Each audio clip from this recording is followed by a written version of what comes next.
Alright guys, welcome back. Oh no, I forgot to do the thing. Wait.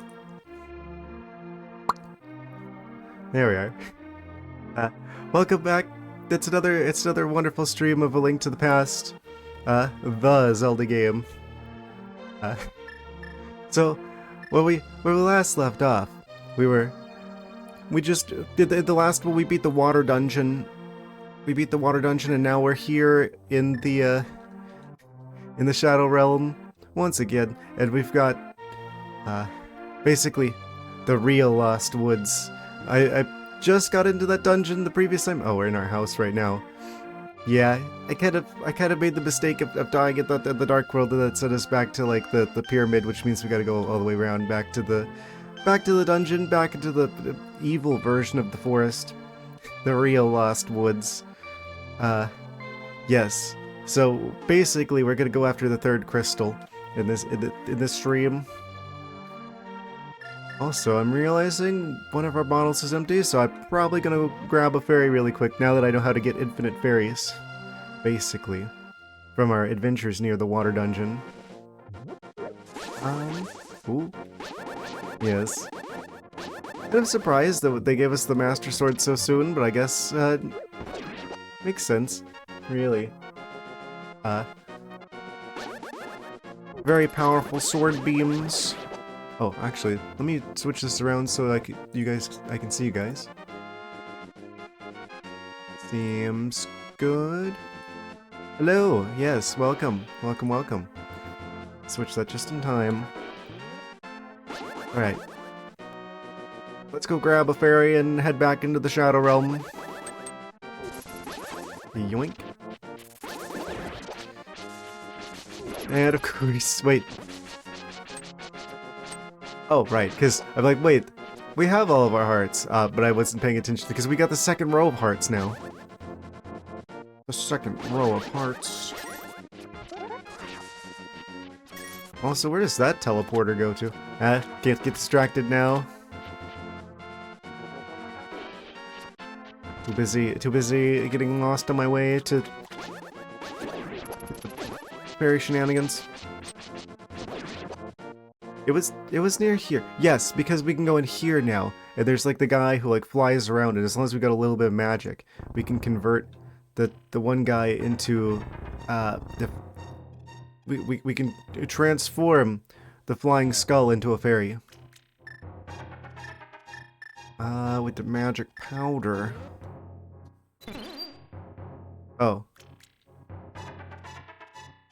Well, that didn't go as planned. Also, I just realized I've got maxed out rupees. We probably want to do something about that. By something about that, I mean, probably go back to the lake so I can, like, do some upgrades, since it's like, I mean, if I get any rupees at this point, they're gonna get wasted anyway. So, okay, then get away from them so we don't, catch them before I mean to. Yeah, like that. I wish we could get like a magic bar upgrade. That would be a good thing that we could get. I think we do just have like a bajillion attempts at this. Stop grabbing it instantly!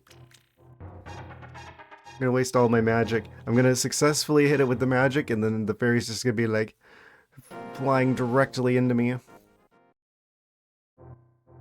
This is fine though. Okay. I think we've got a little bit more range in the magic powder than I keep thinking we do. There we go. Keep it in the bottle. We now have an extra life. Fantastic.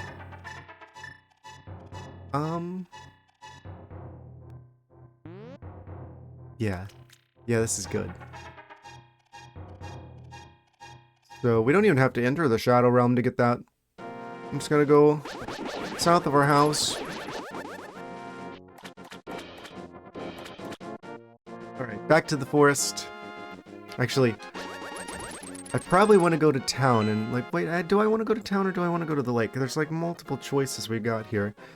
I could go there and do upgrades. And like the bow and the bumps. Could be useful. Could be stuff in the shops as well. I think I would have noticed that. I don't remember there being anything too important over there. So I think what I'll do is I'll go spend like half of our hard-earned doubloons on the lake. That way, if we do get more money, which will be going into a dungeon, we definitely are going to get more money. It won't be just completely destroyed instantly. Oh, that guy got stuck on the sign.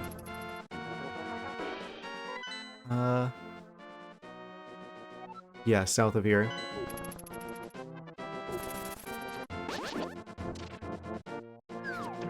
He almost had me. He almost did. How do I get that? Oh, wait a second. If I go into the Shadow Realm, can I like...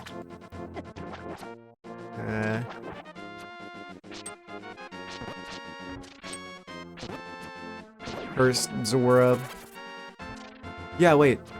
We have like the magic that takes us to the Shadow Realm here. I might be able to use that to get to the lake. In which case, that's... I think that's another heart container. I don't remember how many hearts we have.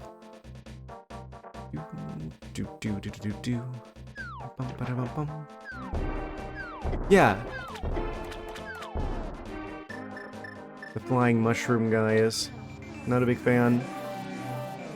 There we are. Oh, he's gonna zap me instantly.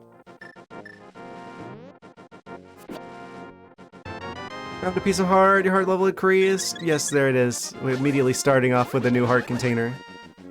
Fantastic. Get away from that guy. He's bad news, that one.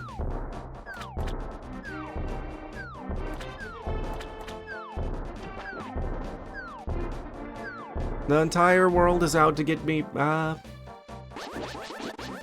Rid of the plant. Those guys are dangerous because they got crazy attack range.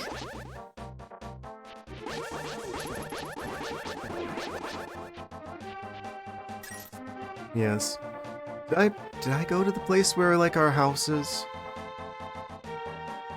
I think I did. Oh yeah, it was a bomb shop.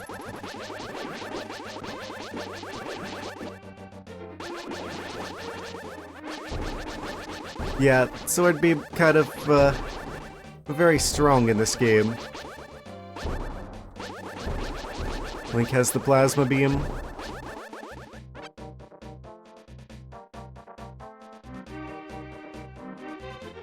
I am going very far away from where I intended to go. It took me a second before I got distracted, but we all knew it was gonna happen. Okay, let me just go back into the normal time. Take this Link to the Future. Oh gosh, he's right next to me. We managed to escape unscathed.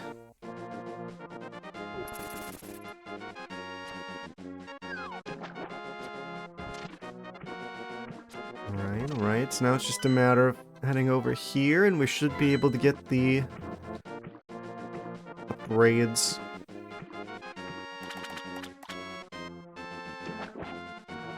Right? I think we're gonna get like an upgrade to like the strength, power bracelets, whatever. Power gloves? Whatever they're called in this game. Throw some rupees in. Yes. Many doubloons. Today you'll have good luck. I wonder why they make it so you gotta go, like, kind of far away before it'll, like, reset this. Oh. It's so nice that they didn't make this, like, increase in like, cost each time. It's just, like, a fixed, like, 100 rupees per upgrade. Yeah, bombs are more useful. We could go up to like 50. I'm like barely using any arrows. So I think I'd rather get the bomb upgrade. Big trouble. Oh no.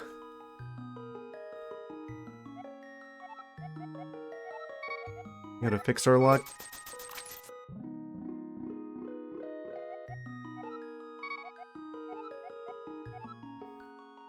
I wonder what the objectively correct thing to go for here is. I think I'm gonna like go for like 50 bombs and then just like from there, I can't imagine we'll need more than 50. So from there, maybe I just go for a bunch of arrows then.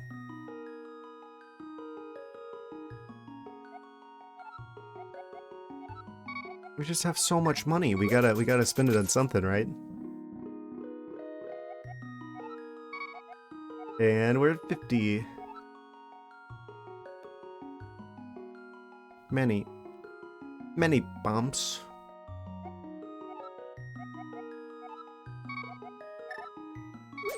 Yeah, I'm gonna aim for like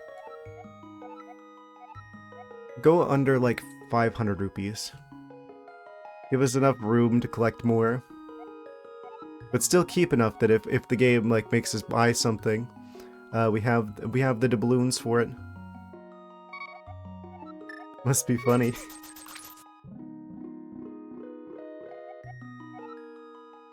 Give me the arrows. Actually, we probably should just go ahead and do like 50 each.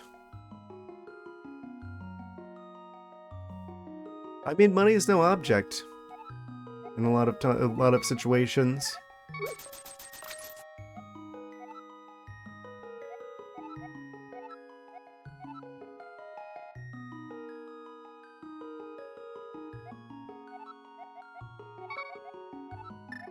Almost there, almost there. Now we're technically under 500. Oop, almost accidentally clicked bombs there. Yeah, I might as well do 50 each. Nice even number for the both of them. I actually kind of like this system. Directly translating rupees to, like, a very, like, a granular upgrade system for your bombs and arrows instead of having, like, the bags. I kind of like this, actually. Big trouble. Oh no, we gotta fix that.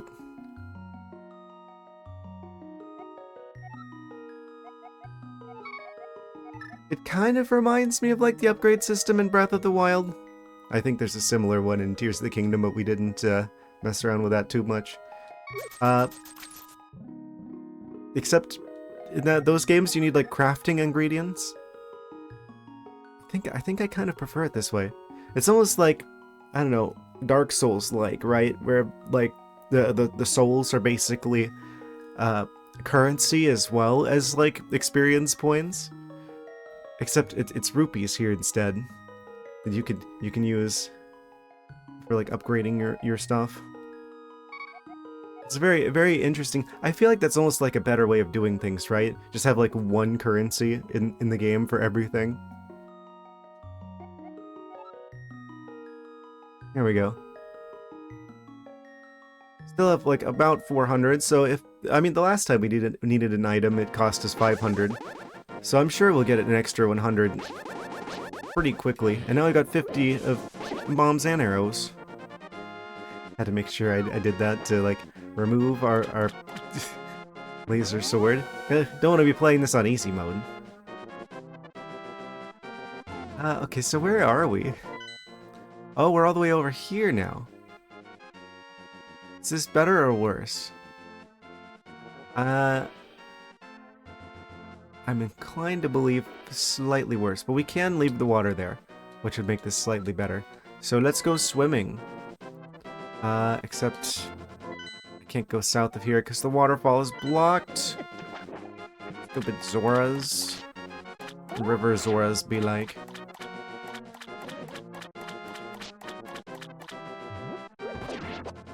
not gonna say anything too much about it since it's not the game that we're playing, but I'm glad that we got to see more of like the good side of the Riverzoras in Echoes of Wisdom.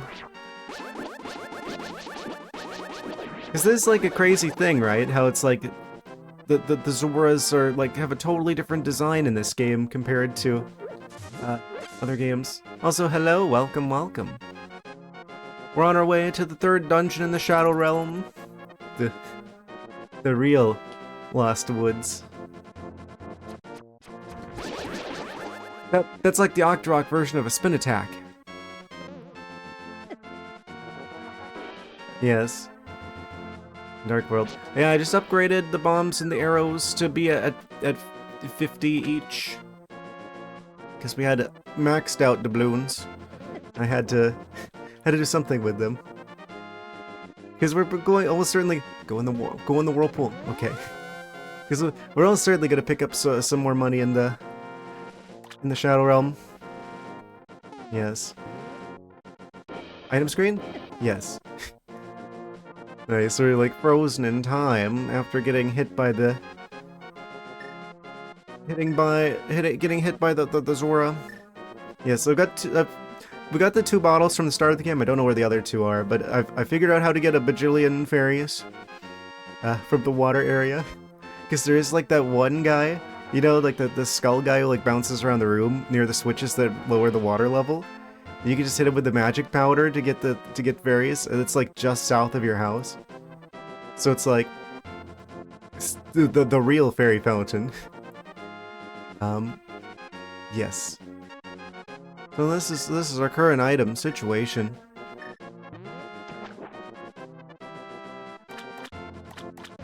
Surprised you don't have the flute yet. Yeah, I'm vaguely aware of the flute's existence, but I don't know where it is. I know that they said something about, like, the flute guy. We talked to the flute guy. He's like, he gives us the shovel.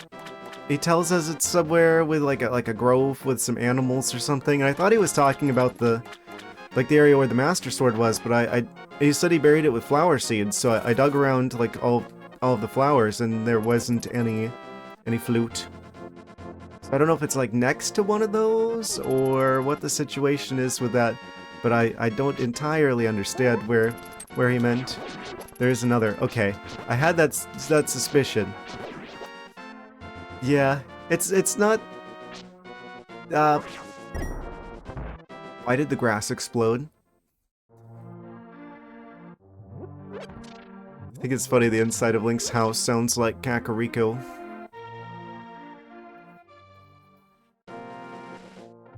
Yes. Link saved that there for safekeeping. His grandpa also told you about him.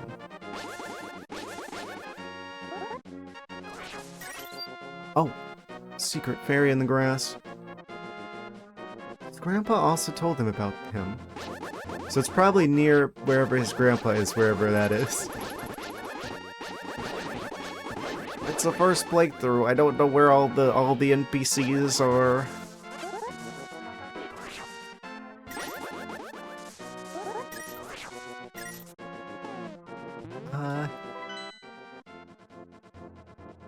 Right, there's gotta be, like, I remember there's, like, a way to get in the stuff and the things, and Kakariko.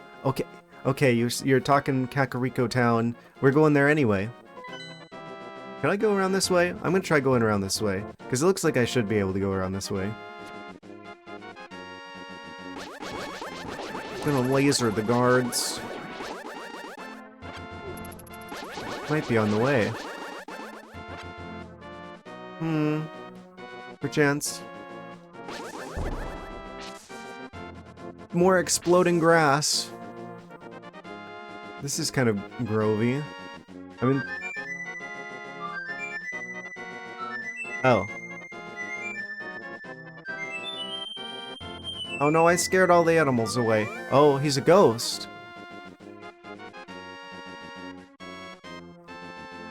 What? Yeah, I guess we talked to the guy in the Shadow Realm, so I should have expected it was the light version of that area. Okay. Time to get shoveling. One of these flowers has a secret. Oh, I literally got it like the third try. It's the Ocarina of Time. Here's the flute. Ah, yes, flute.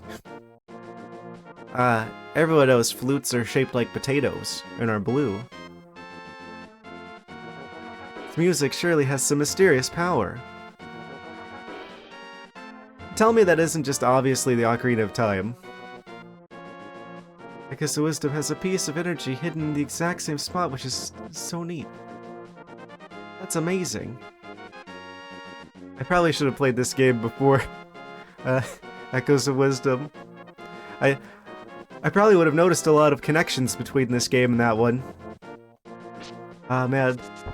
I guess we're still gonna notice the connections, it's just going to be, like, in reverse. Ah, these have got red rupees in them. Do all of them have red rupees? Not that one. Oh. I knew I was gonna get a bunch more money as well. Okay, we got the flute.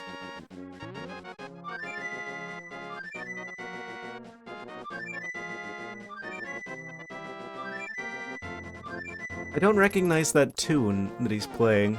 I think that's specific to this game. Tell me that doesn't just look like the Ocarina of Time. Of course, this is the game that came out before Ocarina of Time, so... now I have to activate it.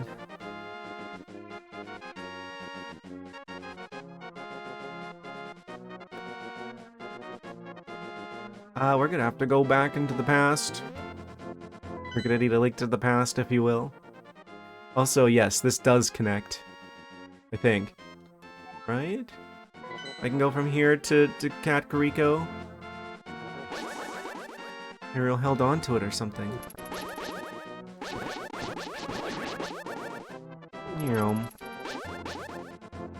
He's very angry, but not enough to jump off the cliff to get me.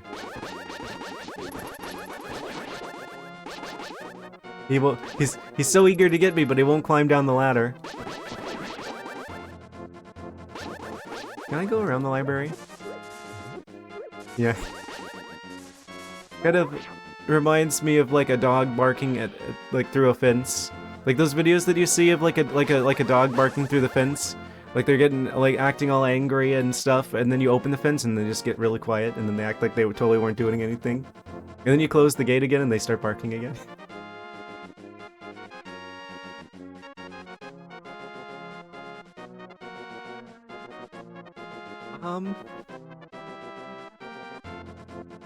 To activate it.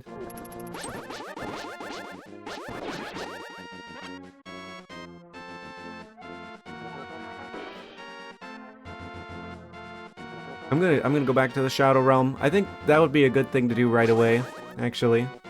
Almost accidentally lasered the chicken. Do not laser the chickens. It will end very poorly.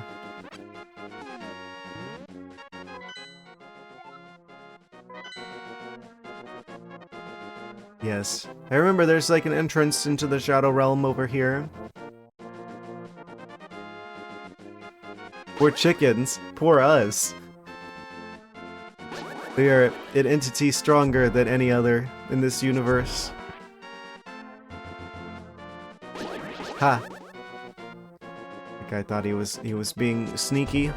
Not the bees! What have I done? Get me out of here. No! Okay. Safe. All you have to do is leave the area and come back, and then all the bees are gone. What was in here?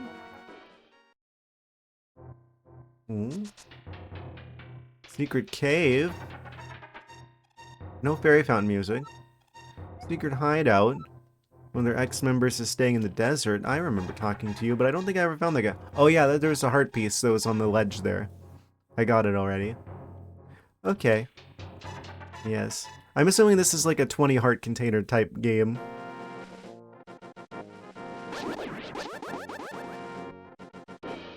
considering that health bar. 2 full rows. Wait. Oh, I think this is a dead end. Go up around this way.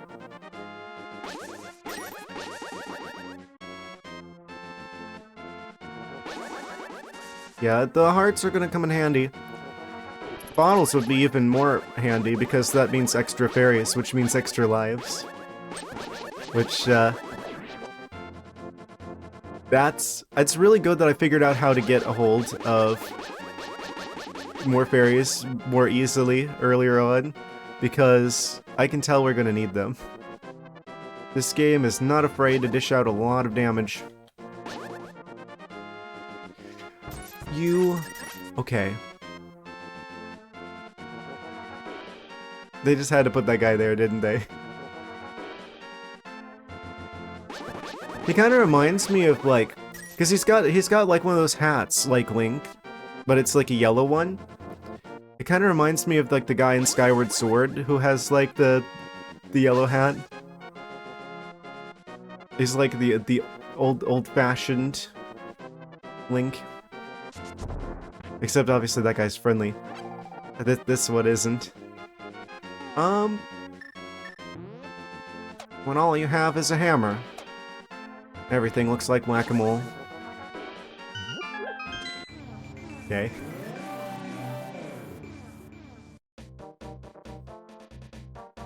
I think that's kind of funny too. The skeletal chickens.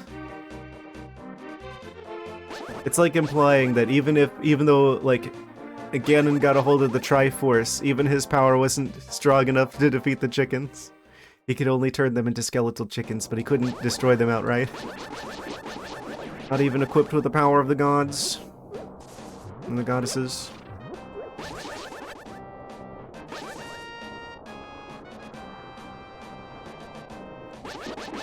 So we're back in the Shadow Forest. I'm going to temporarily leave so I can go interact with the flute guy so he can potentially come back to the normal world. Let's see. He was down here in like the forest zone. Forest department.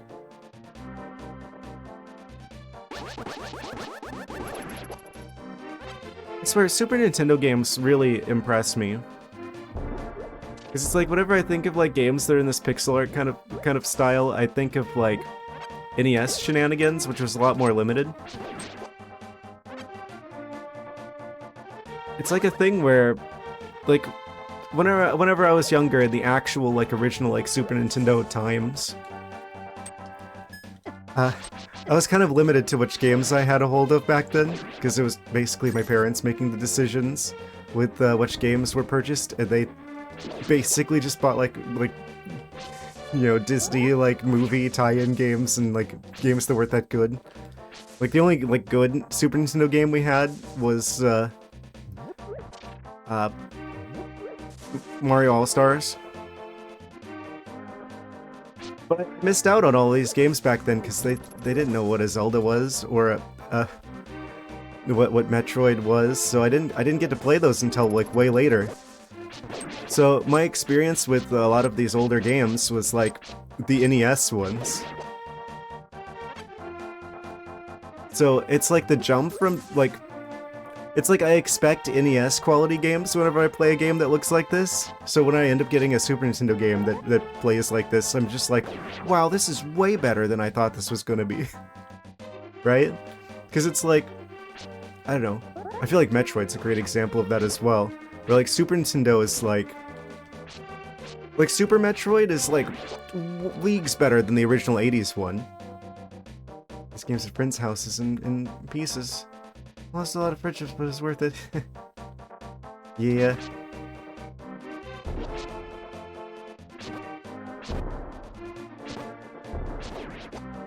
Yeah, this game is another great example of this, because it's like I expect, you know, basically Zelda 1, but like slightly better graphics.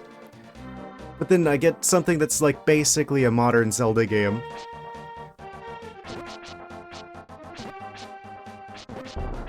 Just with sprites. And it's always surprising to me. Like, this feels like it could have come out recently.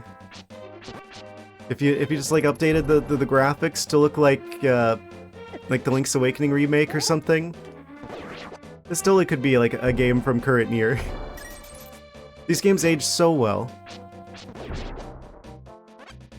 Get to see bits of you playing it live? Well, I'm grateful to have you here. Yeah, it is exceptional. It's just really eager to give me damage. Yeah, because technically it is a first playthrough. I do feel like that's more interesting than just vanilla playthrough of game if, you know, if it's someone's first playthrough of a game. Yeah.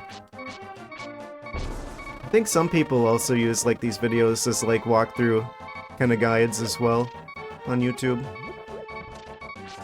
So it is just like the regular unmodded version. I mean, I want to get into like mods of the game later on, but I'm like, you gotta play like the vanilla experience first. I can already tell there's gonna be a lot of like mods of this. Okay, so that's always B.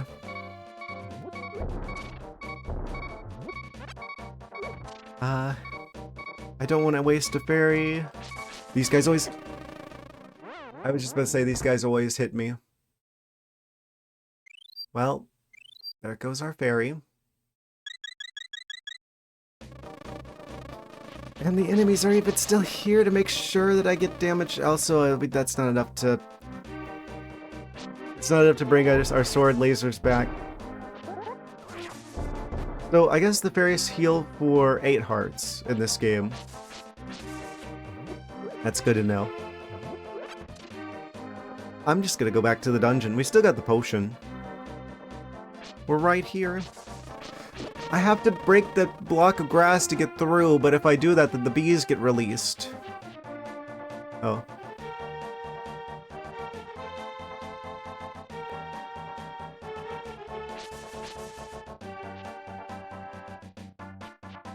Blade and lasers.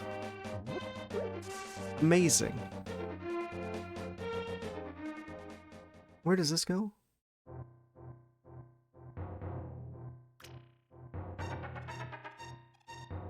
It's like a school, but it's being taught by an octopus. What kind of curriculum do you have? Profitable store if you pay me 20 rupees. Sure, that's not much. Tell you the truth, I found incredible beauty inside the pyramid, but someone sealed the door. You can't do anything with a standard bomb, they say. So we're gonna get like advanced bombs at some point, I think. Can't do anything with standard bombs. Yes.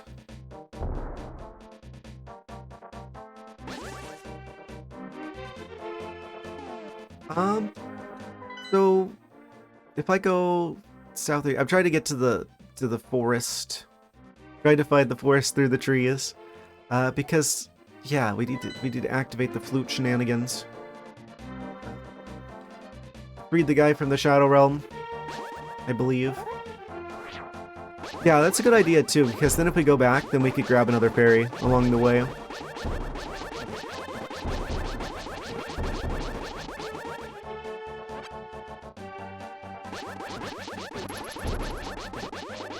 Monkey Cyclops guy. Do they have monkey characteristics? I'm not seeing that. It just kind of looks like regular, ordinary Cyclops.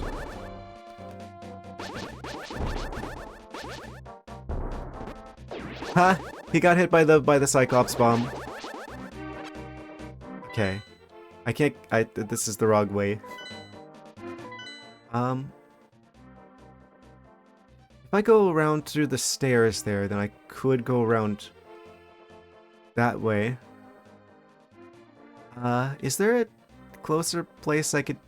Wait, yeah, we still have like that one area over here that I could enter the Shadow Realm through. So we'd probably be better off going to the Light World, because then the bridge will come back, and then just re-enter from the Light World. That's probably a faster road. Of course, that means there's going to be the guards. This is fine. This game is not afraid to do some crazy damage to you, which is good, actually. I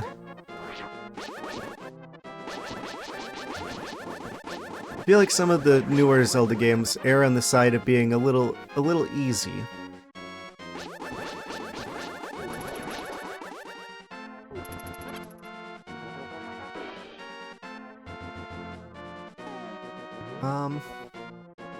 So that's wild. I just imagine, like, what it must have been like to go from this game to literally Ocarina of Time came out next. The jump from something that looks like this to something that's like completely 3D.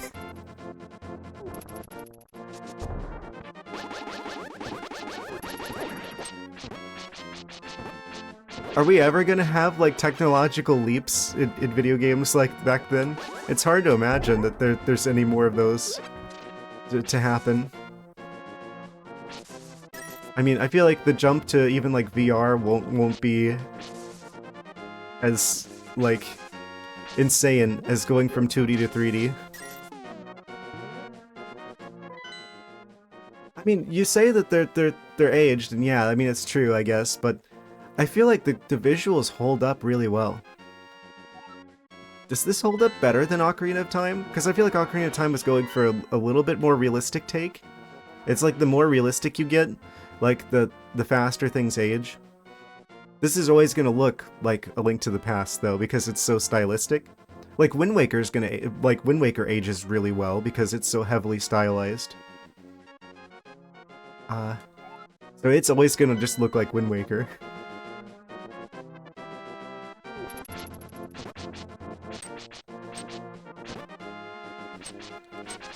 Stop it. What's up? Amazing, especially since they've started doing the modern remakes with a similar point of view. Yeah, because I feel like there's a certain clarity that comes from like a top-down perspective like this. I mean, you can see so much more than even like a third-person camera would allow you to see of your surrounding area. It's like, sure, like the technological power of what we can do with the game is higher now, but that doesn't necessarily translate to good, like, game design to have something that's just, like, more resource intensive. Like, I feel like, I don't know. The computer power doesn't matter as much as how you use it, basically. I feel like they used it more efficiently back in the day. Which is part of the reason why it's, like, aged so well.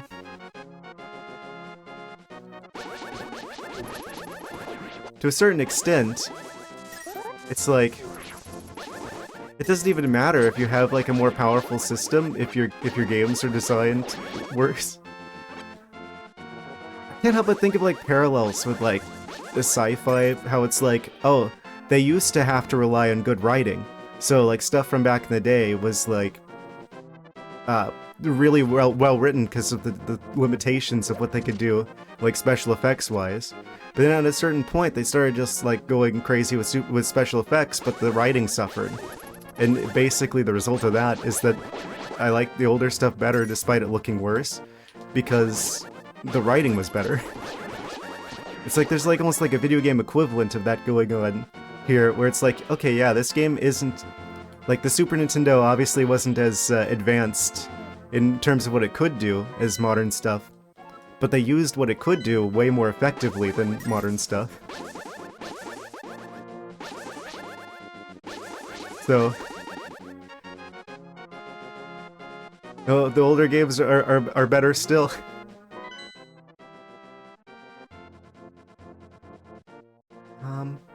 Where's the nearest way to go back to the Shadow Realm? I think we gotta go over here. And then that's where that one, like, little quarter is with, like, the hammer blocks that I could then use to go out here and then come back, and then we'll be in the shadow version of this area. Yeah.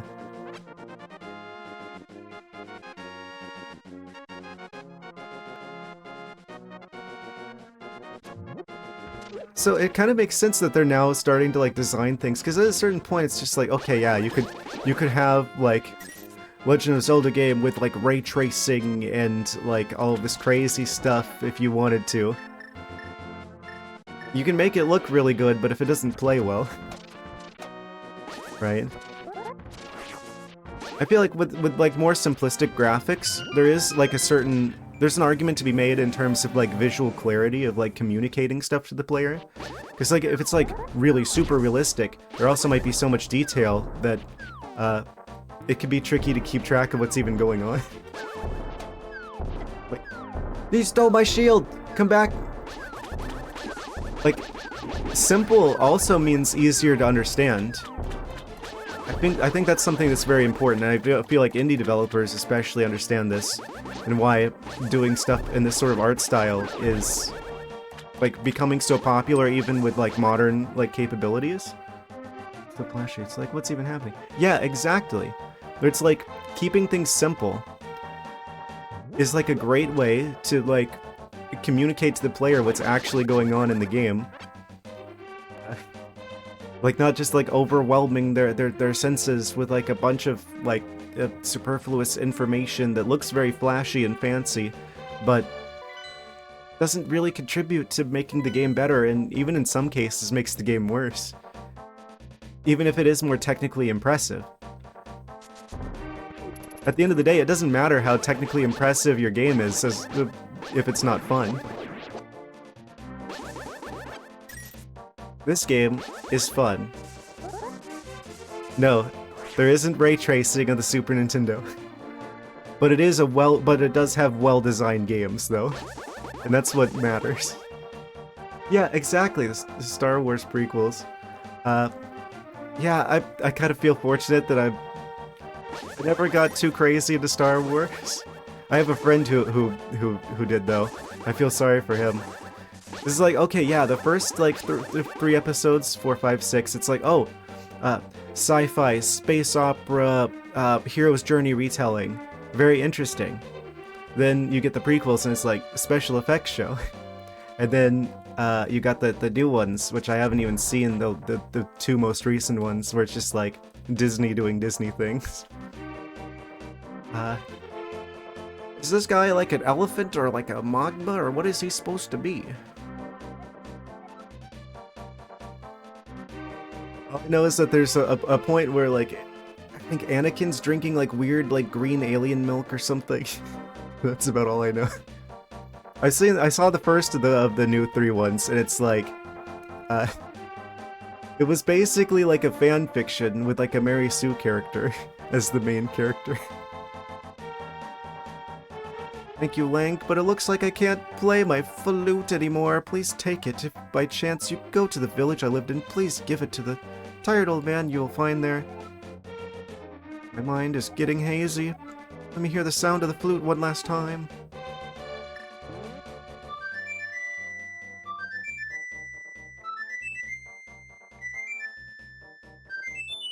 Oh, getting the full tune.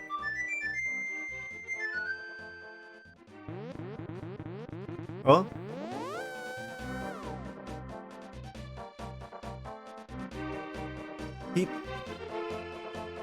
He turned into a tree. Hello? What?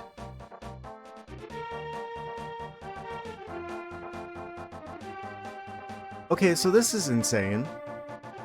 So does that imply that all of these other trees were people who, like, were turned into trees in the Shadow Realm as well? Can't seem to talk to him. Well, that was unexpected. But this is a universe where trees...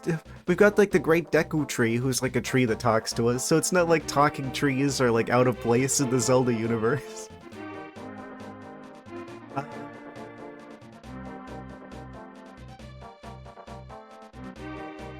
have so many questions. What does this imply?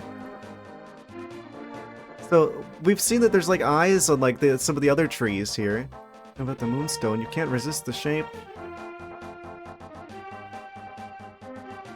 Yeah, what happens if we just give him like if we just touch like the moon pearl to the tree? Does he just like instantly transform back? Because we would be like a rabbit if it weren't for the moon pearl. But theoretically, what if we just like to touch him with the moon pearl?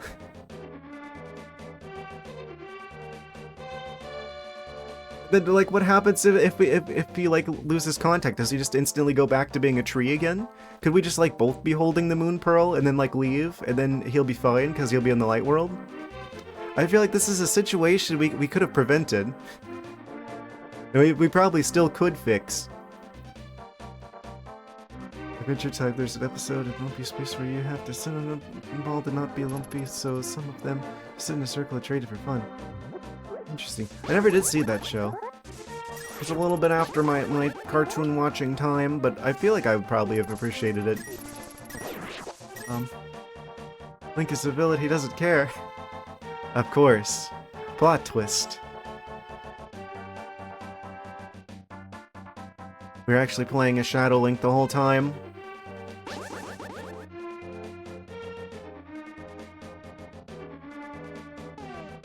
Okay, so I guess now that we've got the situation with the flute sorted, I guess we're supposed to talk to the guy in like the light version of Kakariko.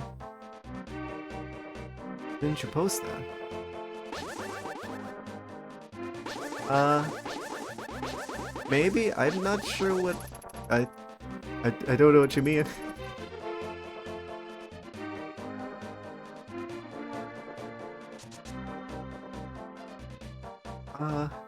Okay, we're gonna go back to Kakariko in the light world and see the situation with the flute guy and his relatives.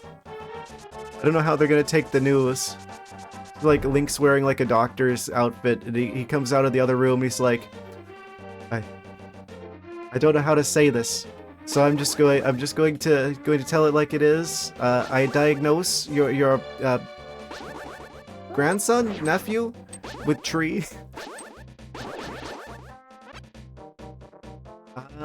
Okay, that's an interesting wall of text. 1 second, let me just catch up on the lore here. This villain, he did that. Zelda repeatedly destroys plant life at will, grass, flowers, buds. There's like a thing covering that word. Started large fires that it could have been arson. Stole from the shop. Blows up ancient ruins. Robs graves.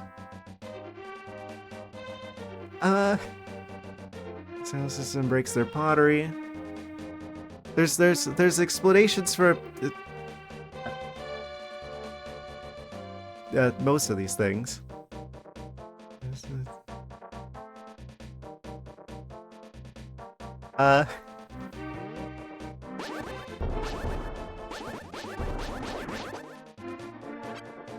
Are you secretly like propagandizing for Ganondorf?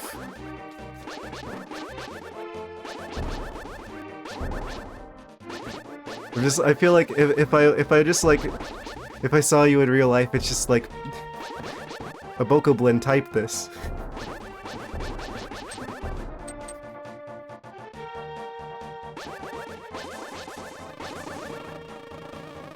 This anti-Link propaganda. You're the guy who probably put up the signs, huh? In the village.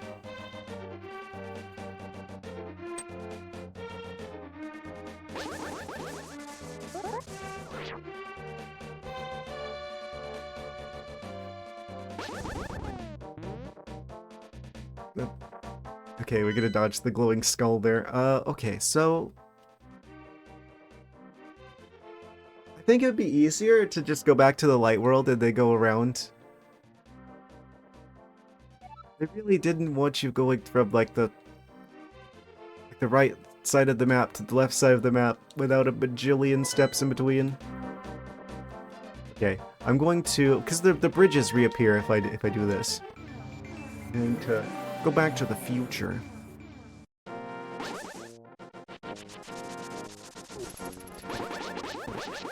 Just we gotta deal with the guards.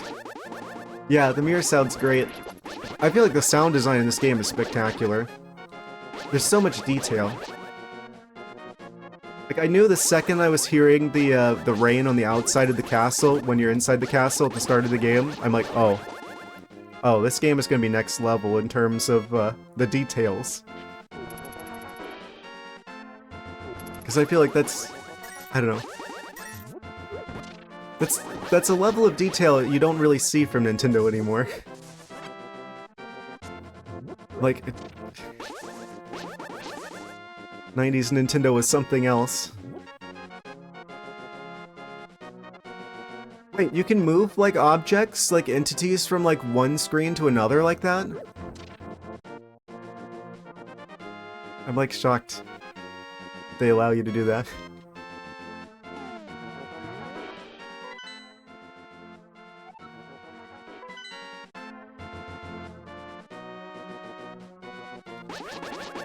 Why was that going? Oh, it was like going around him somehow.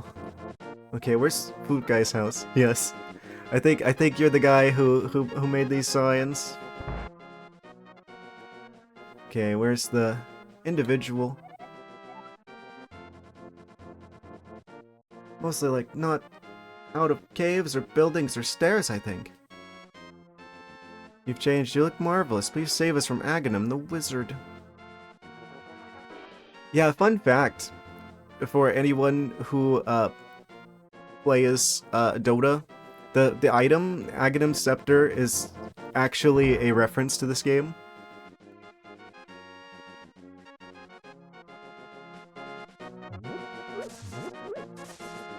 There's like an item in that game that you can get that's just straight up called like, I think it's called like Aghanim Scepter or something like that. That like powers up like a lot of different characters, like ultimate move. And it's just directly a reference to this game.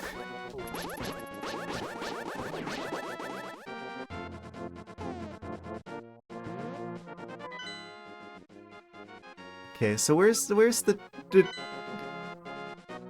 tree relative's house?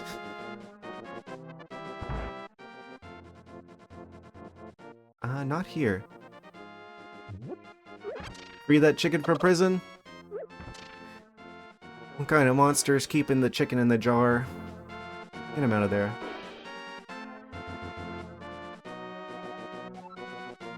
The bottles come back later. I don't think they're ever gonna get more in stock.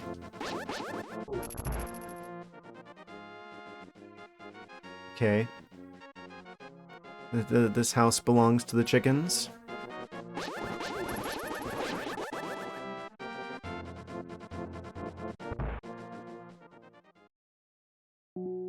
Yeah, it makes a lot of sense that they would actually... I'm gonna buy one of these potions because we have an empty bottle now. It makes a lot of sense that... It's like game design is kind of going back to doing...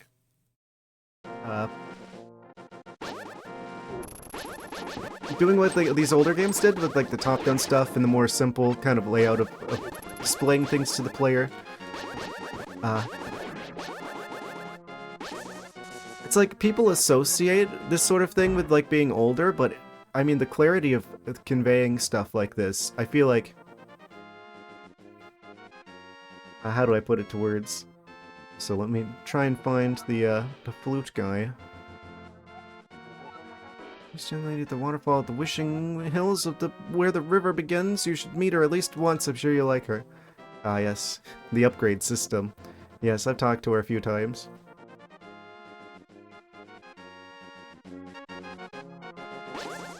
It's like... people would assume that making a game look like this is like dated, but actually, I feel like... You spoke to him. What? Was it the snoozing guy?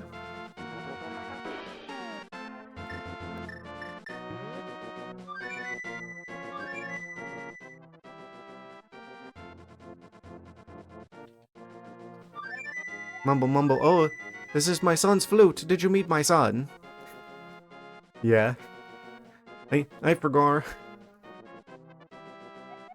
Where is he? Is he alright? He's doing, you could say, tremendously. Oh, I see. Well, I can't tell what you want to say by the look in your eyes. Would you keep the flute? Oh, he could see what we were trying to say. I think I misread that. Would you keep the flute? Will you play it? Sweet melody for the bird in the village square. Beg of you, please. My son would probably want it this way. Yes. Still, I wish I could see him once more. Well, theoretically you could. I think you would, grow to regret that decision. If you did go see him, though. So what does that imply about the guy? Because it's like, oh, the effects of Ganon's shenanigans with the turning the Sacred Realm into the Dark Realm is that the thing that you turn into is like a reflection of your inner being. So, does that mean that guy was always kind of, like, tree-like from the beginning? He was always kind of a tree on the inside?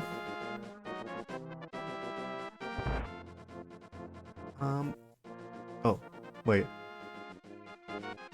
Oh yeah, that's the guy we got the net from.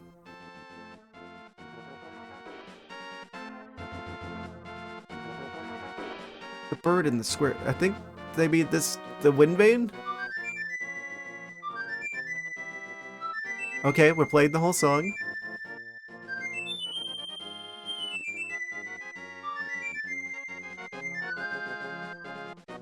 Oh. It turned into an actual bird. Here, where'd you go?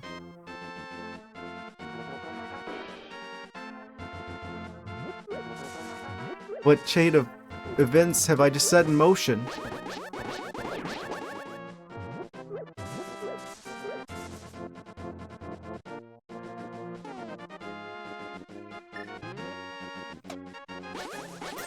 I don't know why I always feel compelled to get this particular section of grass.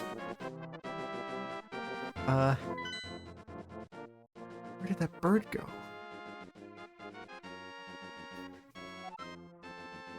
I should probably focus on actually doing the dungeon instead of, like, the chasing birds around Hyrule. I'm sure he'll pop up again at some point.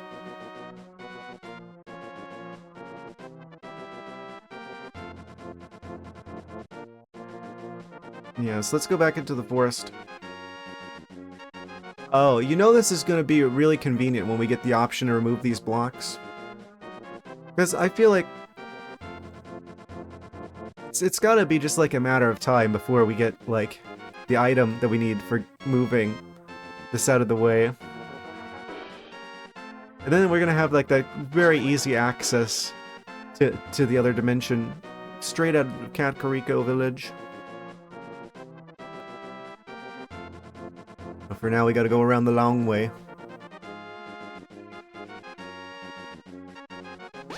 How do I get back there? Oh, probably through the forest.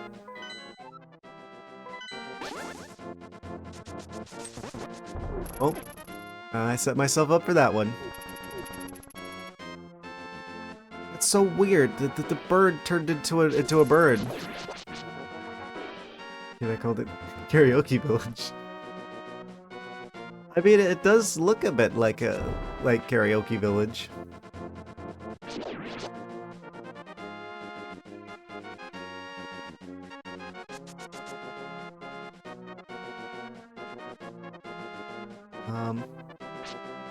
Alright, this is a dead end. Head out of here. Go around this way. Wonder where the bird goes. Very perplexing.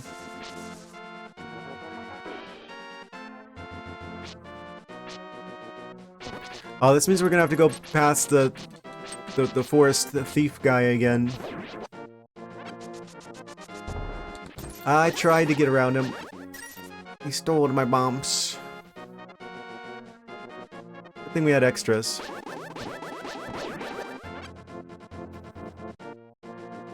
You could say this guy is just waiting in there to ambush us.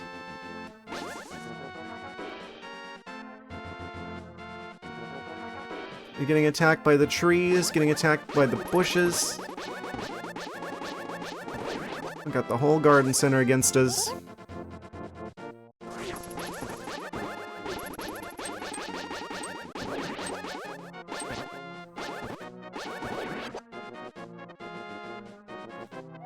This way to the Lost Woods. It really is the Lost Woods. Wait. Oh, I left the wrong way. I meant to go back to the find our link to the past.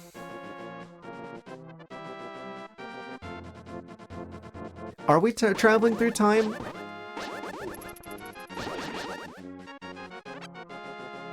I feel like I could see that being a thing. Oh. Ha, get stuck in the trees. Oh. This is it, the Master Sword. Oh, this can't be too bad. Put all the decoys there.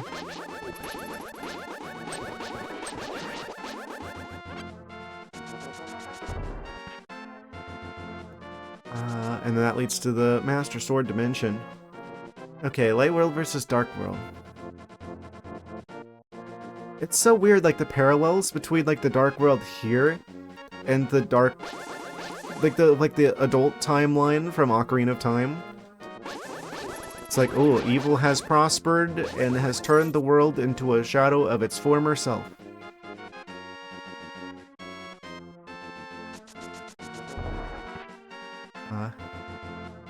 Guess it's just like the main is the link to the legendary hero Bloodlight or something, I don't know.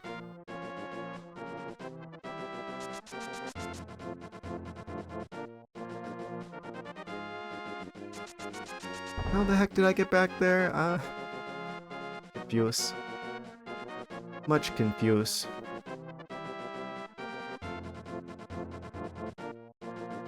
Then I go through here. That's exactly the same spot I was at before.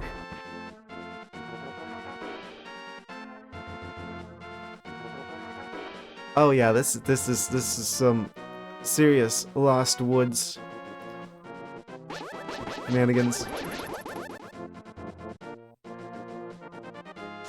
Okay, then there's this guy. Right, we gotta go past him. Yeah, go grab a rupee from somewhere else.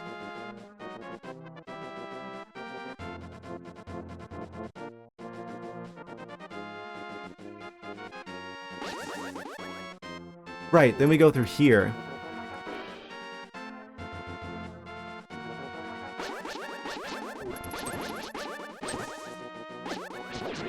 Is it still called the Lost Woods in like the evil version?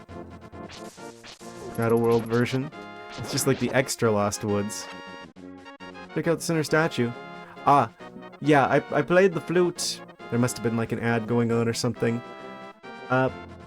Yeah, I played the flute and the wind vane turned into a bird.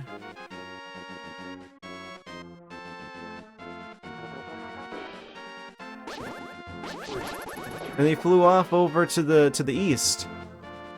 And I don't know what this means yet. But the bird is free.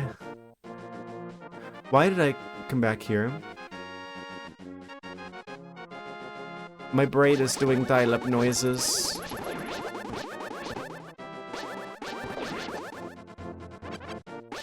Try to play it again when you're curious. Well, I mean, we're right here anyway, so... Sure, I'll play the flute.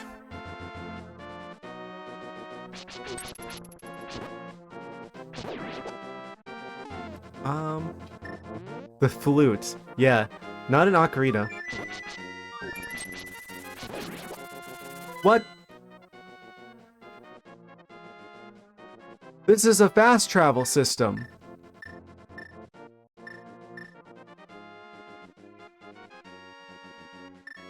Oh.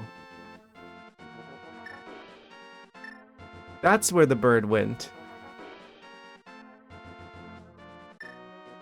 I was, see, I assumed this game was old enough that they just didn't think to do that.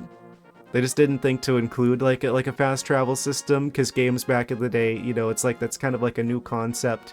I'm like, okay, yeah, this game came out in like 1991 or whatever. They probably don't have a fast travel system, but it's fine. No, they did. They thought of this. They thought of it. Well, that just makes this game even better. Link used fly. It's super effective.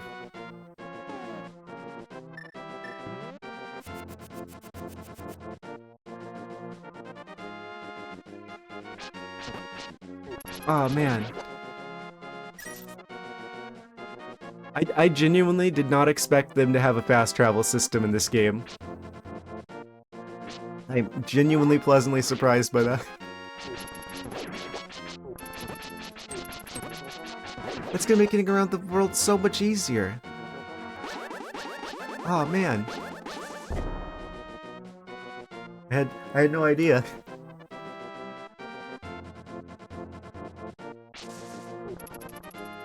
I think this is where we can actually go to get into the Shadow Realm Museum. Right? Yes. Okay, I think I've found my way around the Lost Woods. I shouldn't get as lost next time, as long as I remember this. We go to like that one side, and we go through to the east instead.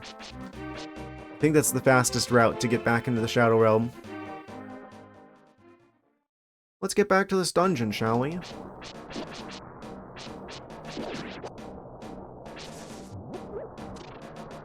The original dungeon that has you going in and out of the trees. They had a dungeon like this in Echoes of Wisdom.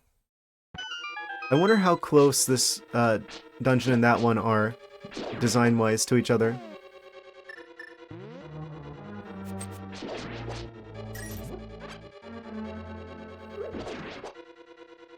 Skullwoods.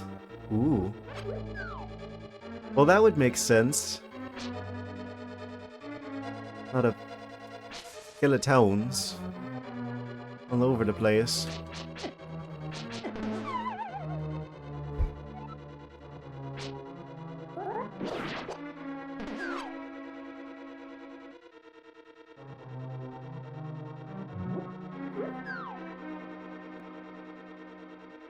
Genuinely surprised I didn't fall in there. Oh. A little bit of a Mario stage hazard here.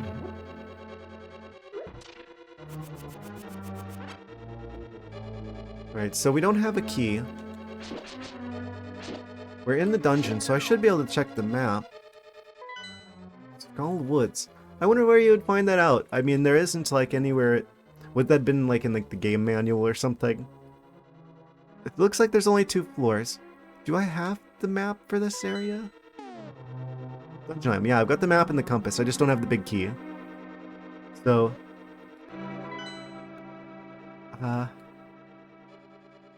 that's weird. I guess there's just one room in the second floor of the basement that's the boss room. And that's it. So, I guess this is the quest for the big key now.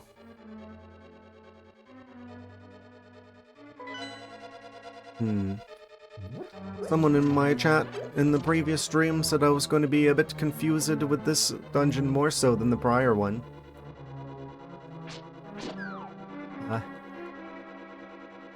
Let's see how lost the woods truly are.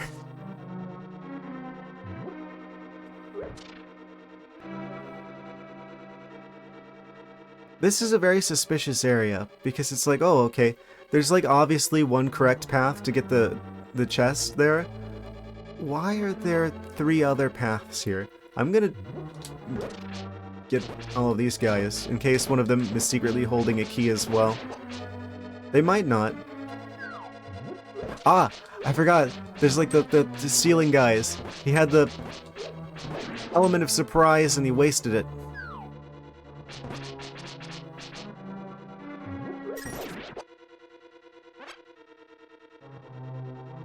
Yeah. They make things more annoying than they need to. Oh? Wait for that. Wait for him to do his electrical attack. Wall masters, floor masters, ceiling masters.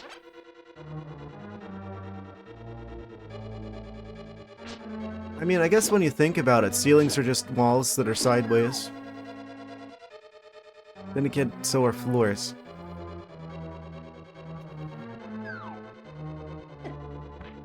What? What? I heard like the noise of like when the hand guy is falling from the ceiling. I guess there was one of there's an enemy falling into a hole up there somewhere.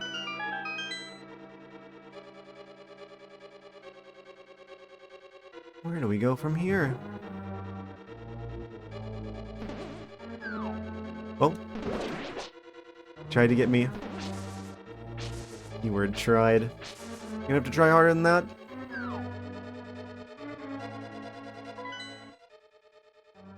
Yeah, it's gonna take me a second to sort of reorient myself. But, we've already got the map, and we've got the compass, so...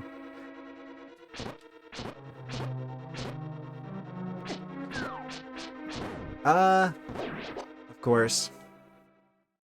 I was so preoccupied with trying to deal with the Gibdo shenanigans that, I was basically a sitting duck.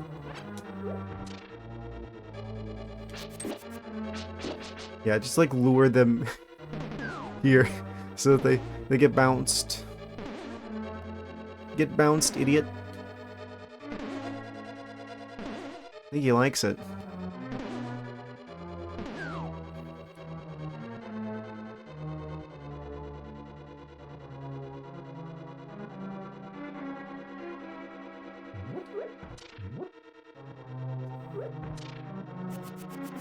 And grab the heart from there. Yes.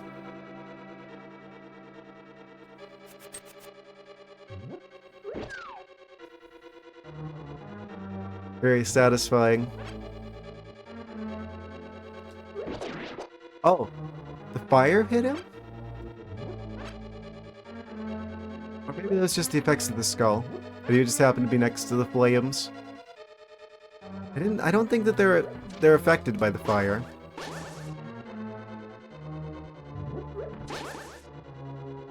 So we're full health again. The skulls apparently block sword beams. Okay.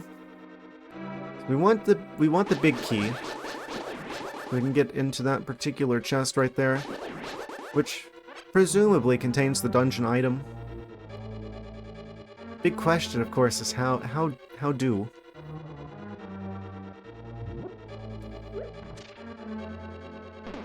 Have I done everything here?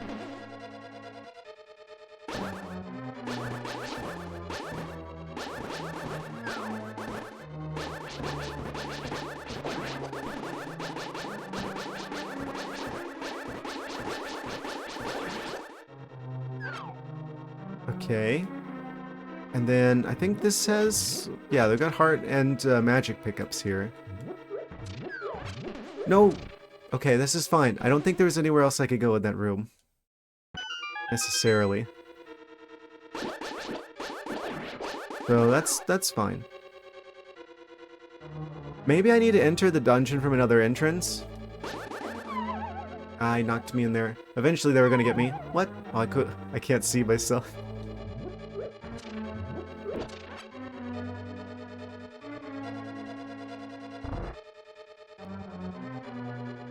Alright, I guess I've just got to be looking through these, because I'm sure there's probably, like, one that has something behind it, right? It's gonna be like the waterfall situation in the previous dungeon. I fully anticipate there to be just, like, one random... Oh, geez.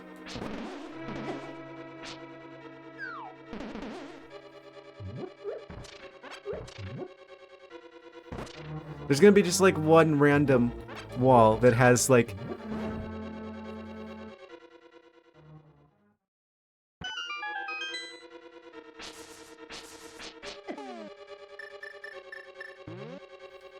think we need to go somewhere else. Oh, that takes us here. Right. One random wall that has, like, the path that we need to go. Actually, it probably would say that on the map. Yeah, I didn't realize. I feel like that's a mechanic, or that's a design choice that I get tripped up at, like, kind of often. Where there's, like, a situation where what you're intended to do is to, like, learn where you're supposed to go from the map. But then I never think to check the map. It's like, I could have seen that there was a passageway through one of the waterfalls if I had checked the map, because you can actually see the tiny little hallway connecting that room to the next one. But I don't frequently check the map or stuff like that. So I frequently find myself getting lost from that. So I've just got to be more mindful about the map situation. Also, that's a lot of health that's missing.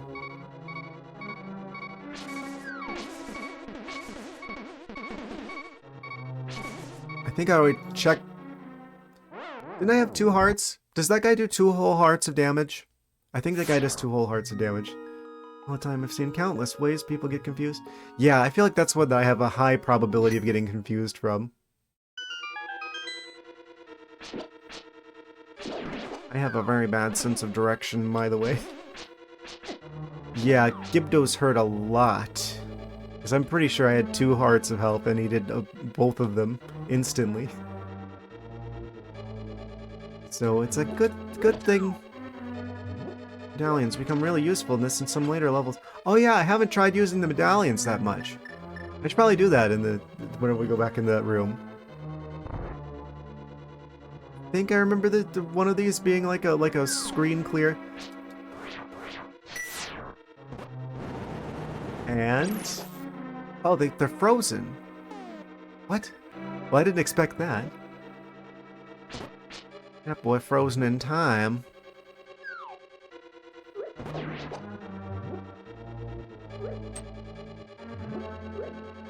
Okay, that's unexpected. A pleasant surprise, though.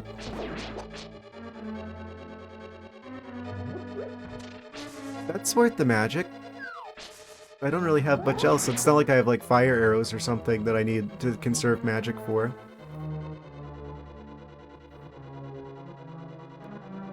Okay. I'm gonna leave this area because I don't think I can progress any further from this particular dungeon entrance. I feel like there's probably like another like. Did I go here before? I'm pretty sure I did. It's been a couple of days. That means a lot of information is unloaded. Oh, this is new. I think. I need to get over there somehow. Dark Souls Woods, yes. Does that guy get affected by the magic? He kind of looks like one of those enemies. Oh, no. Maybe I can hit him with a hammer. Oh, you can hit the skulls with a hammer.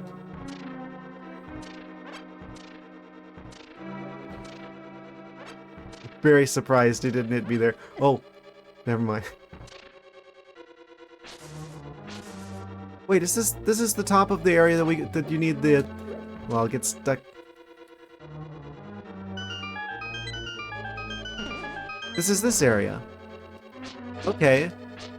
So.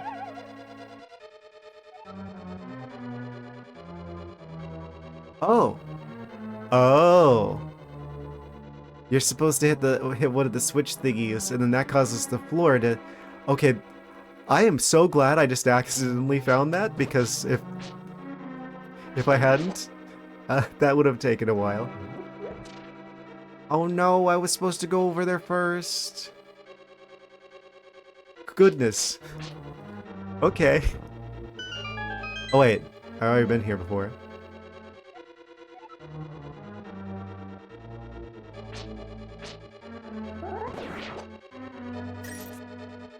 Wait, that's actually a really significant thing to keep in mind, that a switch like that can influence stuff in entirely separate rooms.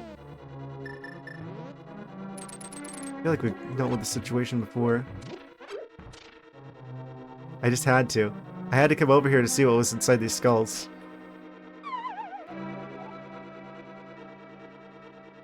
We pay the price for our curiosity.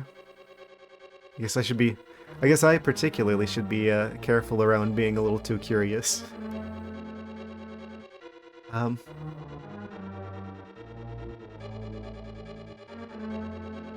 So, I think that's everything in this area.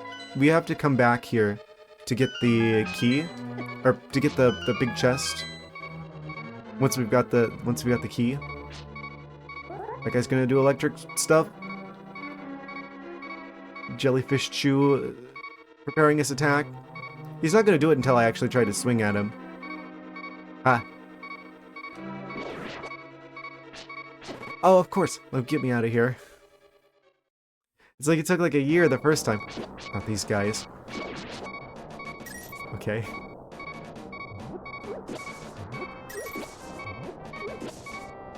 Can't let them get anywhere near me because they're like a basic enemy that just like jumps around and they always manage to get me. Oh. And they're everywhere. I only have one heart.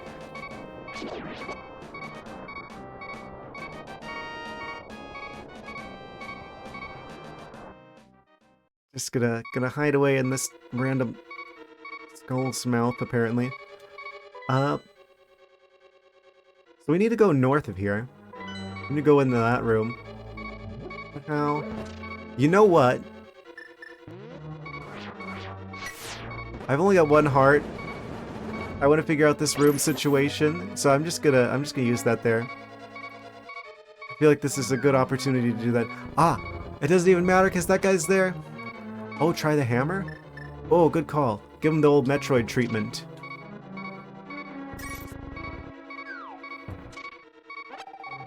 They should do like a Metroid Zelda crossover. Link's got the missile launcher. Da-da-da-da. Okay, so that closes behind us. So how exactly do I intend to? There's gotta be like a way. There's gotta be like a way, right?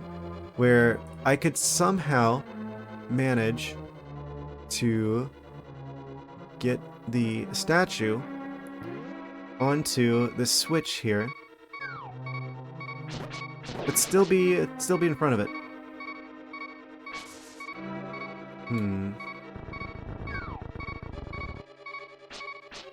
That guy just has to be here, doesn't he?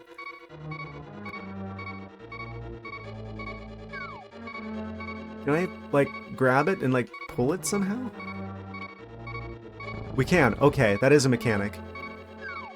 Game has not had me do that yet.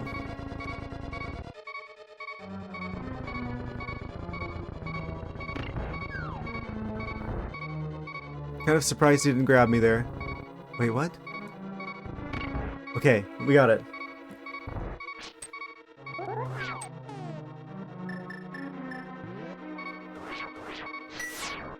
I'm just gonna do this again. Okay. Oh, it only splits the red jellyfish. It doesn't even, like, fully destroy them. Have to be very careful here. No!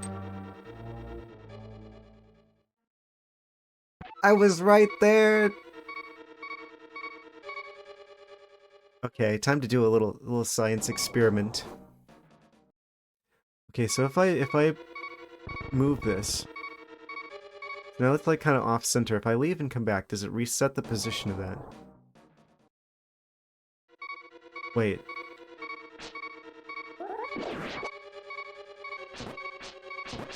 Not gonna waste more magic. Yeah, that's fine because we're just in like the room that we entered, so it should spawn us again in the same room. So basically, we just got a very substantial heart pickup for dying there. He wasn't even getting knocked back. What was that? I was hitting him. I guess maybe I wasn't actually hitting him.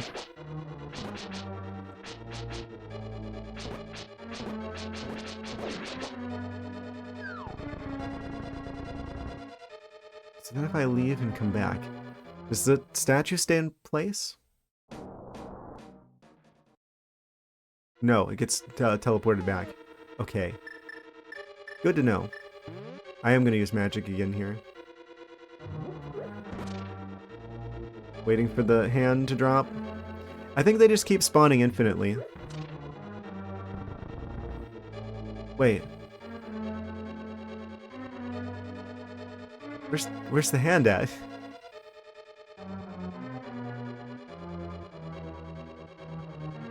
Yeah, they spawn infinitely. I'm just gonna do this.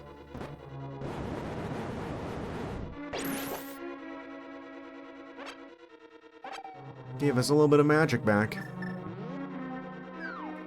Oh, now he's spawning. What? But why now? Do you have to like kill like certain enemies before like the hand guy spawns? Is there like a limit to how many enemies the game can have spawned in, and it waits for some of them to get cleared out to start spawning in? That would make sense.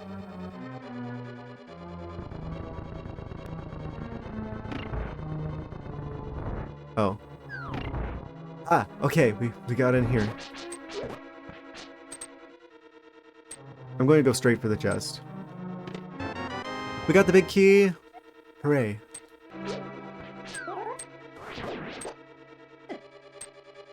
Right, so that means we should be able to go back and grab whatever I'm assuming the dungeon item is. I think we got a lot farther with this dungeon in the previous stream than I thought.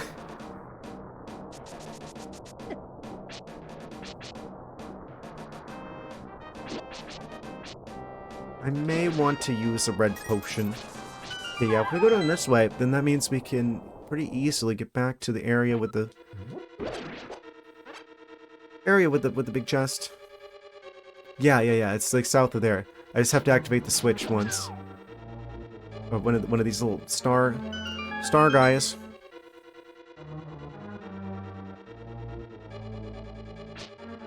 Cool. Couple of these guys here. Fire rod. Oh.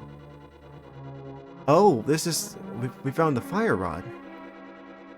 Man's the red fire. But watch your magic meter. Okay. Ah, I'm not gonna fall for it this time. You gotta leave that skull there so you can get across and you can grab the stuff and the things. And then you can use this skull to come back without taking damage.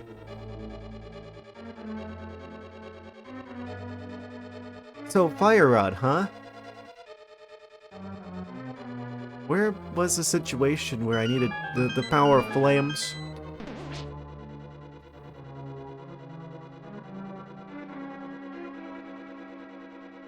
It's probably... Oh! Wait, that's probably how we get rid of the one... The giant wooden Snorlax of sorts. It's over the north.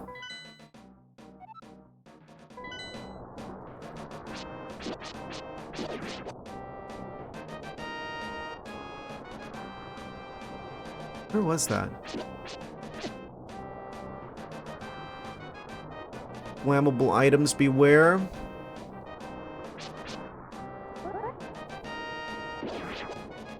Link's found a box of matches in the forest.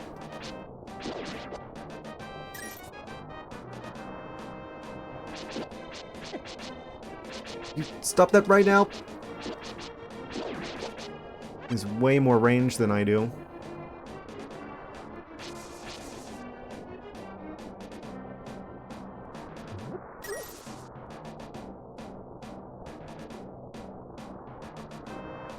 New tool for his arson. Ah, yes. Time-honored tradition. We roasted him.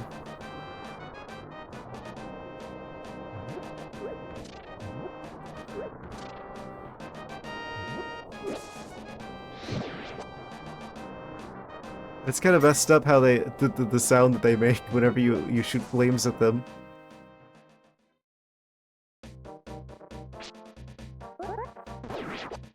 Wait a second. We gotta do a science experiment here. Does the ghost respawn? Okay, great. Can you roast a ghost? Oh, that's the fire rod noise. I thought that was the enemy making that noise.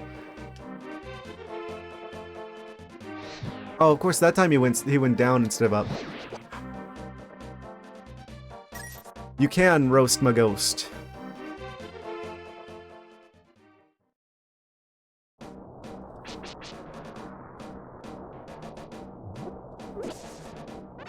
Ghosted and roasted. I'm almost out of magic. We probably need that for the boss, so I should probably out-equip this. Also, that guy's taking my shield. Come back here with my shield, you. Okay. Oh.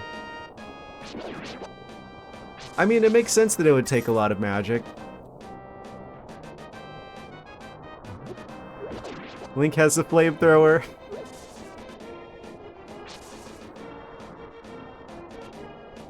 No.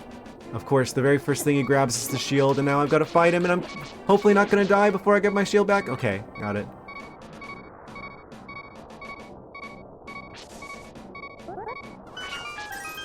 Fairy!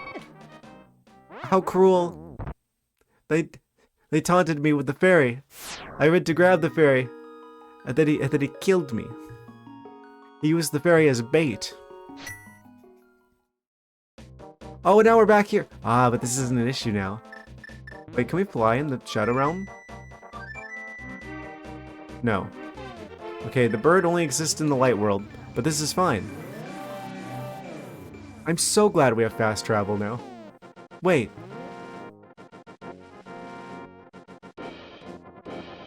What happens if I go in here? Oh, I can't.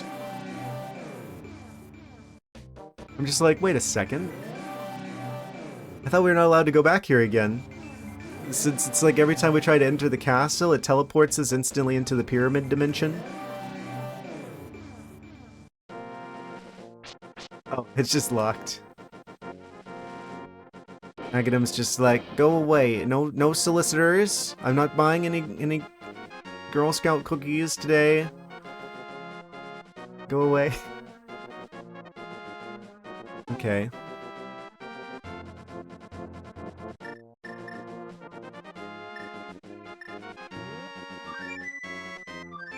I wouldn't have assumed we could get back here, since it's like, oh, if you try to walk here, then it just instantly teleports you to the Shadow Realm.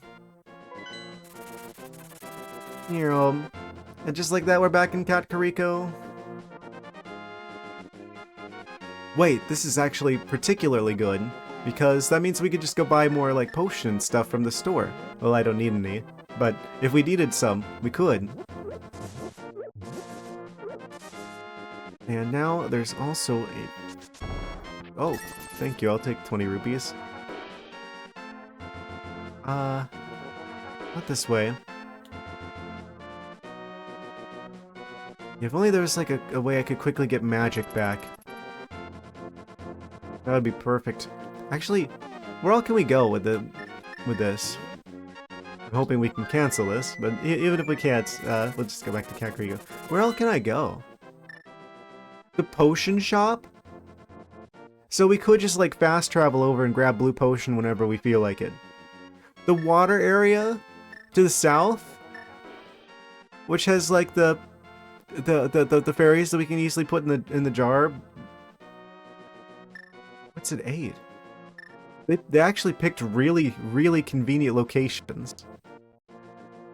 You can use the magic there to just like instantly turn like the one red stage hazard guy into a fairy and then catch him. And we just have a fast travel directly there and our house.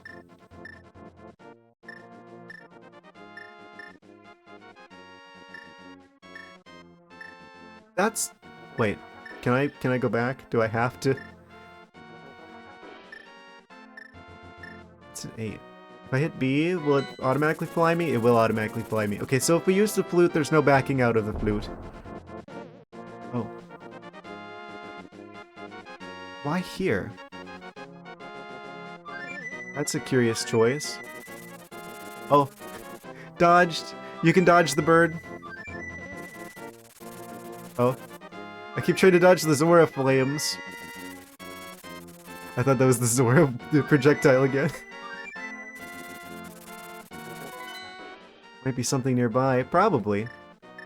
Actually, yeah, I should probably find that. I bet there's something at each of these. I don't think it's this guy. I don't know if it's this guy, actually.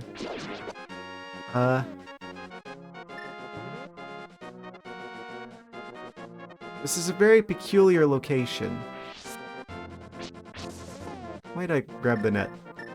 Let's grab the shovel, because I don't... Where's my shovel? Oh. The flute replaced the shovel. Never mind. We're not digging anything up because we're never going to be digging anything up ever again. Well, that's good actually, because that means we don't have to worry about, digging anything up.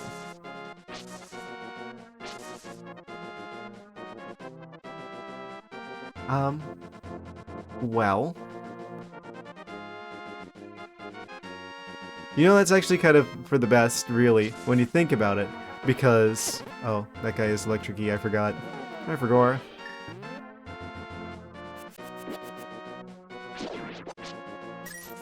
If I have the shovel, I'm going to keep trying to dig up every patch of dirt I possibly can that looks suspicious. I'm getting chased by bees! Not the bees.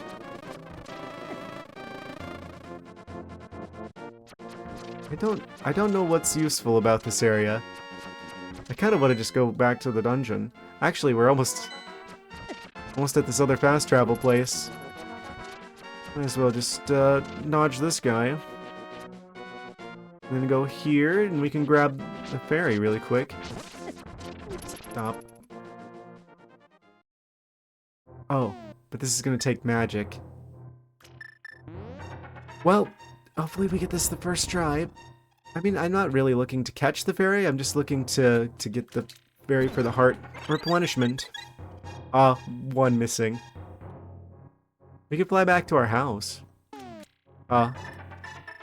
This bird's gonna get quite the workout.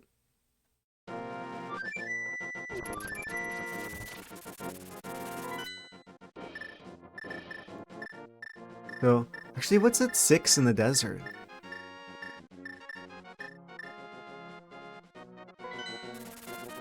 There's like these weird, like, rocks that I'm assuming we get the chance to move later on. Oh, there's like the sand guys. And then there's this area. I know there's another dungeon here, but it's like one of the later dungeons in the Shadow Realm. Not sure how I get to the dark version of the forest. 5 is like another fairy fountain type situation. 2 is the potion shop. If we go back to our house, there's definitely hearts here. So to get back to full. Well, where do I get more potion? Or where do I get more magic? Rather.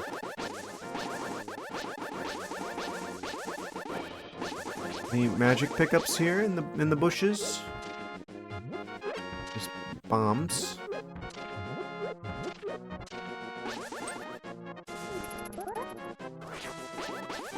Oh, also I realized if I go back to the potion shop, they have like the free samples of the red potion. That would have healed me instantly. So that's probably actually the most time efficient location to go for a full heal. Actually. Doesn't take magic to use the bird, does it? No. He doesn't need any magic, he's just really strong. Bird hitting the gym.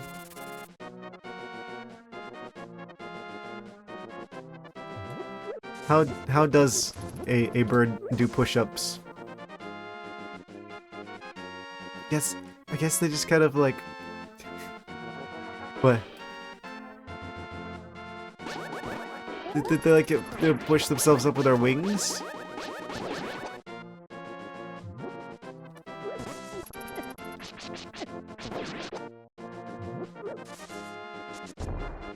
Oh. Apples.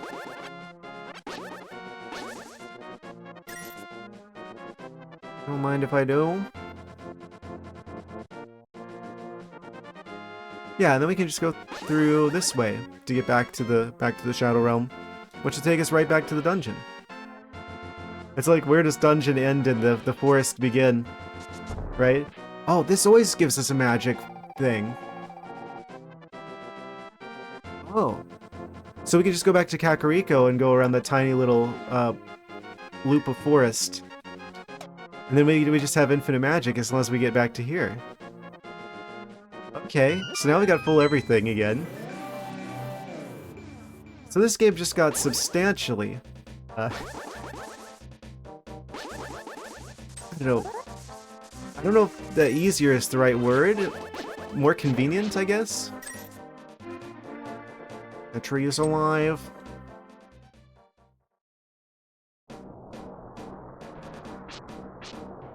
I think that's like a big difference between me playing the game now and me playing this game when I was younger. It's kind of like the situation with like Metroid games, right? Where there's like, there'll be like those vents that like infinite enemies fly out of.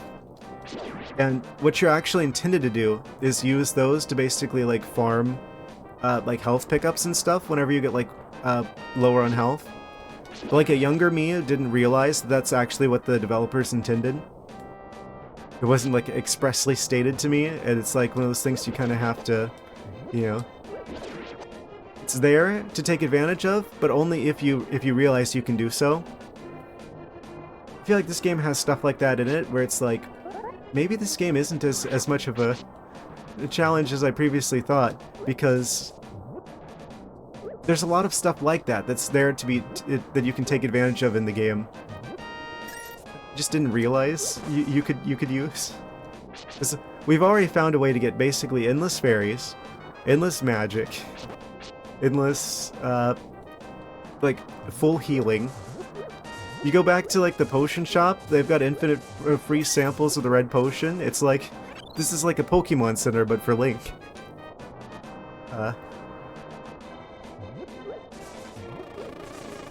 There's a lot of like quality of life stuff and things that are like really convenient here that I didn't realize you could just have that. Much like the ducks in the forest, you can just have them, they're free.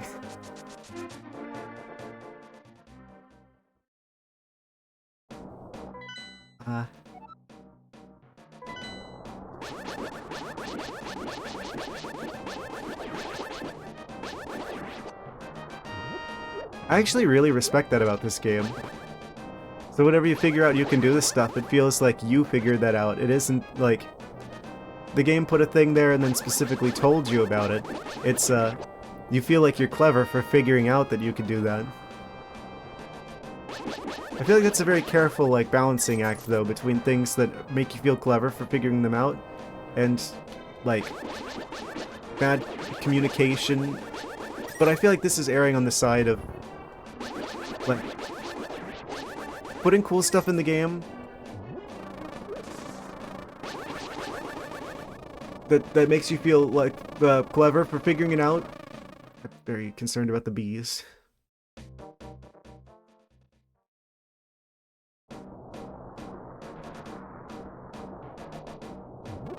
Why do I keep doing this to myself?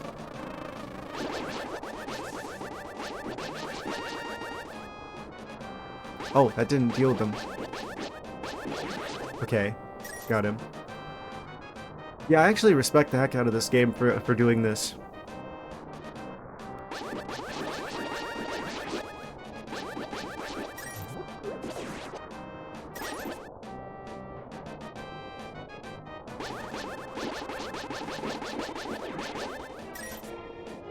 It rewards an observant and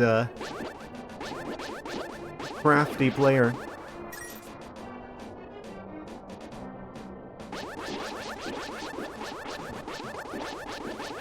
It gives you all the tools you need to succeed.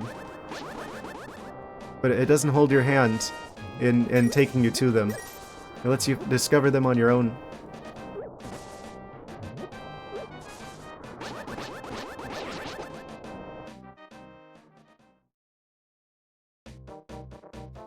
Now, if only I could discover how to get back to the dungeon.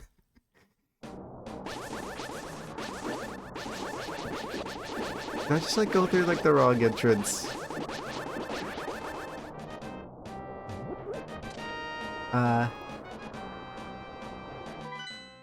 I might have the big dumb. Funny thing, I know exactly where we need to go. I think there's, like, a different entrance I'm supposed to go through. No, this is a dead end. Oh, of course there's the guy in here. Lovely day we're having inside of this giant rib cage. Where do these bones come from? I'm also just realizing, wait, this is a lot of ribs. It's a very long spine. Is this dragon bones?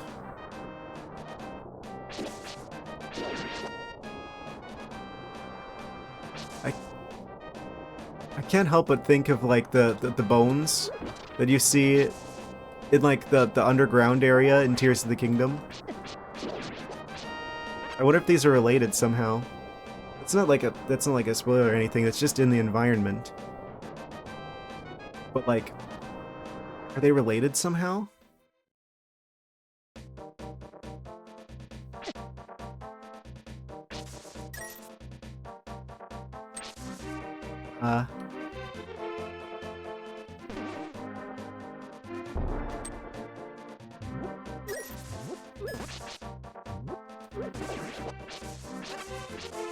So there's also, like, a long dragon-esque bones. So how does one get back to the dungeon? I'm probably this way. I'm gonna have a harder time getting to the dungeon than I am actually beating the dungeon. Okay, I think we are so back now, guys.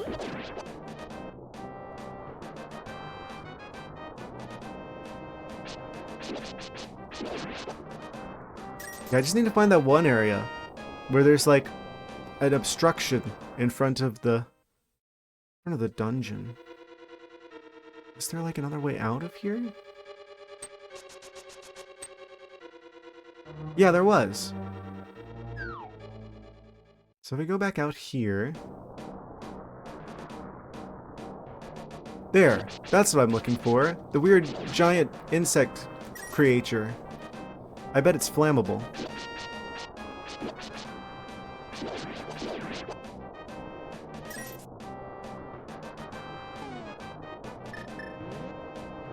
Alright, guys, moment of truth. Whoosh. A very flammable.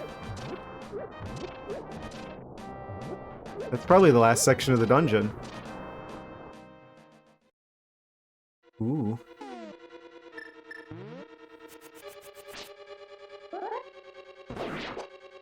Take that, Moldorm. Yeah, I remember what you're called. Oh, we need a key.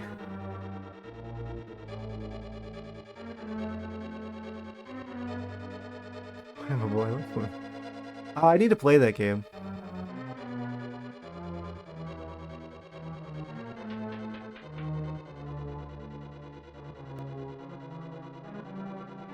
Let's conquer.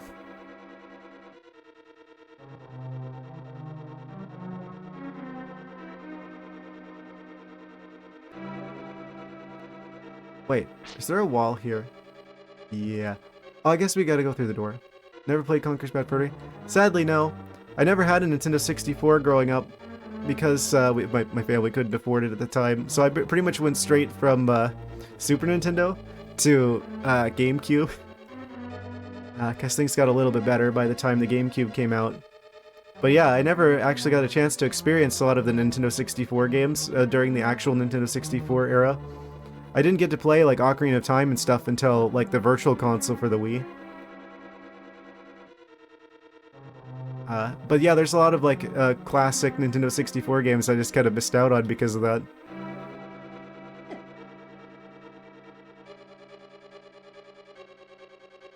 I've never actually seen someone play through. I've seen like bits and pieces of people playing that game, but it's like they always like reach a certain point and then they just kind of stop stop uploading stuff to it. I know that game is like kind of I don't know, very unique in terms of some of the subject matter it decides to go into. Have to play the original N64 version either on the rare replay or the N64 game itself. Don't play the remake. Got it. Yeah, I would typically tend to prefer originals before going for remakes for things. Generally. What is that? It has a history. Yes. I'm sure they probably changed some stuff. That game wasn't afraid to go in some very weird directions for my understanding of it. What is that? Oh! What?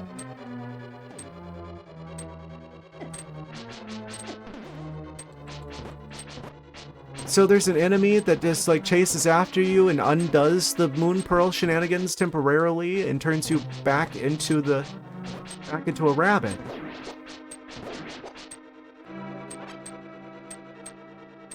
I'm surprised.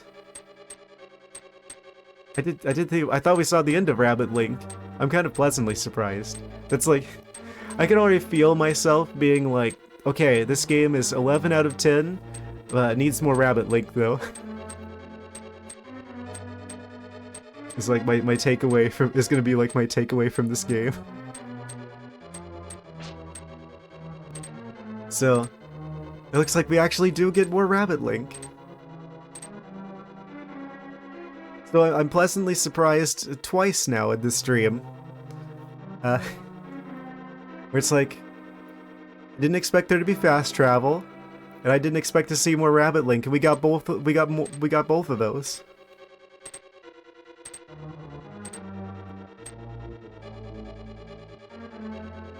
This game has everything.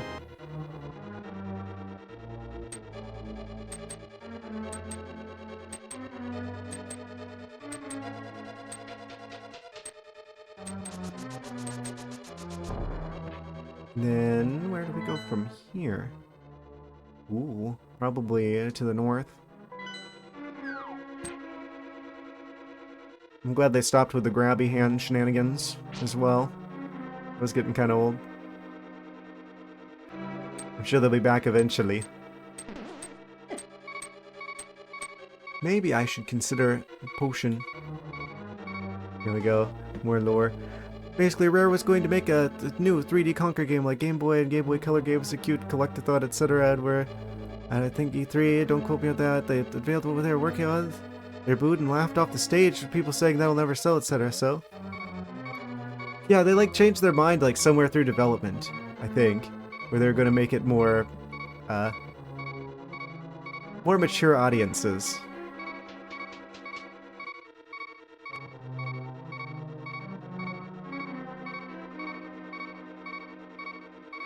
So just a heads up, it's like warning me the ads are gonna start in like 15 seconds. Scrap the plan. No, the hands are back. I called it. I'm angry that I'm correct. We scrapped the plan. We made it into adult game. Reusing their sprites. Conker's Bad Fur Day was born. Yeah, bold choice for the time. So still kind of at the time period where games are like, oh, video games are for children.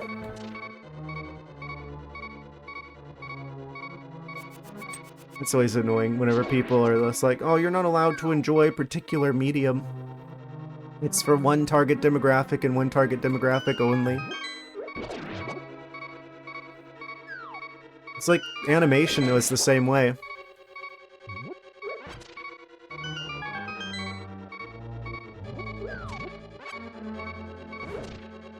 Even after the hand's already fallen, it can still grab you? Okay. They're just... It's never safe. Oh, there's no hearts here either, are there? Oh, man.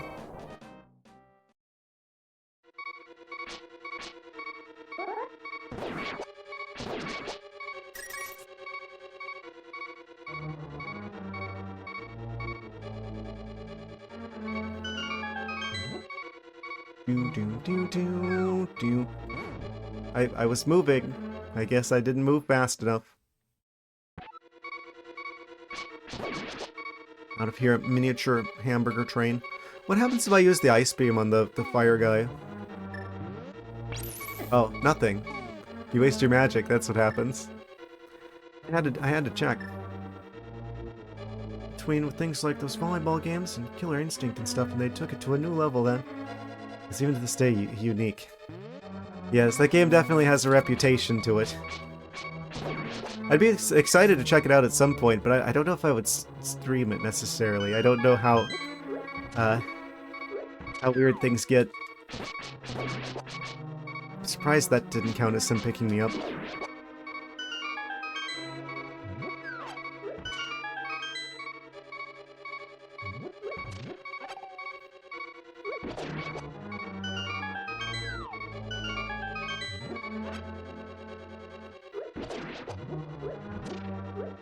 Oh, I thought that was a fairy. As long as I have an adult tag. Probably fine. Ah yes, the tag that makes it so your videos don't show up anywhere.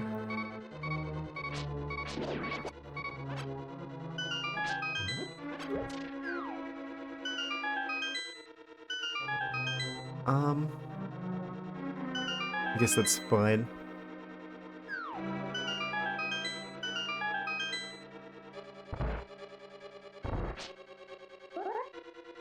I'm gonna use the thing.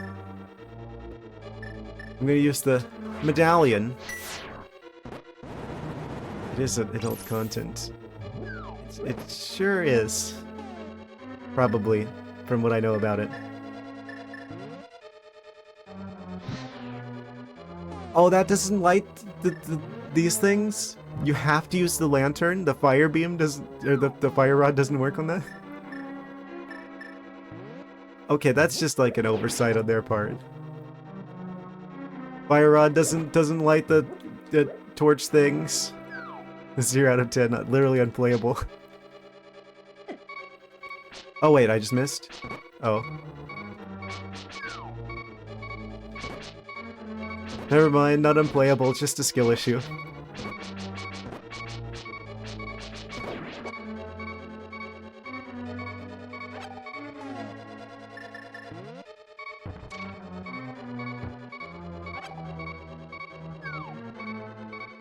Trying to trick him to fall over there. Okay. I probably should have waited before hitting him so I could have got the full use out of that magic scenario. Okay, yeah, that was fun. How did I miss? It looked like I hit directly at the thing.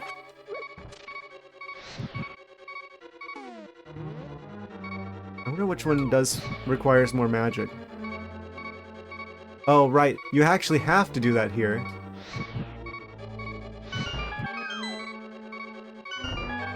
Oh no, it reseals.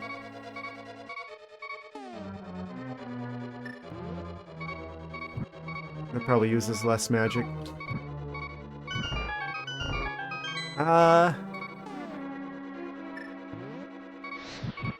Oh, the bottom one probably went out. I'm gonna be out of magic again. Why does it reseal? Let me through. Oh, I just got to the door! And of course it's the one at the bottom that's out.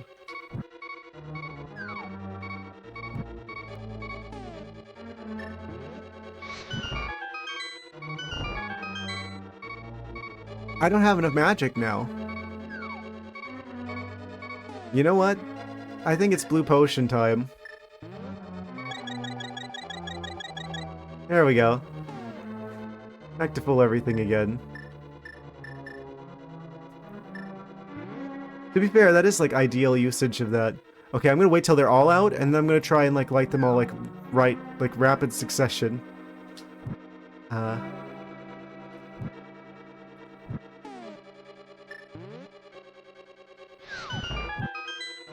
Okay, that time we made it through. The rabbit. The guy who transforms me into a rabbit again is present in this area. What if I just... Not even gonna risk it. We don't have blue potion anymore. What?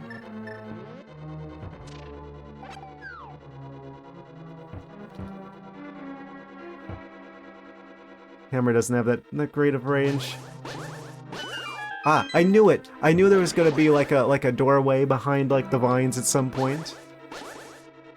They put these all over the place, they get you used to, oh, there's nothing useful back behind there. Oh, where do we go from here? Oh, I don't know, it could be anywhere.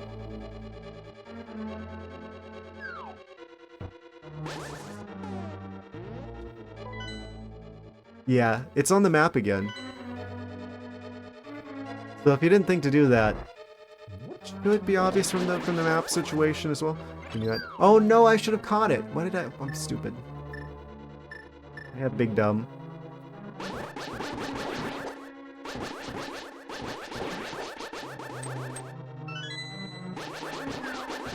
No! By what, the red rupee, come back. Oh no, I'm all the way back here now. I mean, what do you call one who does stupid things?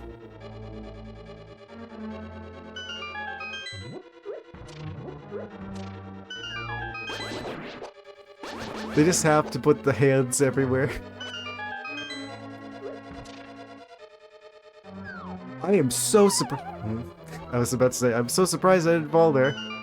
While I'm falling there.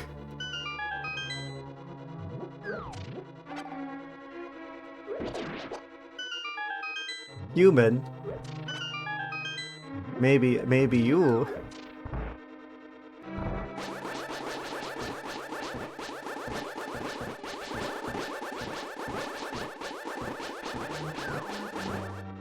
Not all persons are human. Thank you very much.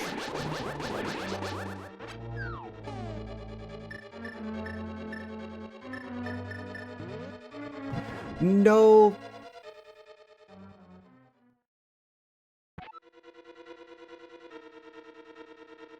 Aha. Okay. Let's see. Wait. I still have full health. Do they not take health whenever they teleport you back? Are they just there to annoy you? I'm like tempted. Tempted to let them catch me just so I can... Yeah, let's just do a little science experiment here. I feel like this is like the 4th experiment this time. Yeah, that didn't take any health. Wait a second.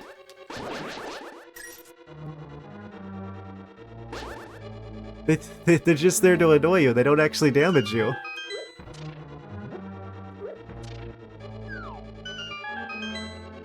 I'm actually really surprised. I would have expected that they would have at least done like, you know, a heart, half a heart, something. Because they're like an enemy. They're like the only enemy that doesn't actually hurt you, apparently. Fair enough. I just entered the room! It's like spawn camping me. Actually, it's about a bajillion degrees. I think we're nearing like the end of the dungeon. I'm gonna go grab some water really quick. I'll be right back in a second and we'll finish this dungeon. I'm gonna go get some water. Alright, I'm back. Quick recalibration.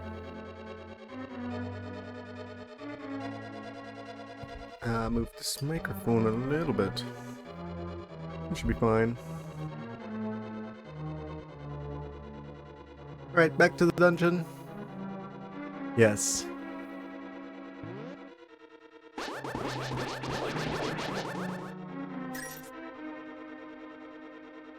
Launch that flame.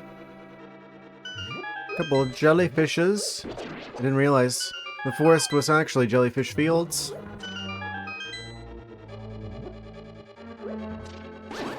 Oh, I was trying to grab the arrows so that it just was like, oh, well, how about you? You're gonna get the zap as well. Oh, wait. I think we gotta go around the long way.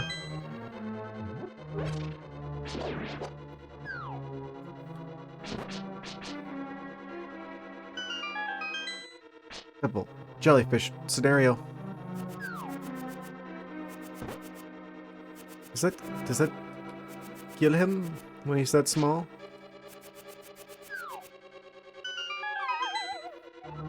Preferable to fall than to get teleported back to the start.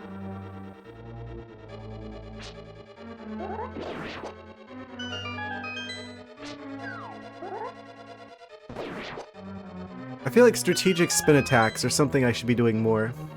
I feel like I haven't been doing the strategic spins. Just one-shots the enemy hands. No! I was like locked into the animation of spinning. Couldn't dodge him.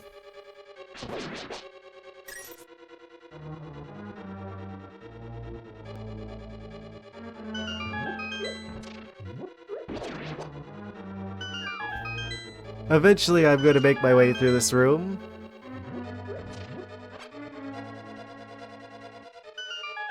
We go over here, and then we grab this, and I just need to avoid the enemies.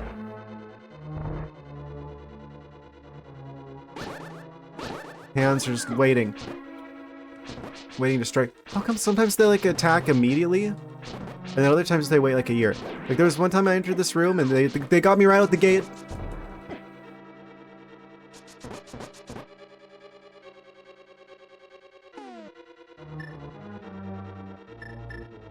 There's sandwiches.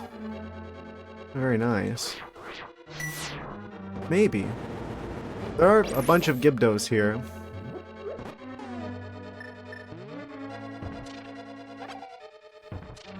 Ah, that guy always drops the full health refill, I think.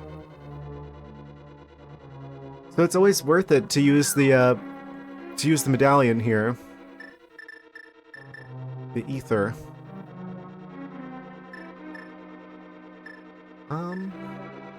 Wait, does that mean the one enemy that drops like a fairy is going to do so again?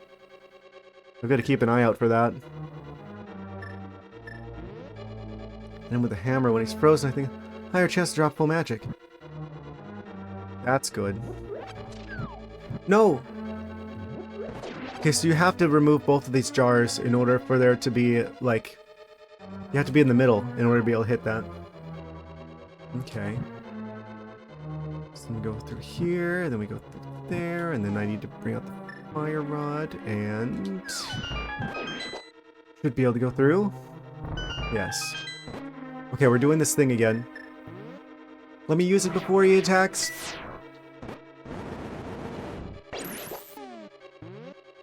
Okay.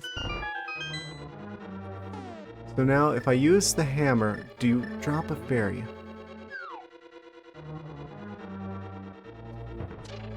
No, it was magic. Was it one of you that drops the fairy?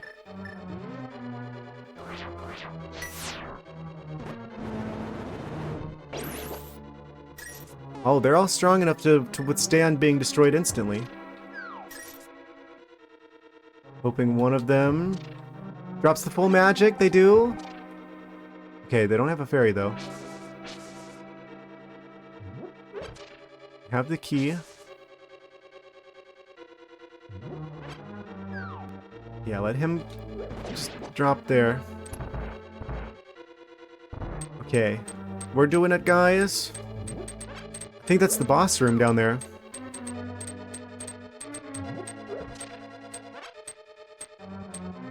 Here it goes. Let's see what they're like. Oh, what are you? Enemy moth? It's a moth. It's Mothra.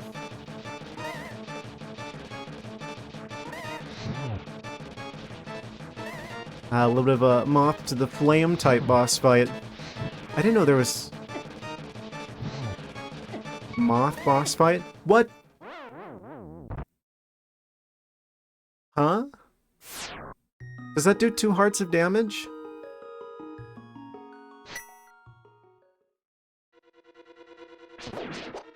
I get the distinct feeling that getting back to the boss is going to be more annoying than actually fighting the boss. That seems to be a running theme, where like the boss is not as bad as, well, I didn't have full hearts. Oh, I walked right into that. Huh. Well, we know what we're up against now. We've got a Mothra type boss fight. Yeah, I had like very little health remaining. That's heart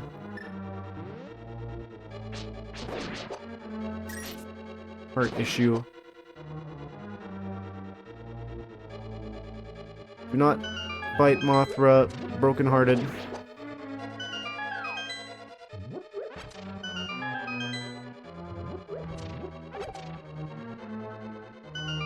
Oh, that didn't work the way I remembered it. Okay, there we go. Yes. I just have to get good at going through this part.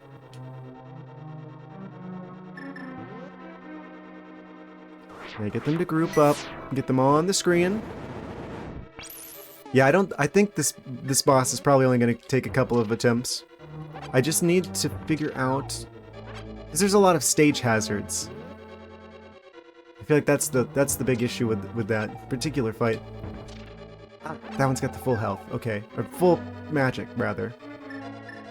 It seems like you pretty consistently always have that one that does full magic here. Oh, I forgot to do this one first. This is fine. As long as the hands don't get me. Yeah, go over here. Oh, I'm gonna make a run for it. Oh, you better try and stop me. He fell for it.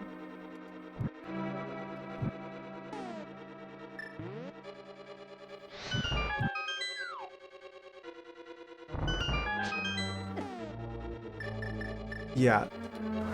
We definitely want to just go ahead and use the medallion to clear this room, because it's just going to take all of our health if we don't.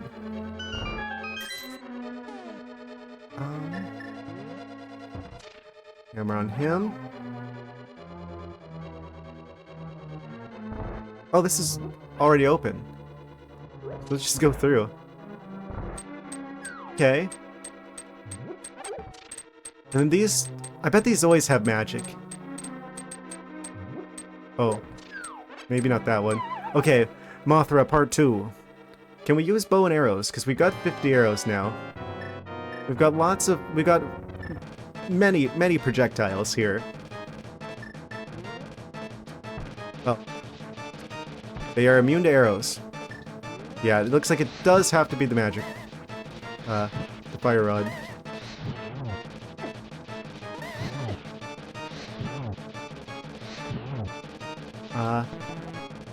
Well, no more magic for us. So now what?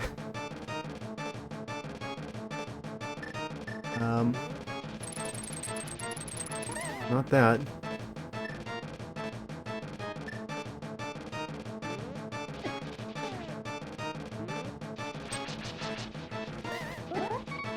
We need health. Full health? The sword beams work pretty well, but...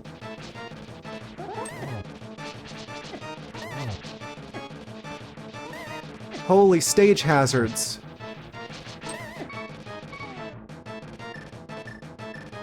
I don't know if we're gonna get that this attempt.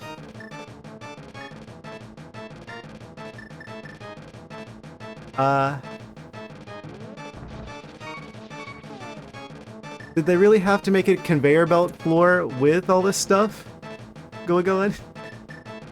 I don't think any of these help us here. You sure there's like a few drops of red potion? Yeah, the boss isn't even an issue.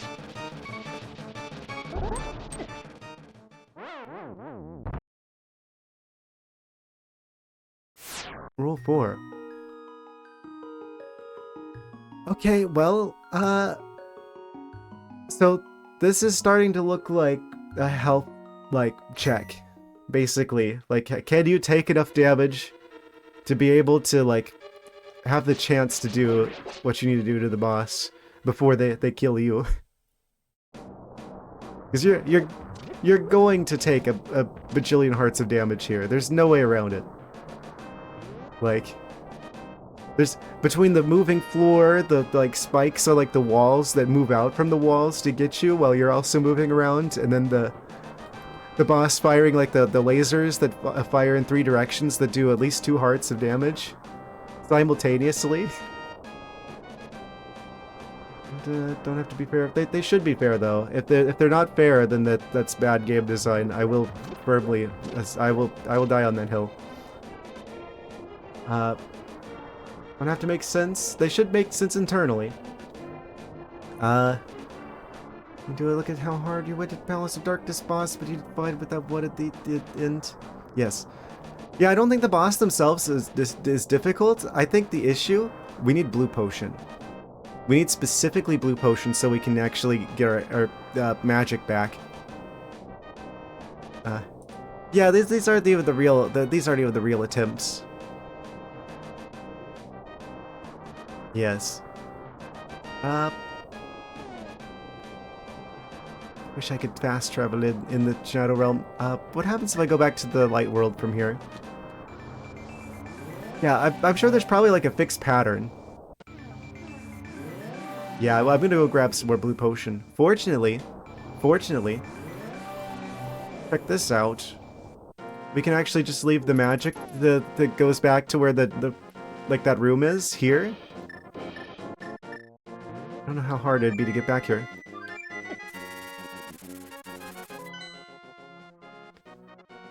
Well, I guess we'll have to go back to Kakariko Village and go back up the long way. But I think that's near like the place where you get the Master Sword, like south of there. So if we just go in here, we should be able to grab. We've got a bajillion dollars. I'm just gonna go ahead and drink some potion to heal our magic shenanigans right at the start, because that's only 60 rupees.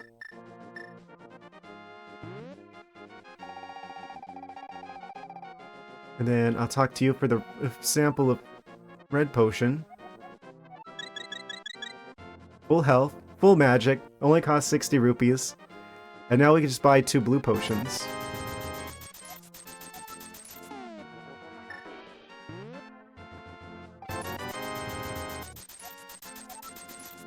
It only costs 160 rupees. I mean, that seems like a lot, but we get so much money in this game, it's like, it's not really that much of an issue. So now we can just fly back to, well, I guess the closest place would be Kakariko Village, but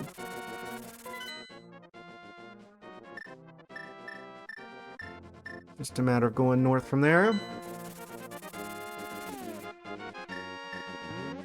And we'll have another attempt on our hands. Top of Death Mode made me go wild as a kid, kept pushing me off. Yeah, I kind of expected it, because I've played pretty much, like, most Zelda games by this point, so I know how to deal with the Moldorm. I may have dealt with a couple more Moldorms in my time. He still pushed me off a couple of times, though. Honestly, like, the dungeons that give you the pendants at the start of the game kind of feel like tutorial dungeons compared to the crystal dungeons. And of course we already lose a heart. Ah, but we got it back. Peppers. I love apples. Okay.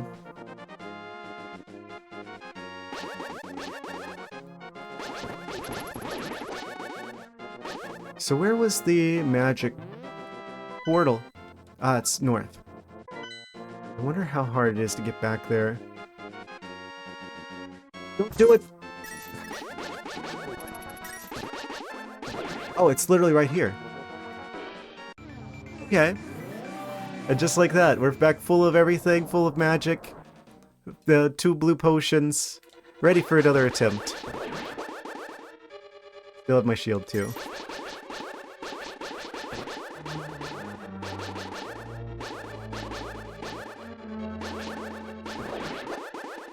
That makes it makes things so much more convenient that we can just go back and do that stuff. That's why I was like so hoping that there was like fast travel in this game. That kind of changes everything.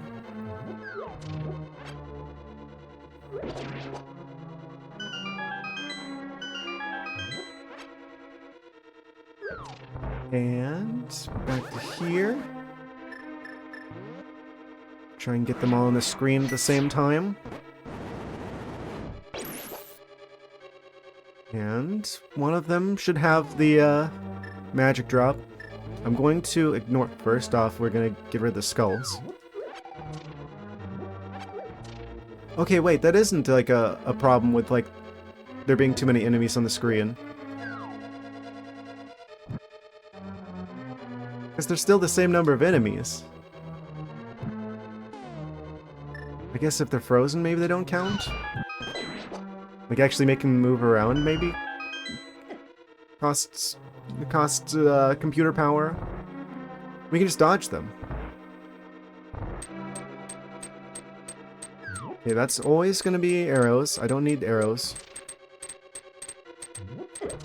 And of course he managed to get me. Okay, another attempt. Here we go again. This time with double blue potion. We're like dual wielding blue potions. Link's got like a blue potion in either hand. Oh, I guess he's immune. Okay, out of magic. I'm gonna switch to the sword until we start getting a little bit lower on health. Okay, it's just that sword range is so bad. Okay, we need blue potion, we need it now. And then we go back to the red. Get the fire rod.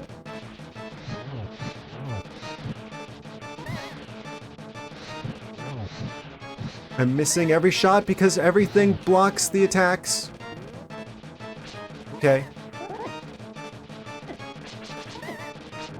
Okay, we got him. We got him. I didn't even have to use both of the blue potions. We did it, guys. We beat Mothra.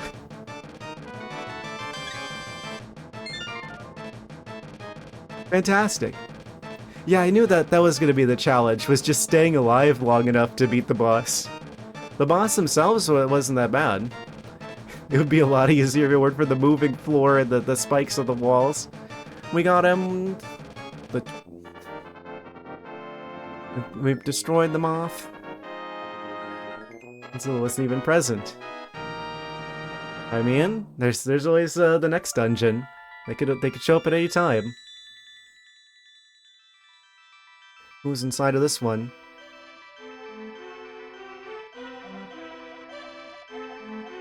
Lank, because of you, I can escape from the clutches of the evil monsters. Thank you. You know the prophecy of the great cataclysm. The prophecy is true. That's the way I heard it. If a person who has an evil heart gets the Triforce, a hero is destined to appear. And he alone must face the person who began the great cataclysm. What? We're going to have to fight Ganon? Who could have foreseen this? If the evil one destroys the hero, nothing could save the world from his wicked reign. Only a person of the Knights of Hyrule, who protected the royalty of Hylia, can become the hero. You are of their bloodline, aren't you?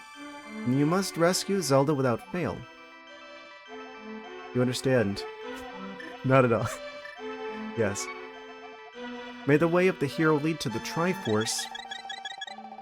They look like the same person that was caught in the previous crystals. It's like they just keep getting caught over and over again.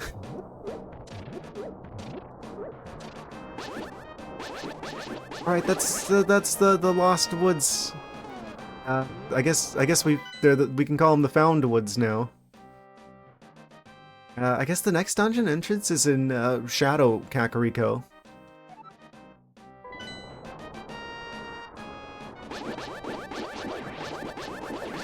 We're like, we're already like right next to there.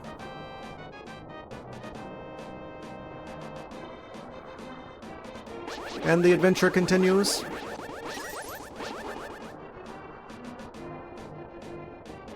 Wait. Oh yeah, we gotta go through the dungeon again to get out of the dungeon area.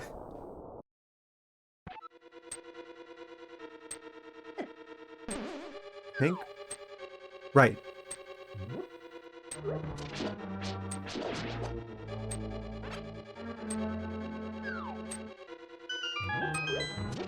Is it just me, or did like the art of the princesses who are captured in the crystals look kind of, they look the same? They all got like the same like green hair. It's like, that's not Zelda.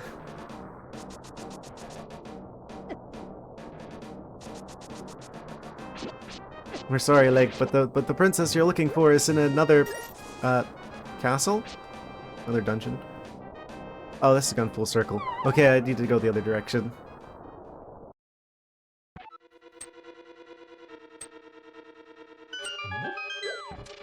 I'm wondering if there's like any connection between like that enemy that we just fought, the moth, and the moth-looking creatures in Wind Waker. Because there's like moth enemies from there as well. I'm wondering if they're technically the same? They kind of feel similar. I mean, they're both moth-shaped. Just gonna leave that guy. That's a dead end, and that's a guy who likes to eat shields.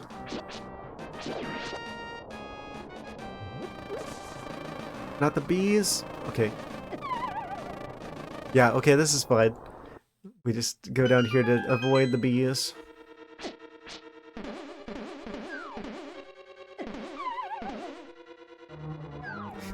Will we have enough health to make it to Kakariko?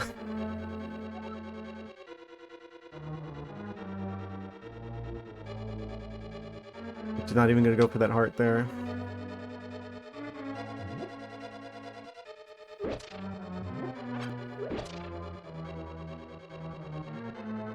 I don't know what the next dungeon's gonna be like. That's weird to have like a dungeon in like the town. Wait, how do I get out of here? Oh no. Well, I guess that's one way. It's gonna take us back to here again.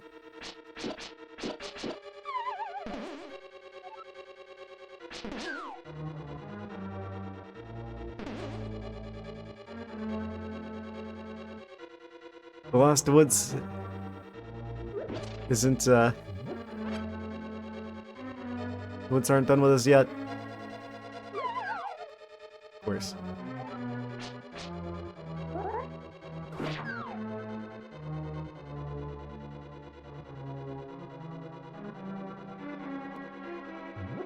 Watch that. And there's these guys. Alright, and then here's the exit. Just need to get around here without falling in. Okay.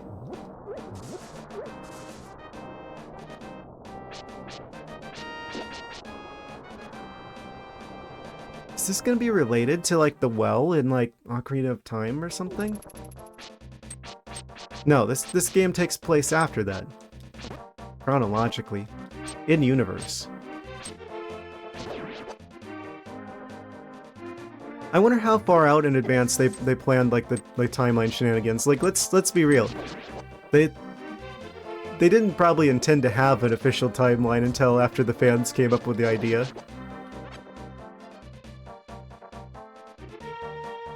I mean, they might have. I don't know. It's hard to say. So that's... Please don't break out at the broken timeline.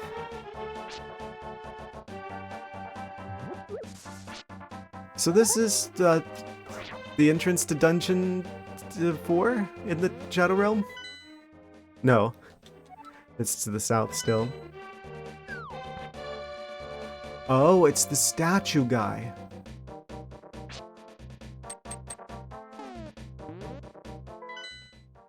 Yeah. Okay. So this guy's the one that we need to somehow convince to let us into the dungeon. Do I have to solve his riddles?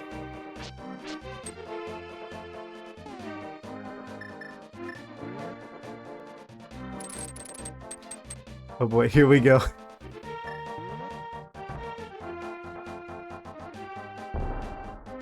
Nope.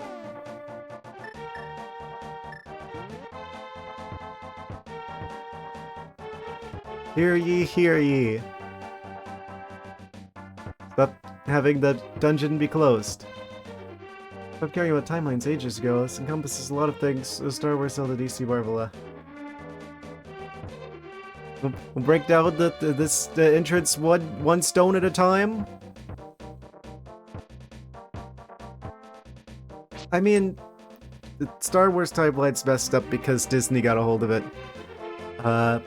Also, they killed the extended universe, apparently. Like, they're like, oh, it's not canon now. The superhero stuff I never got into in the first place.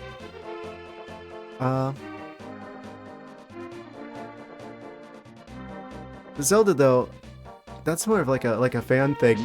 I feel like they only kind of sort of made canon before Skyward Sword. I'd rather you didn't tell me how to get in. I would prefer to figure it out on my own. I do appreciate. I'm assuming that's basically you offering.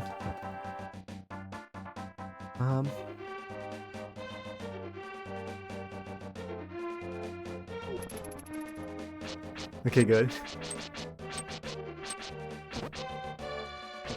It's like if I was playing this like when it came out, right? It's like this is one of the hurdles I would have to overcome.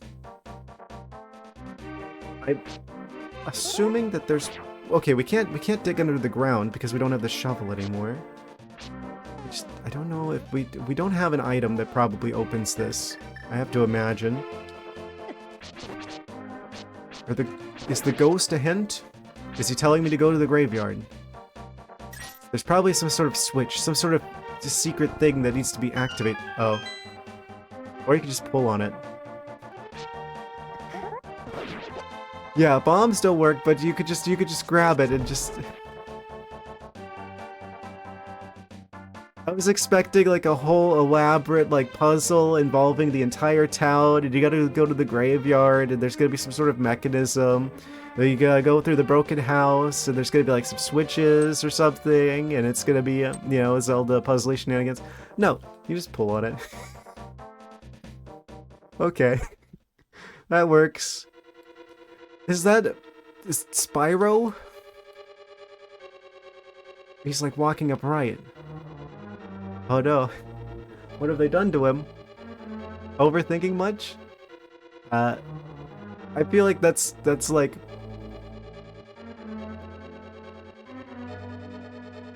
Overthinking is kind of like the main thing I do.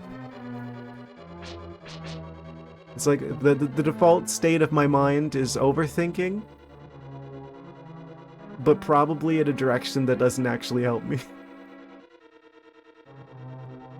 It wasn't even invented yet at this point.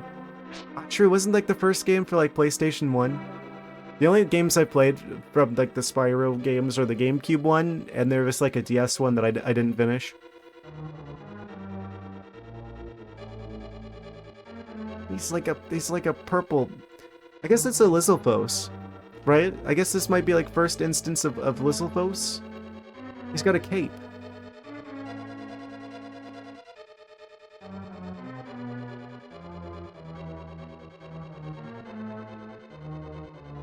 I think it's funny, we're just like going straight into the next dungeon. This game has a lot of dungeons. Oh, there's a lot of lizards. There's a red lizard. Oh, do they have like a sound effect that's like kind of similar to like the Ocarina of Time Lizalfos sound? Do you have ranged attacks? Or do you just kind of walk around? Oh? Just kind of moves around. Meanders about. Oh. Okay, the blue ones just kind of meander about. I kind of feel bad for hitting up. They weren't even attacking. Oh, the red ones shoot fire, though. They probably are Lizalfos, then, because the red Lizalfos in Ocarina... Not Ocarina of Time. I think they're in Breath of the Wild. At least in Tears of the Kingdom. I know there's red Lizalfos, and they breathe fire. So... Hey, we got the map. They're probably Lizalfos. That might be the first instance of Lizalfos.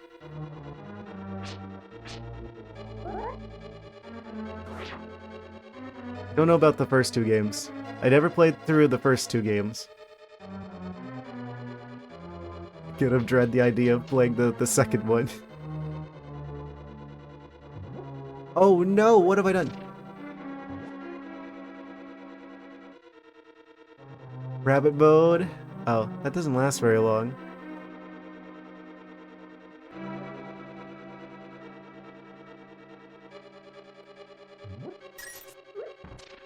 $300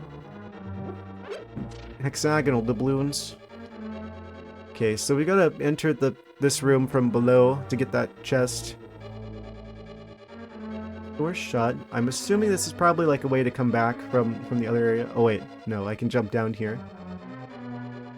Probably. And then there's this kind of area. Oh wait, there's literally just the ladder here. I was already down here. It's acting like I had to come back. I don't have to come back. Wait, yeah, we do. Because that area is like kind of sectioned off from the rest of it. Ooh, spicy lizard.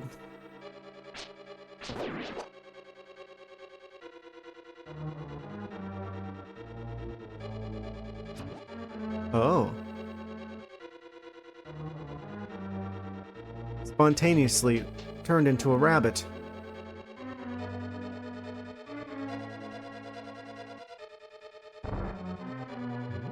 Oh, right.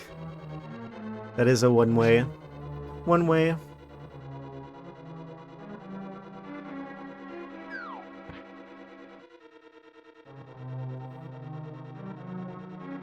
I'm actually kind of happy to see that that's a thing, because I'm like, oh, they just turned us into a rabbit long enough for me to grab the moon pearl near instantly. Oh wait, do we always go rabbit mode whenever we are going through there? Interesting. The stealth slimes. Okay, so what if I jump down here? Ah, we're being chased by the rabbit magic. Wait, we just get the big key right off the start? Okay. I'll take the big key. Sure.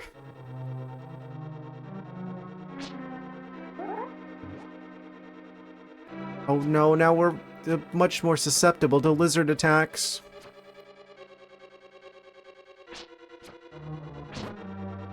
I see.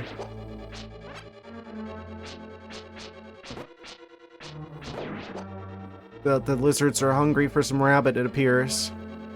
They're like producing the rabbit magic, and then they're trying to roast me afterwards.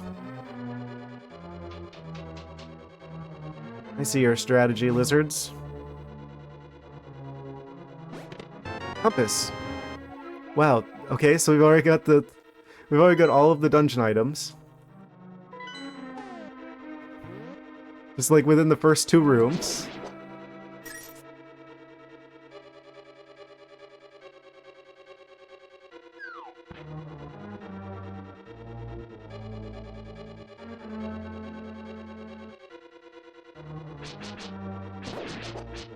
Oh no, the lizards are so scary and dangerous. Obviously, they must be the real challenge here. I always liked the Lizalfos.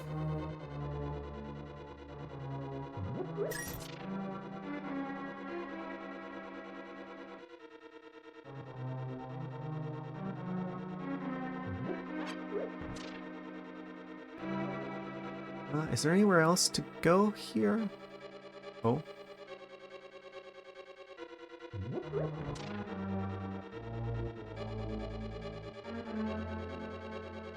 I think we've done everything in this room. Now if I go over here... You got anything that we can use? Actually, let's check the map real quick. Real quick, like, because this seems like it's going to be a relatively short dungeon. I can't help but get that feeling.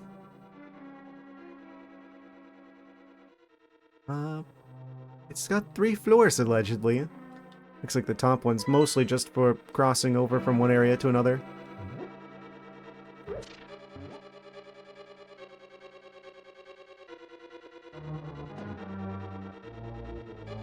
That's fine. That's fine. Just appreciate you being here. Don't have to be crazy if you don't want to be.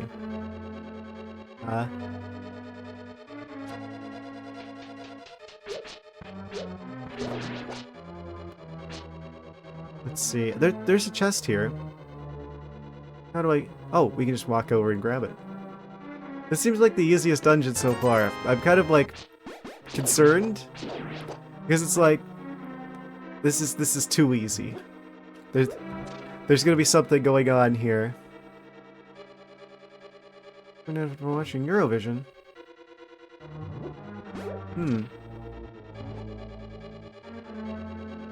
I've vaguely heard of that.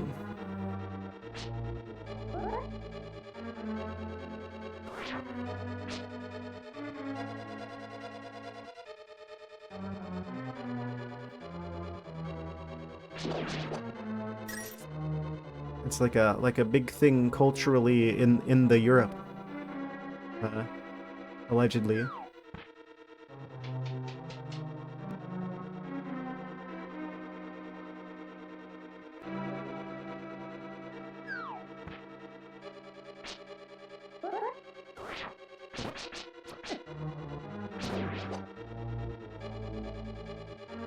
Isn't it basically like European American Idol? That's my impression of it. Having never seen it, or not entirely being sure of what it actually is. Like it's some sort of musical contest or something? I don't know. Yeah, it's not really a thing over here.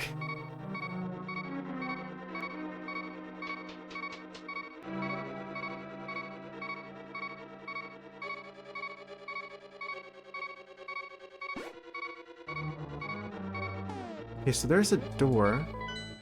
Is that the big key door? Can I go through? We can go through. It is a big key door. So bizarre. And the fire guy was waiting to spawn camp me.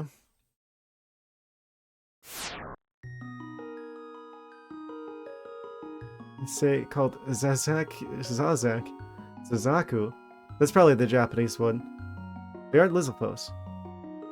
They did try their own thing once. I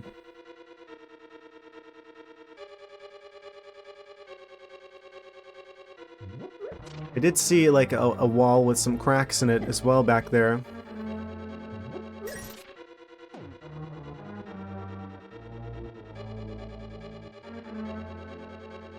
I feel like the real challenge of this dungeon is going to be something very, very subtle. Something very, very nuanced. So far, it seems pretty straightforward as far as dungeons have been going. Version up in BRB for me. Okay, okay.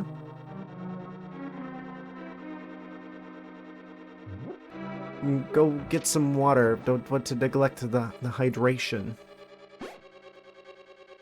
Oh, we can't even pick stuff up if we're rabbit mode. His little wimpy bunny hands can't even hold anything.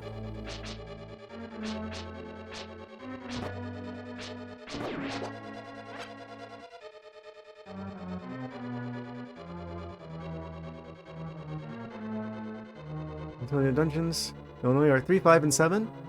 Yeah, we beat 3. It was I genuinely believe 3 is not as bad as 2 was. Now we're in dungeon 4.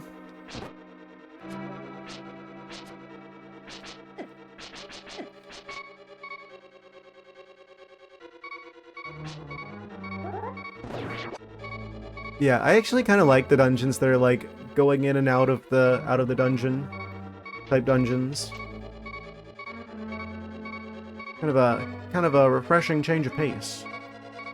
Yeah, instead of a million entrances. The hands are annoying. I'll give you that one. The million entrances is fine. Honestly, the thing where you have to like flip a switch in one room in order to make it so you can access the pull switch in the room that's like just to the west of it. That's probably the trickiest, like most likely to bamboozle me part of that whole dungeon. And I just kind of accidentally stumbled across the right answer there. So if I hadn't have done that, it probably would have taken much longer. But I did just happen to find, oh wait, you can hit the star buttons on the floor in one room, and then that changes the... Because it's not very intuitive, right? You wouldn't expect that like stepping on a switch would change the position of holes in the floor, let alone the position of holes in the floor in another room. Like that's probably the least intuitive part of that dungeon. So I feel like that was a bit of a stroke of luck there. I happened to figure that out a bit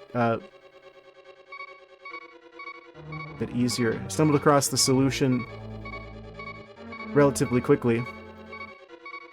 That's probably the part that if I didn't figure that out sooner than later, we would have probably been there a lot longer. I was expecting there to be like the doorway through one of like the vines that you can cut on the walls. Because I've played other Zelda games and I've seen that trick before. I guess this must have been the first place they did that one.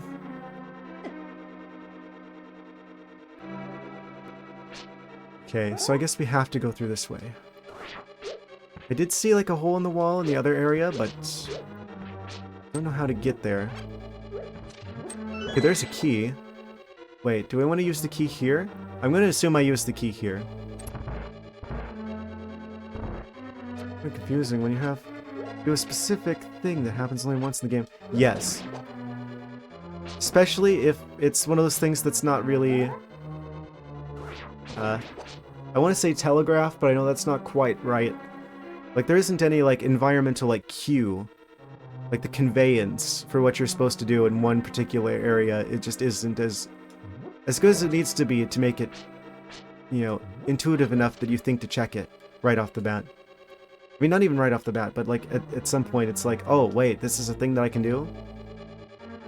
Like, if there's, like, particularly one thing that trips me up is if there's, like, a mechanic that's, like, a fundamental mechanic in the game, but it's never, like, the game never tells you can do it until you get to the point where you actually have to do it to progress.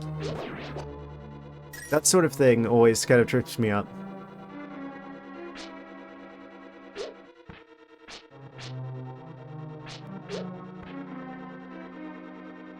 Because it's like, really what you should do is, there's something in my eye, I need a haircut. So this room's just empty. I'm assuming this is a return path at some point. I forgot what I was saying.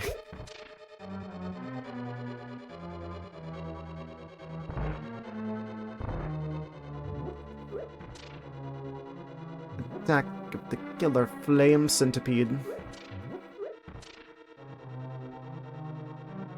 There's a hole in the wall back there as well, I noticed. Yeah, I think this dungeon is... It's starting to show that there's a little bit more to it than previously thought.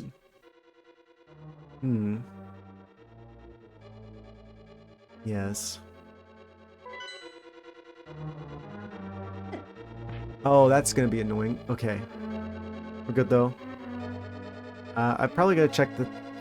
Probably should check that room. This is what the guy's that turns into a fairy. Back here. Oh, did I collect it instantly? I collected it instantly. I didn't mean to do that. Well, we've got it now. What are these things? It's like weird, like, fire plasma ghosts. They're like flying around in the air. There's a lot of enemies in this game that are just like, you never see them in any other game. That's really interesting to me. How many enemies are just like specific to Link to the Past. Do I like the moth boss?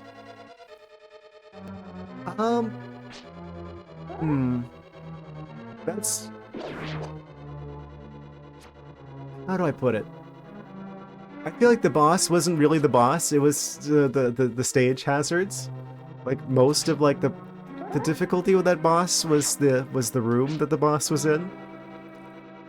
The actual boss themselves were easy. It kind of feels like they made the boss, they realized it was too easy and filled the room with a bunch of stage hazards to make it more challenging, because it's like, oh, this is like a middle of the game kind of boss. I like them overall.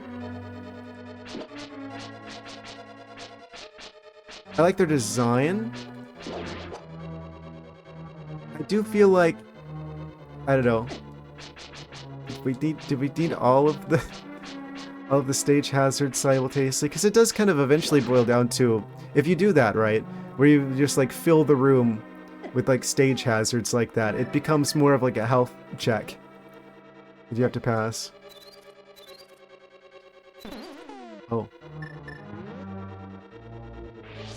Come back here. Come back. Why are you invisible?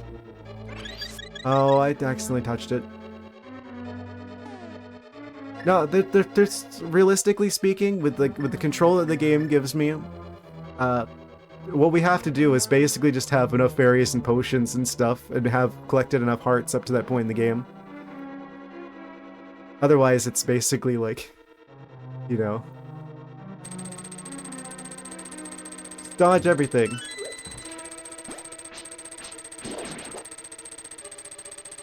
I feel like just passing the health check is gonna be easier than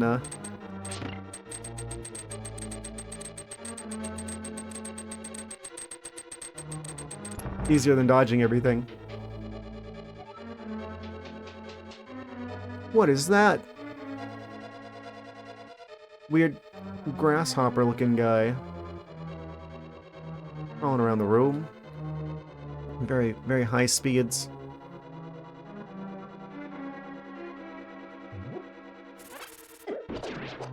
Weird eyeball keys.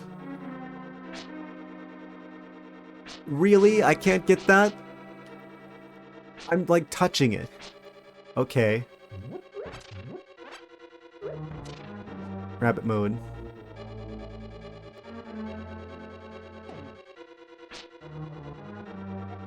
I've got another note. Blank, it's me, Zelda. Don't be deceived by the magic of Blind the Thief. Be careful. Blind the Thief. Magic. We'll be on the lookout for that, Zelda. Oh. I've accidentally activated the snakes. The snake switch. We've got skulls.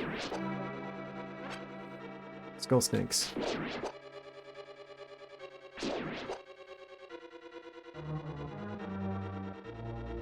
So, guess we go through the floor here. Or not. That's one thing that's also kind of confusing about this game, is the sheer number of times where there's like, oh, here's like holes in there's like cracks in the floor, the wall. You're meant to use bombs here to get through, except half the time that isn't actually a thing. It's just decorative. I think we get like a bomb upgrade at some point. That might be the secret. 'Cause there's one on the pyramid as well. Unless it really is just decorative, in which case that's just confusing.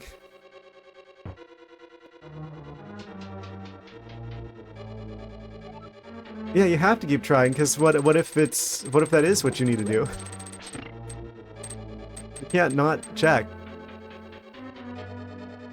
I mean, you could, but then you'll miss out on a bunch of stuff, and you'll probably hit a situation where it's like, oh, you actually needed to do that to get through.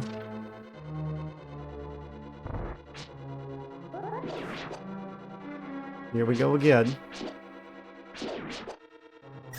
Wait a second. Is this where I think this is?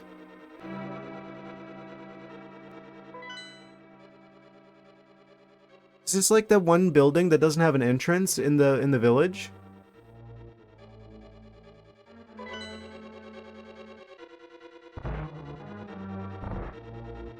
I think that's what this is. And there's like the row of like windows from like outside.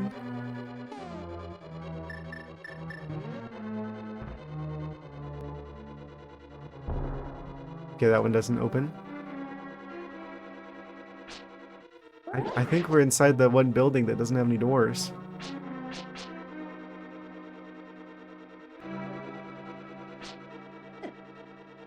Wait. I think we are in the past. I think there is some time travel going on here. Because if you're like in like the Light World version of this place, right? They said that a gang of thieves used to live here. And then that note from Zelda implied that there was like there's like a thief, like beware of like the magic of this thief character. Does that imply that this is in the past of the Light World?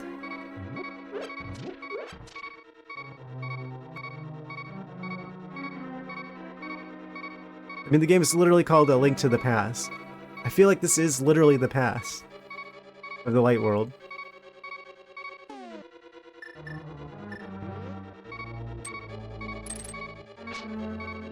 This game is also a game about time travel.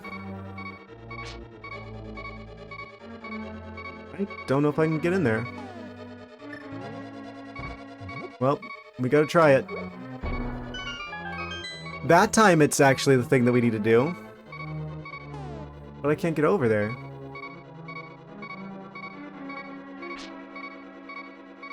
Oh, that probably lets light through into an area below. See? That looked identical to like this crack in the floor here. But this one, if you try to do that, nothing.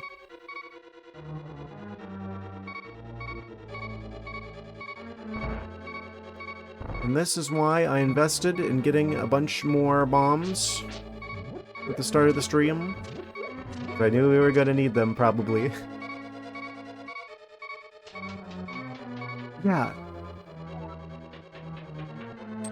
Oh. They're on the loose. Yell some vague hints.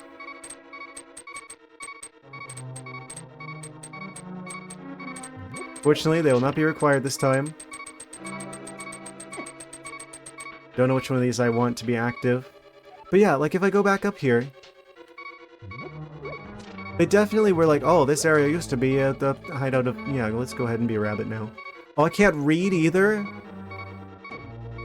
Not only can I not pick things up, but apparently whenever Link goes rabbit mode, he gets a little bit rabbit-brained as well. It's me, Zelda. Don't be deceived by the magic of Blind the Thief. Be careful. So there's a thief here. Blind the Thief. And in the Light World, they say that this area used to be like the hideout for like some thieves. So I think that's pretty much saying that this is the past of the Light World. I tried to avoid getting hit by the one that was below me, and then I ended up overcorrecting and going too far up, and then getting hit by the one above me. Classic. A classic bamboozle. There is time travel. I mean, it's called The Link to the Past. You have it reversed. The game's using reverse psychology on me, I see. So in the Light World, they say that it used to be a hideout of thieves, and then they come back at some point?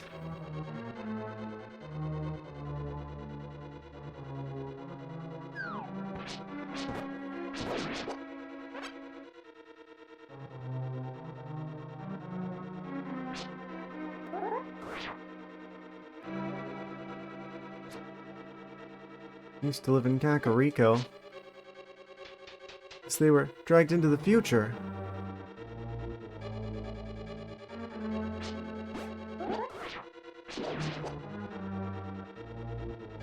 How do you figure that out?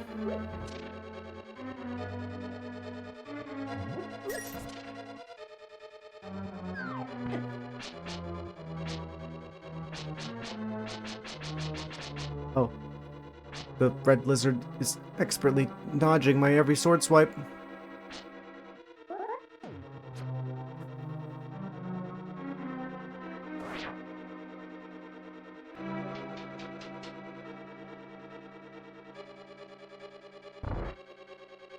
I wonder why these guys don't ever make an appearance in future games. They just like replace them with Lizalfos at some point. It's so weird.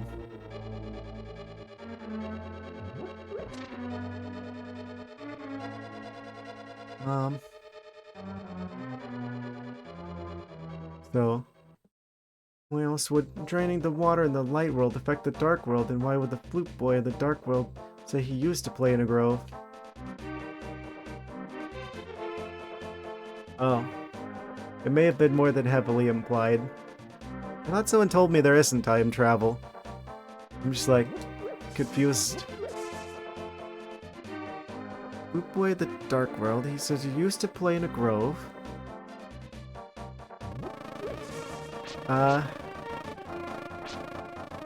Gonna dodge that guy. I'll play your game.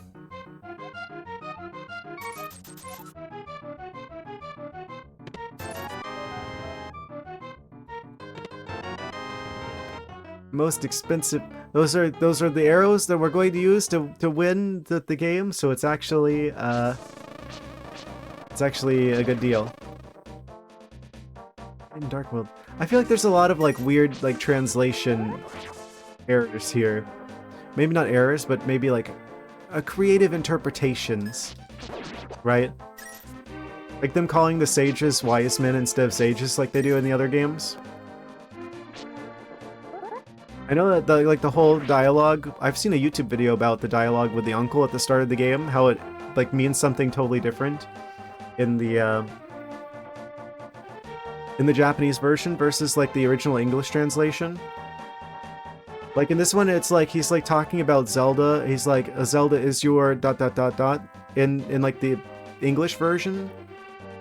But I think the Japanese one eventually like actually translates to something more like Zelda is your destiny or something like that instead.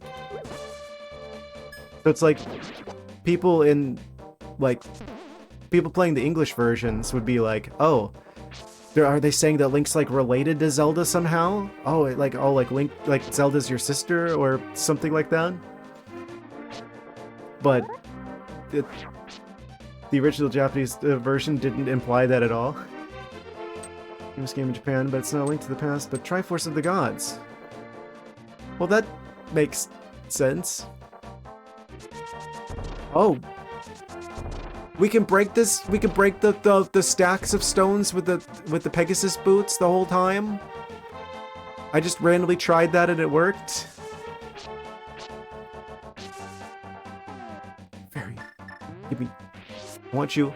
Come back, please.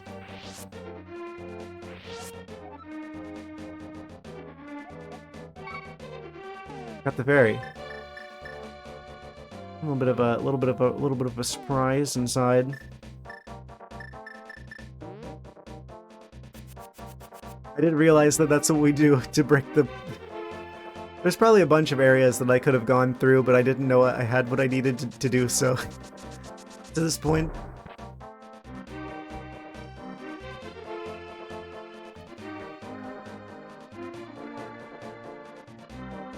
Is this the first Zelda game that revolves around time travel? The original Ocarina of Time.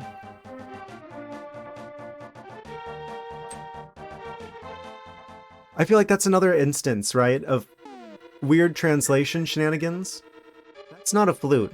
That is an ocarina. They called it the flute.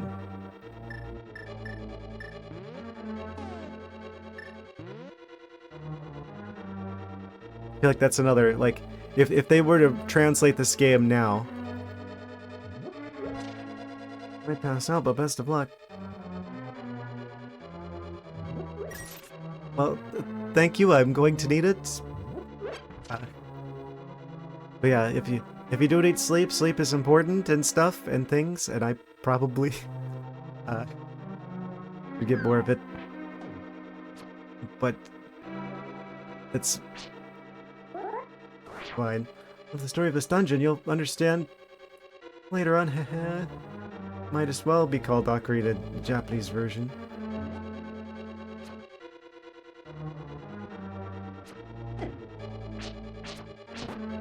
Thank you for hanging out. Appreciate you.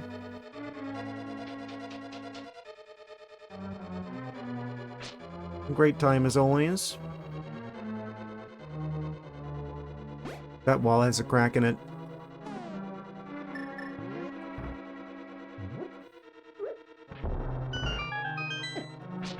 Do what you must, stealth slime. I've already won. How do I get over there? Not through here.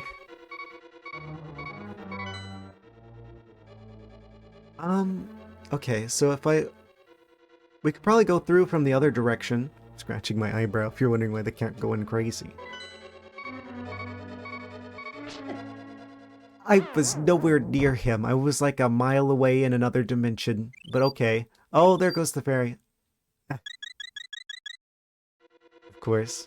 So much for saving that for the boss. That's fine. I need to find more bottles. That's what I need to do. We could have potentially 4 extra lives, I think. If this is a 4-bottle type game.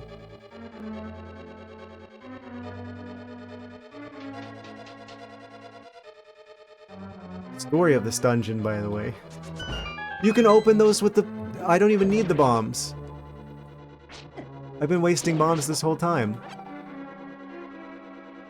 Okay. This game is full of surprising discoveries today.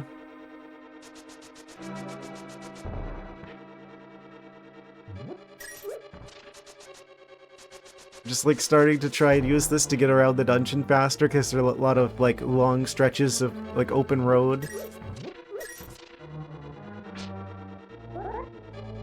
Oh wait. What do I do here? He's trying to laser me through the walls. I don't think there's anything we need to interact with here necessarily. Unless I need to actually remotely destroy the lizards.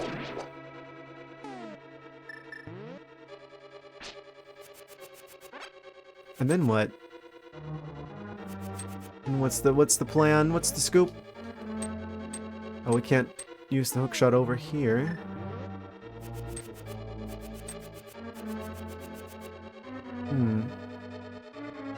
Guess we can't do anything with that just at the moment.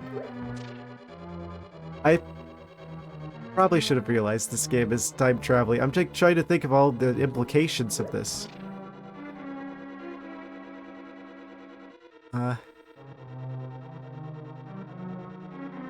Loot boy situation.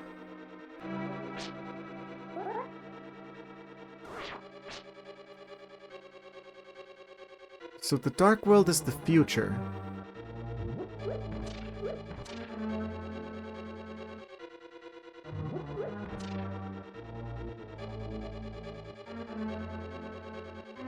Used to play in the Grove. Yeah, so the Light World would have to be the past.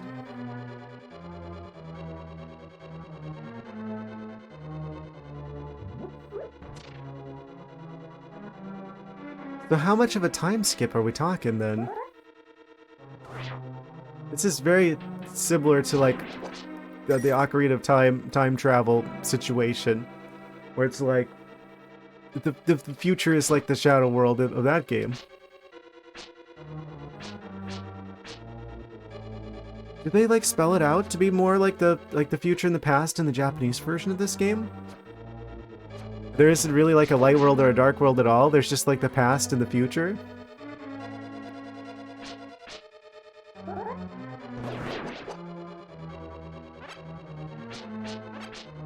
The entire concept of a light world versus a dark world is entirely one that's like a translation choice of making this like the dark world.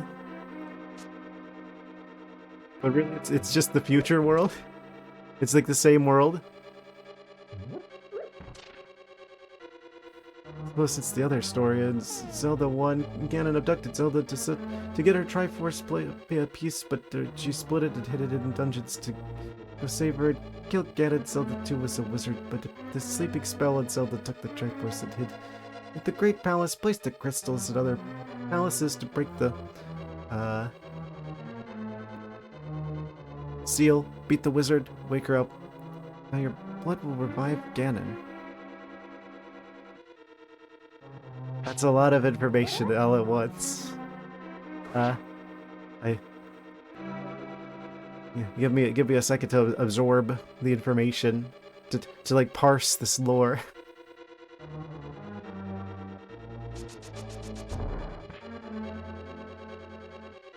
I need to probably play the first 2 games. It's the stories of Zelda 1 and 2. Ah.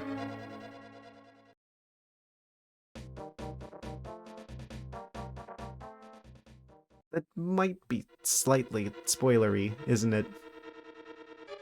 I never played them, no. I've stated multiple times that I've yet to play the first 2. I've very much been playing these games out of order.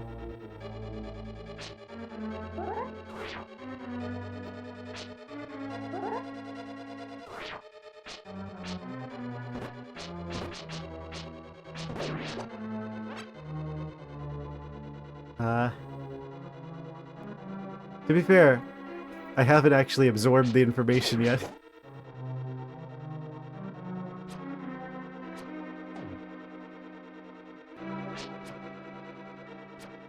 Yeah, the timeline, like, if I'm going to say, yeah, 2, I've seen people play the first 2, though, so I guess I should know. I feel like there's a big chunk of, like, the first game that's mostly, like the manual is actually quite significant for that one. And the second one, yeah, I've been dreading that one, I'm gonna be honest with you. I feel like it's almost like inevitable I'm gonna have to play it at some point. So I can say that I played them all. But I'm really not looking forward to it, because I know that's like the most challenging one, in an unfair kind of way, I think, out of all of them.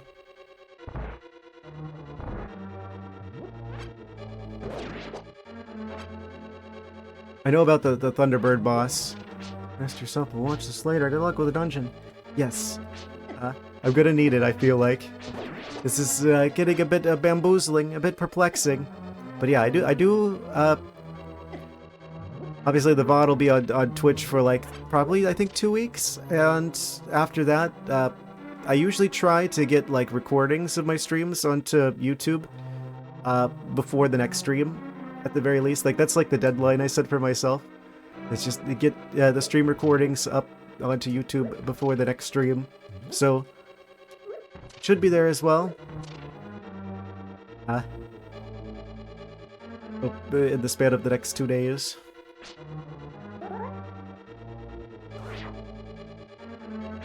Of course, then that gives you the convenience of being able to skip around a bit.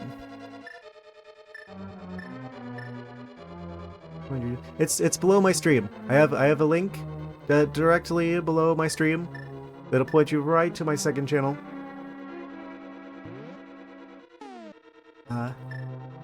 And thank you. I need to extract the fairy out of this guy. I have a spare jar. Okay, once this guy comes back to the side of the screen. These guys kind of look like the X-Parasites from Metroid. Fusion. I don't even mind if I use the fairy immediately if I get it. I would have preferred to catch it. That's fine though.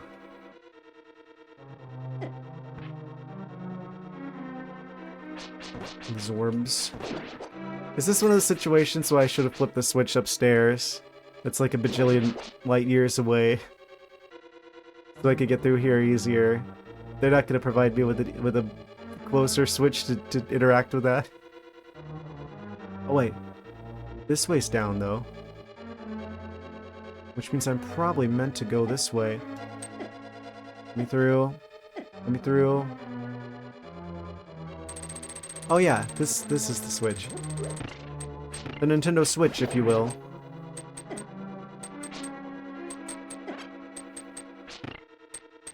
They need to calm down with these stage hazards, though.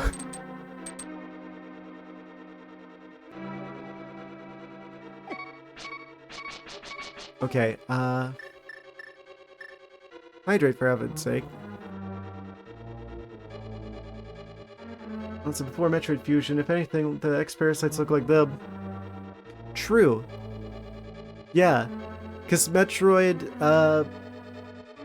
Super Metroid didn't come out until 1994. So, yeah, Fusion was on the Game Boy Advance. So that's like a solid decade after this game came out. Also, you said to hydrate, so since you've spent the doubloons, we'll be right back after a short hydration situation. 1 second.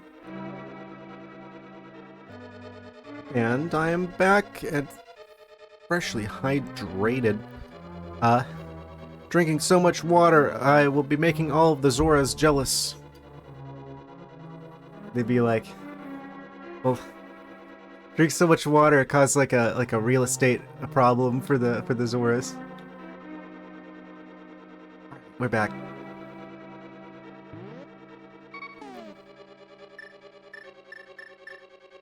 So we've got an empty jar. They've got the fairy inside of them. But I'm going to die if I try to get a hold of it. Wait, I actually need to go that way. Never mind. Wait, can I possibly?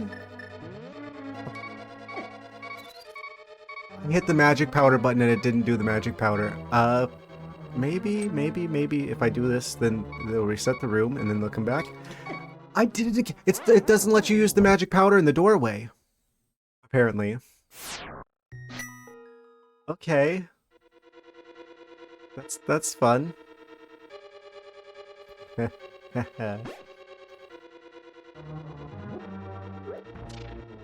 Hit me with that rabbit magic.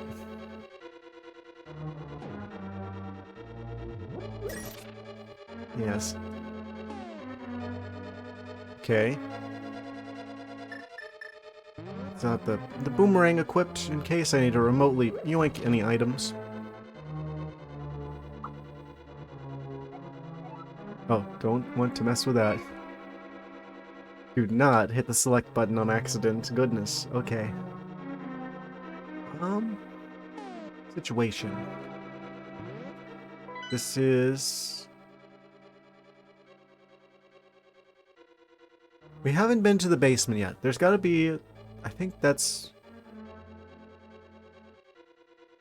There's like a yellow thing to the north. Like, opposite of the boss room. There's one room we haven't been in there. And there's like some... The entire the second basement is currently unexplored yet. Which means there's a staircase somewhere that I haven't gone down. Probably in the area over where, near where we died.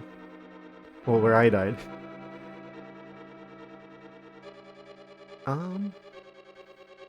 Just the flames.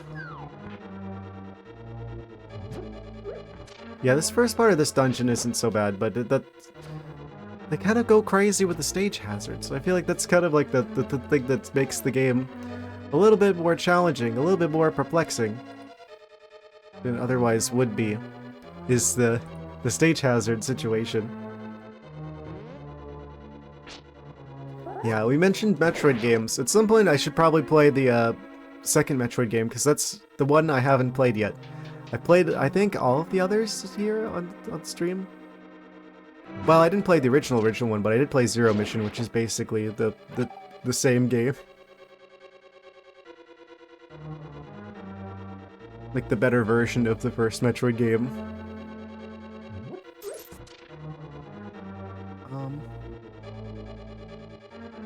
Have I played all the other ones? First thing I played coming back to streaming was Super Metroid.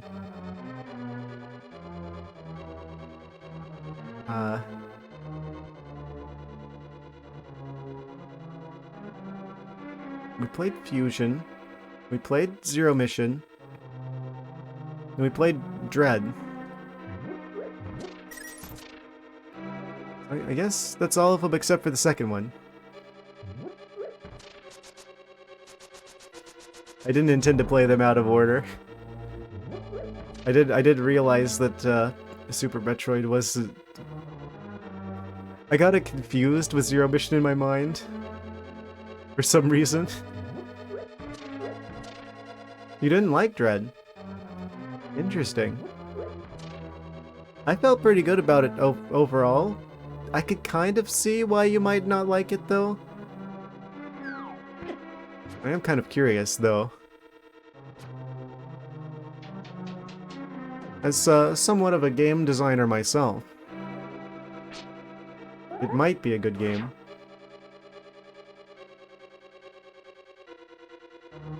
You don't like being chased. Yeah, I mean, to be fair, it isn't the whole game. There's just, like, parts of it. So there is, like, pacing to it. Like, it's not like the entire game is, like, a frantic, like... dodging the robots the whole time. There's just, like, parts of it that are like that. So it does give you a break.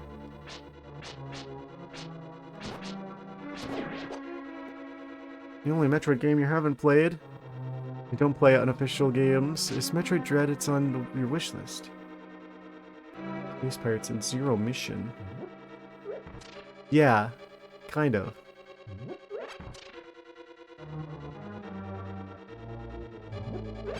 I mean, I feel like they had to do something, right? They're not just going to do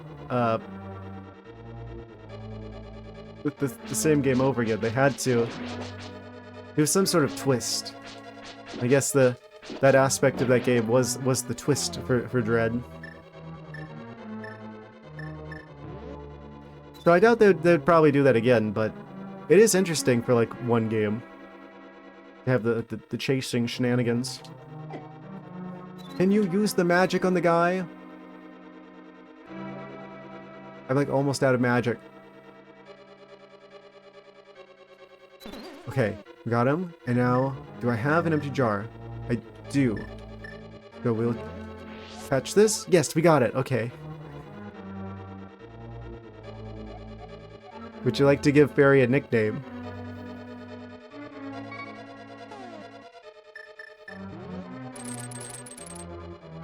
Oh, I probably should be doing that more often as well. No! Okay. A little bit tricky to control. Did they reset these? Do I have to go like... Watching Zero Mission first playthroughs, they're like... What? And I'm like, you like Metal Gear Solid, right? This is the part where I shock everyone by saying I've never played a Metal Gear Solid game.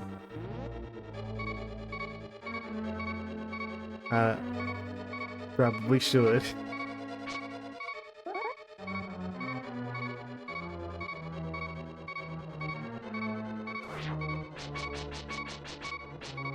I know that they're good. I think the only one I ever tried to play was the original one.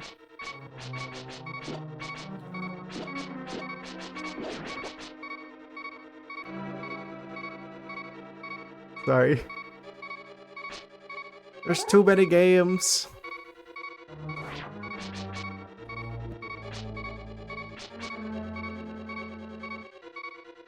Yes, I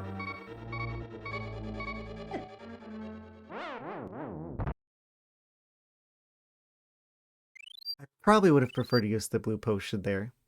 My series by Kojima is Boktai. I've never even heard of that one. That's so weird.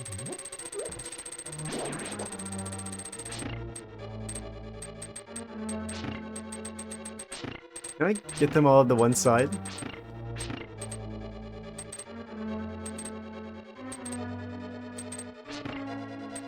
Almost. I guess you can't move the ones that are like... The top one and the bottom one are not going to be able to be trapped over there.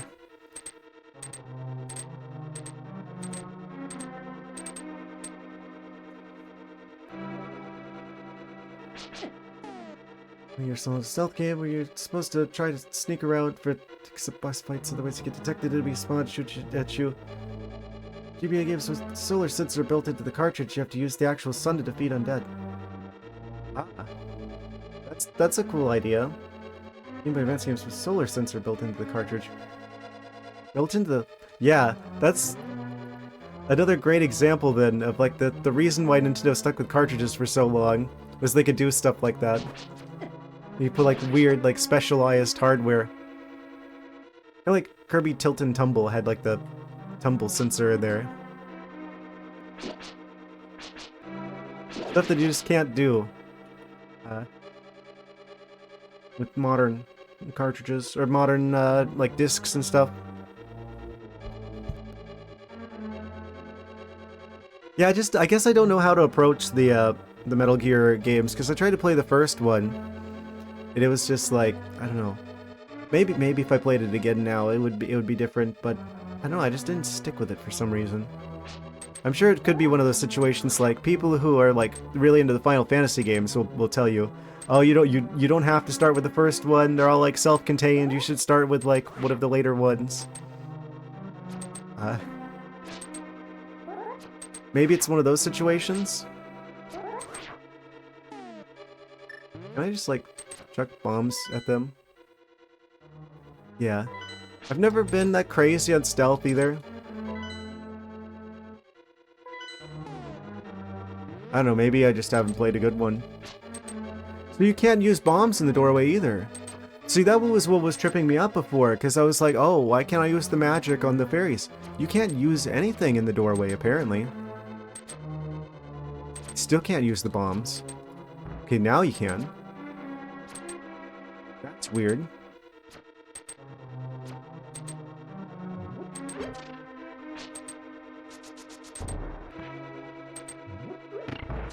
The Switch. Nintendo Switch. Okay, this will take us downstairs. There's another doorway over there. I don't know which way I want to go first. That might be like a compass room? Yeah, so this is the stairs. That might actually just take us back to like the boss area.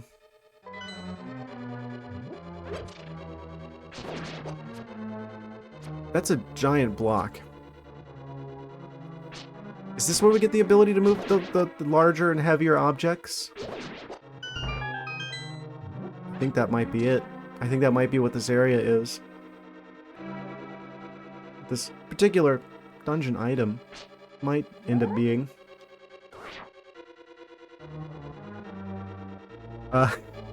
Go faster, Link! Oh. Kind of stuck there on the treadmill at the end of time there. Okay, we can't charge up the Pegasus boots here.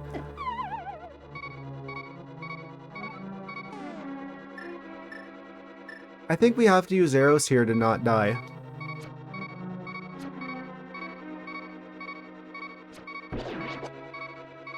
Of course, then there's the two of them.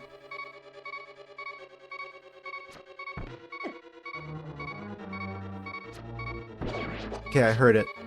I heard that we got him. We got the blue one. He doesn't split apart, so... Even with the enemy gone, that's pretty tricky. A giant jar. Are you gonna... Walked right into that one. Walked right into that one. I knew it. Lego version of Van Gogh's Sunflowers here. No. Not entirely sure I know what you're referencing. Is that like a Lego kit?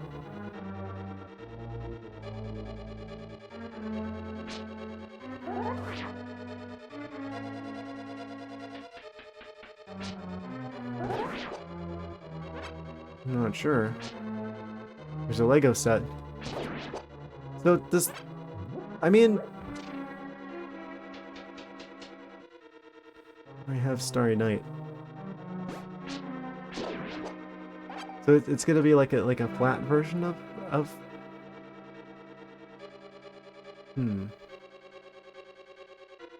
Could be kind of neat.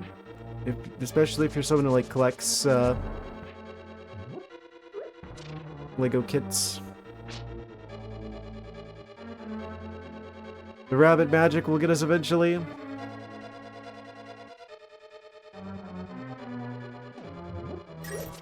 You know what they should have done? They should have made it so you go faster if you're a rabbit. Because that's like a thing that they add, right? In Ocarina of Time is like the bunny hood. So... I guess that's only the yellow rabbit ears, not the pink rabbit. Pink rabbit's slower than the yellow rabbit.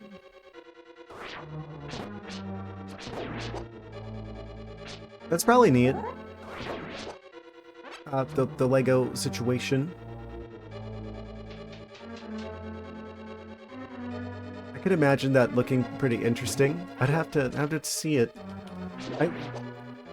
It's probably gonna look like pixel art because of the squareness of the bricks.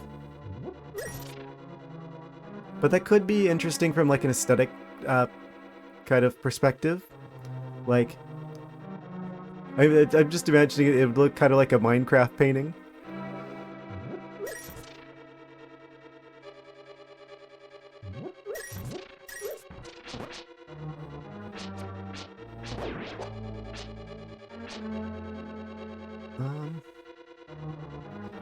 Tricky part, of course, now is how do I get back?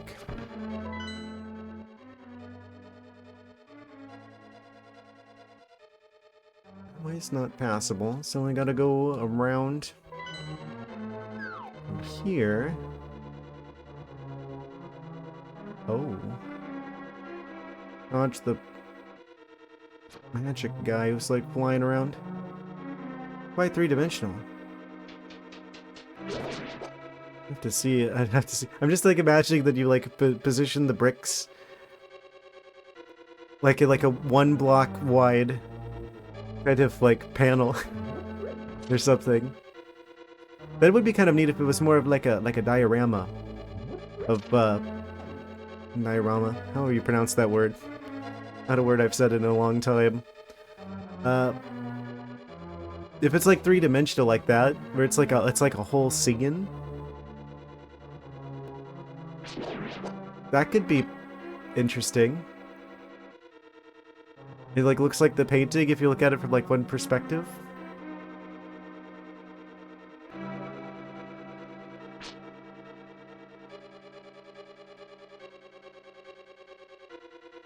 I don't know. I used to have a lot more like Lego stuff back before I moved. I had to sell quite a number of things before we moved, and the Legos got sold. I had like a bunch of Bionicles. That was like a thing that I had like a bunch of.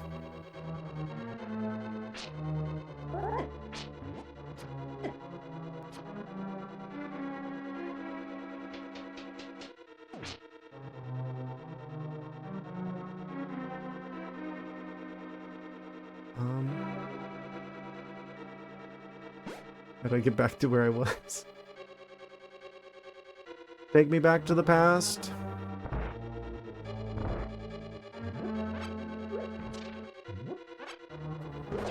These return trips are kind of brutal.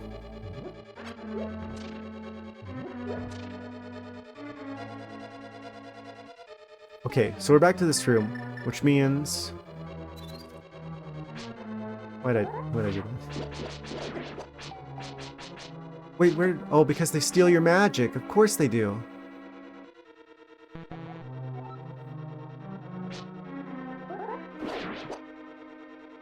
I literally can't get him now. I think I'd prefer to save the blue potion.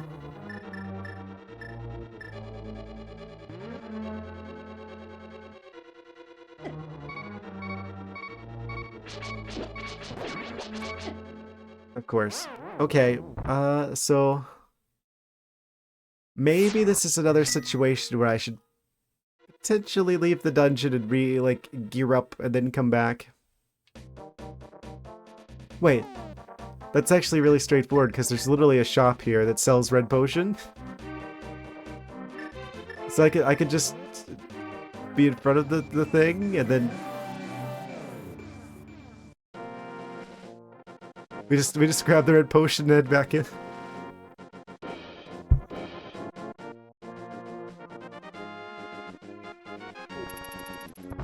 I think I'm making this harder on myself than I needed to. Now, if only there's like a place that we could get like berries or something? So, what does that mean about the timeline? If it's like, oh, this is,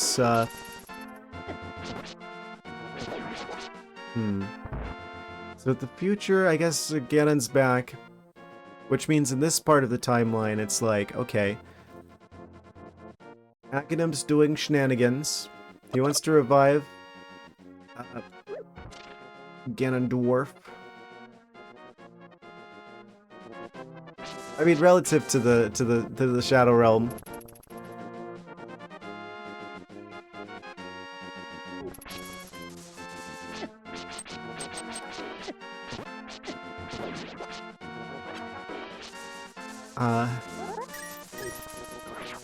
So I guess that implies that he successfully brings Ganondorf back.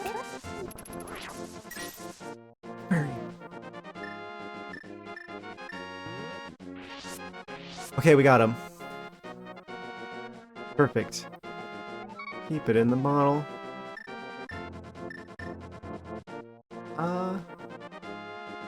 Well.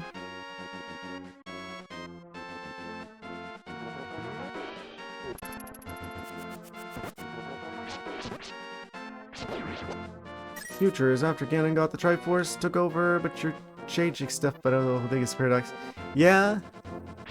Yeah, time travel. It sure does open a can of worms. Also, I wonder if we get any clues about like the time frame? Because I know in like Ocarina of Time, it's specifically like 7 years. Like that's like the time skip between Child Link and Adult Link timelines is 7 years.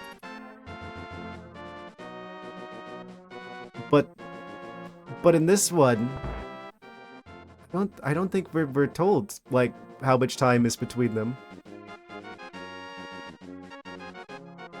There's potentially a very substantial skip in time here. But we know from that game, in hindsight, that it only takes a few years for everything to go south. So there's really no telling how much time is passing between Light World time and Dark World time. It could be only a couple of years. Could be 100 years. There's no way to know. At least that I've seen so far. What am I doing? I'm crazy. Let's go back into the Shadow Realm, back into the dungeon.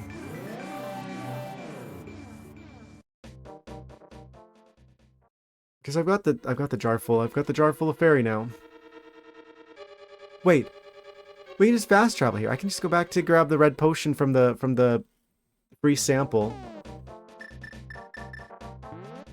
From the witches and wizards. We were put in magical stasis. This is just straight up time travel. I mean, the effects are kind of the same.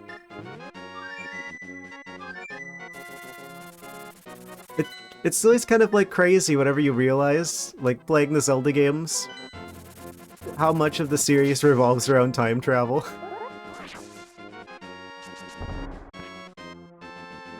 just go here. We could just grab the red potion to get a full heal for free. For free. Wish I could get more magic.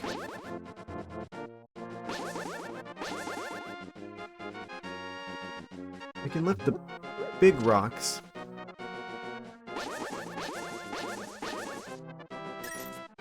I could drink the blue potion, then... I don't want to do that. It'd be a waste.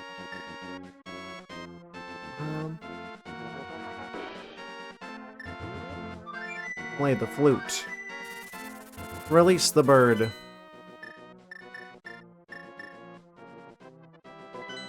And that drops us right back off to the dungeon entrance. Had the... If Fox steps on his blade of grass, drag at the timeline.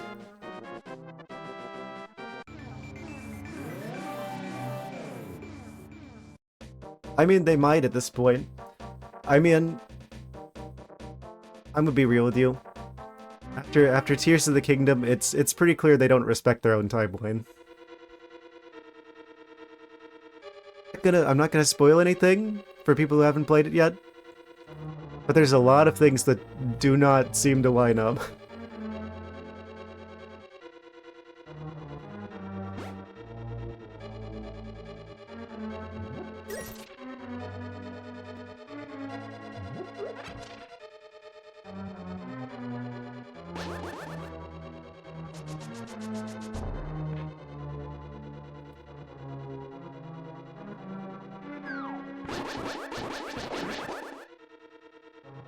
Okay, I'm gonna stay clear of that one. I do feel like I've spoken at length at my gripes with present day Nintendo, which I basically in my mind compartmentalize as like a completely separate entity than the Nintendo that made this game. I mean, it basically was a different entity.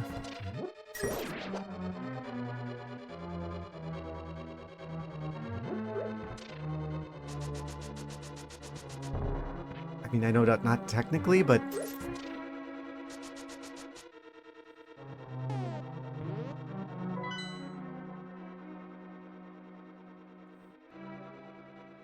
do I get back down there?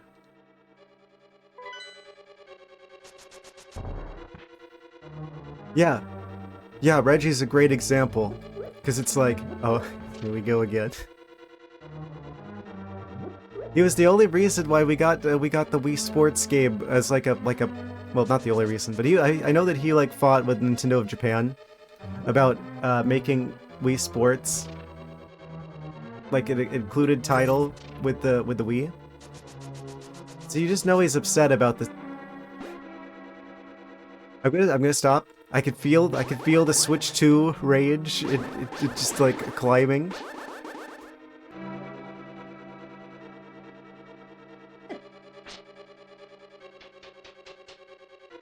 I'm unhappy with the Switch 2 situation. I'll leave it at that for now.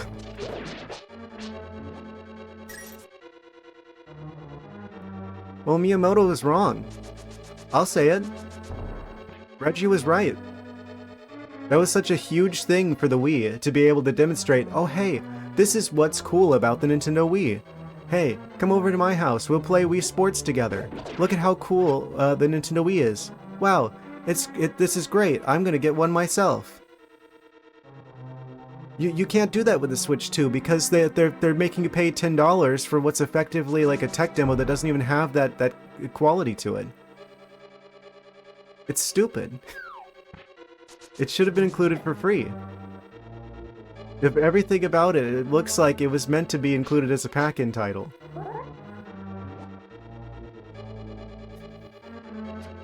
They're shooting themselves in the foot. They continue to shoot themselves in the foot. No one. I'm never even gonna. Well, I don't know if I'm even. If they're gonna need something pretty substantial for me to even consider a Switch 2 at this. Oh.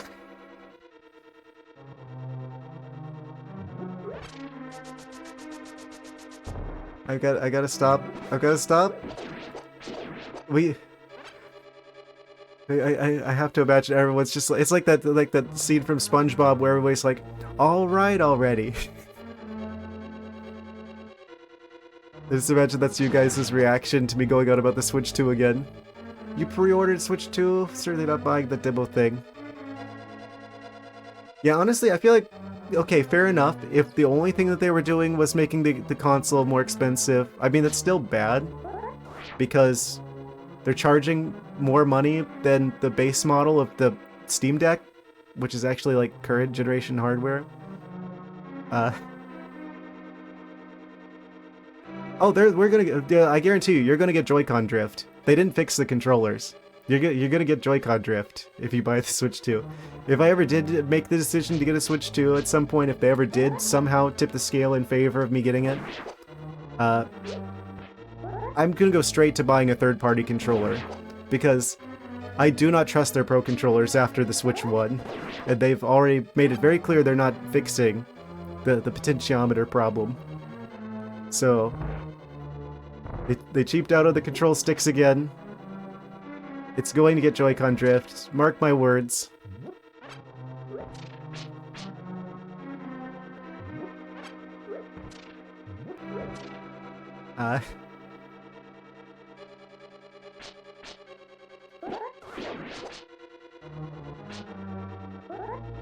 I don't see myself getting one though. Not even for another Smash game. Honestly, I wouldn't. I'm not even. I refuse to even get hype for another Smash game until I see that the rollback code actually works. Because in my mind, it's like, oh, of course he stole my magic power, so I can't turn him into a fairy. Convenient for you. Because that's like the problem with Smash Ultimate. It's like, okay, there's a bajillion characters there, but yeah, all of them are going to lag because of the bad lack of good rollback code. So the game's literally unplayable for like the main thing that it's for, which is fighting other players. So unless they fix that problem, I'm not going to get excited for another Smash game. I play as Lucario anyway. Hey, Lucario's pretty good. They have a... They're challenging to play, but they have a high skill ceiling. They have a relatively simple toolkit, but if used correctly, you can get pretty good at the game with Lucario.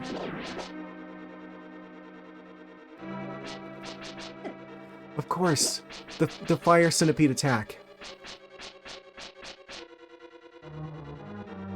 Yes, you're gonna cross it whenever I try to go through here. Okay. Wait, it actually kept that I hit the switch this time? No, it defaults to being this state. Can I? Wait. Can you shoot over these? You can. Okay, so I don't even need to bother with trying to cross the sea of spikes. Is this? Oh, I can't test that. I don't have any magic. Oh, right. I'm trying to use items in the doorway again. You can't use items in the doorway for some reason. Maybe through here, maybe? And then this though? Okay, yeah. Then we can go through here and not have to deal with the shenanigans. And we made it through. And then there's this room. Right. Because we're trying to go downstairs where presumably the dungeon item is. Also, it's saying ad break into like 15 seconds. Just a heads up. I wish I could just turn off the ads.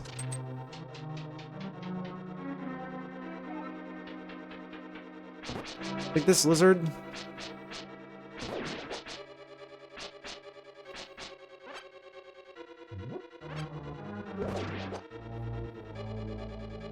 I don't know why picking stuff up and throwing it at enemies is more powerful than the sword, but it's funny. I don't need the Master Sword. We can just lift these. We don't need an item for that. Well, add that to the list of new things I learned today.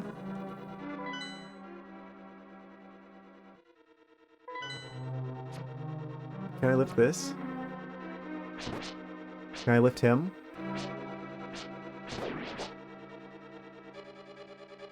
No. That lizard's in jail.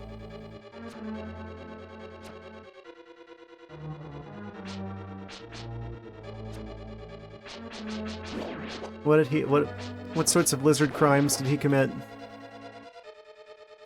Oh, we can just open that. I guess the big key is sufficient to open this door.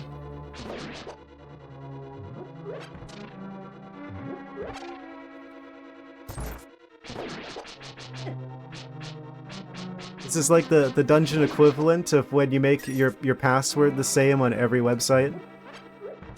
Whenever someone figures out one of them.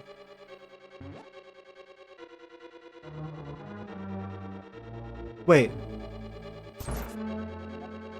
Thank you very much. You've saved my life. Please take me outside. Escort mission? No. Anything but an escort mission.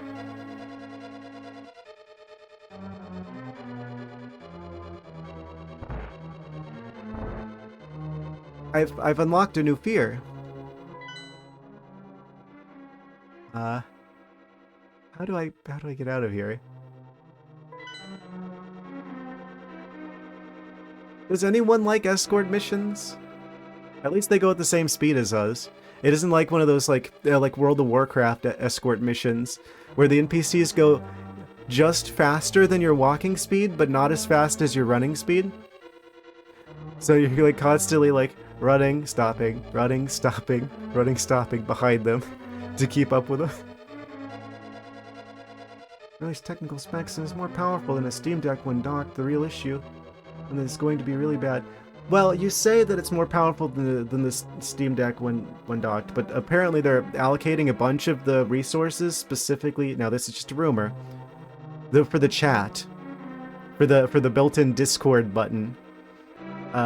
Apparently they're setting aside a bunch of resources that are specifically for that. Yeah, it did look like the hardware was a bit more powerful, but yeah.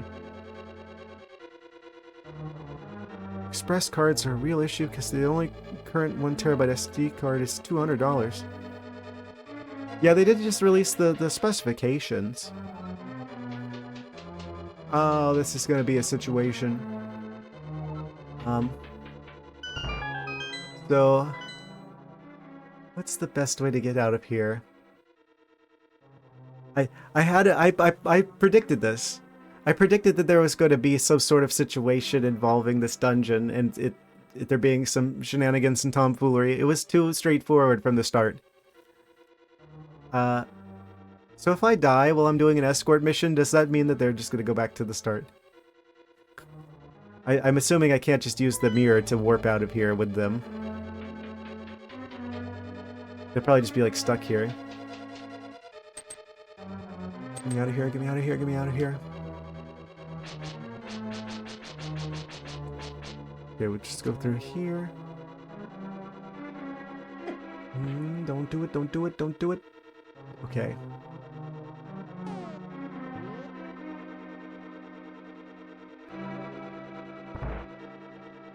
We can go out this way. Please tell me this is like the only one.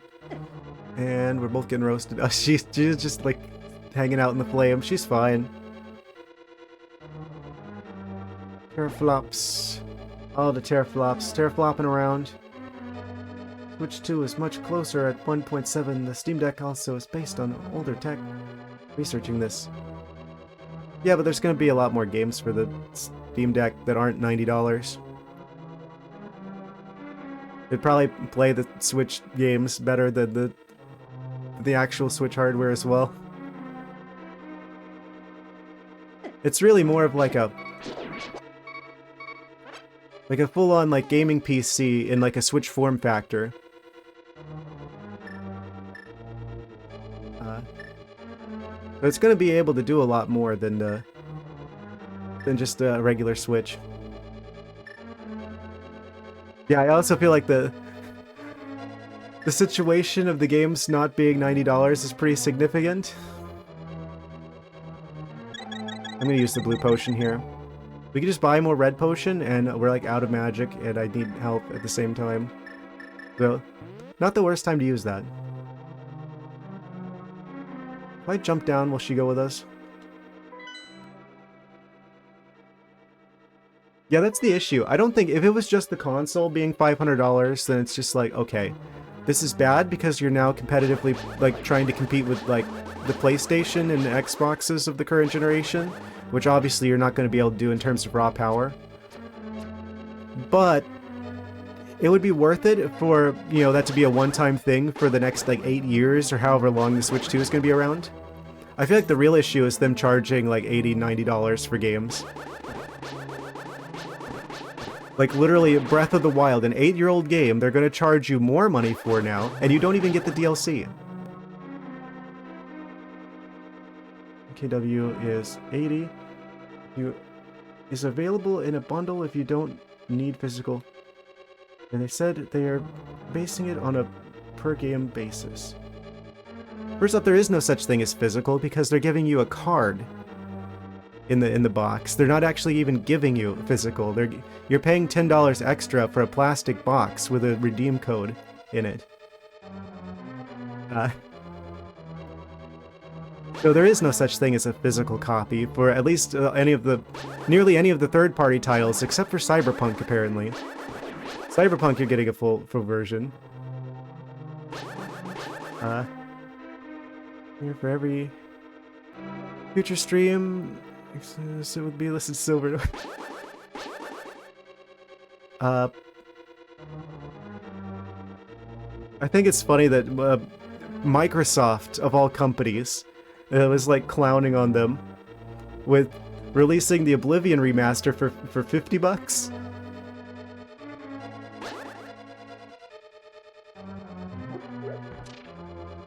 Meanwhile, Breath of the Wild with no DLC, just the base game. $80, $90 for the plastic box. Or wait a minute, please don't go this way. Beggars can't be choosers, lady. I'm trying to get you out of here. Imagine there's like a firefighter who's like rescuing you from like a burning building, and they're just like, oh, don't go out that fire escape, go out the other one.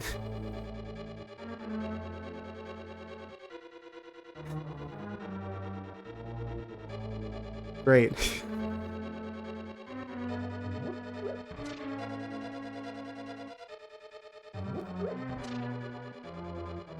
So which one do you want to go out?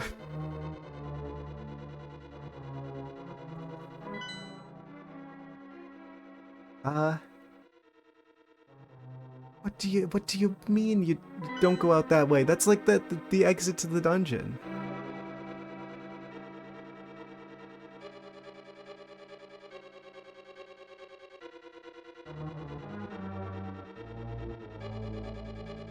Let me guess. There's another exit near where I found her. I have to now go back through the entire dungeon, weaving my way through all of the enemies, so I can go find a staircase that's probably in like the next room.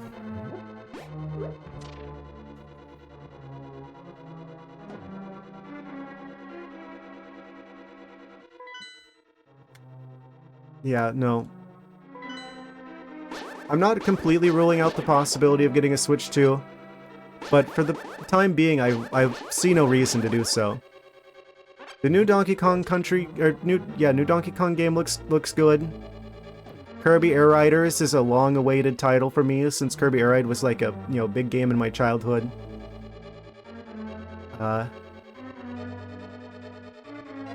Any of the games that are like already on other systems, like why would I play Cyberpunk on the Switch when I could just play it on PC, right? So I'm not excited about those.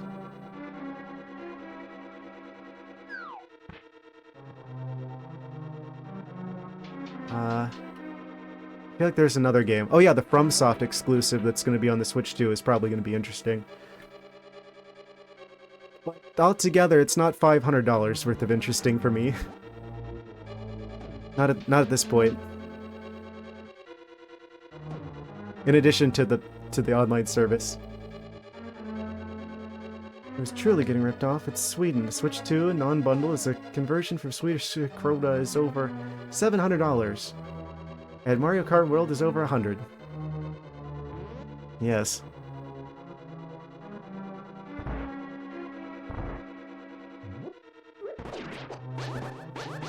Well, that's insane. I'm sure, unfortunately, people are still gonna buy it.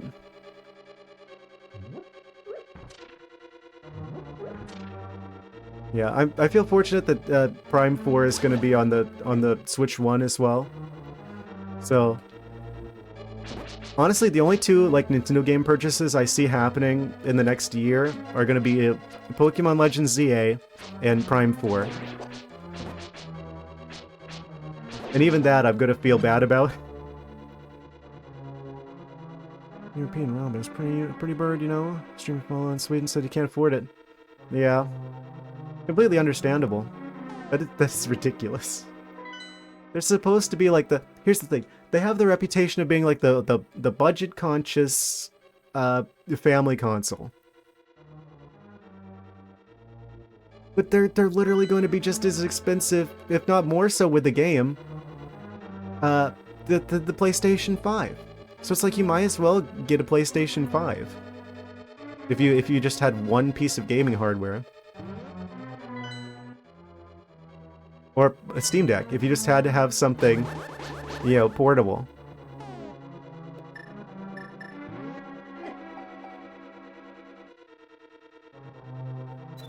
Come back here.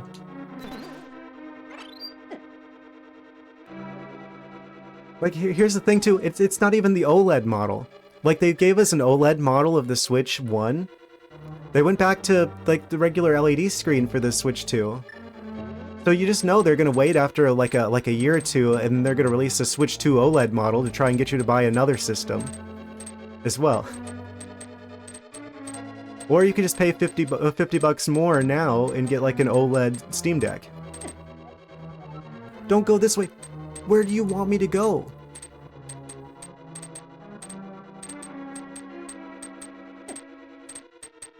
Okay.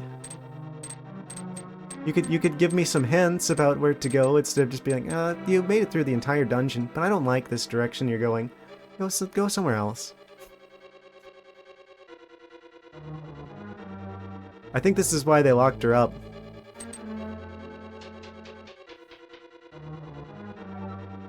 I'm gonna put her back in jail.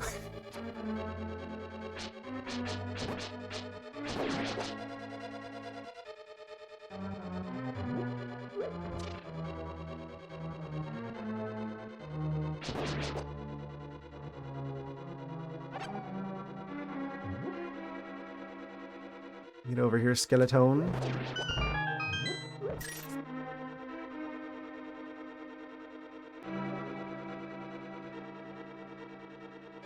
Alright, that means we can move this. I assumed that I needed whatever the dungeon item was to get to move that. Oh wait, what? This literally doesn't go anywhere. It's just like a circle of tomfoolery and shenanigans. Oh. We're locked in. Well, I see. So, I'm assuming I meant to go in the middle then? No. So this is just we die now room?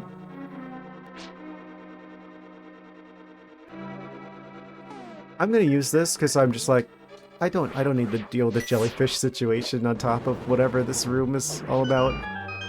Oh, that's literally what the room is all about. Okay. So never going in there again.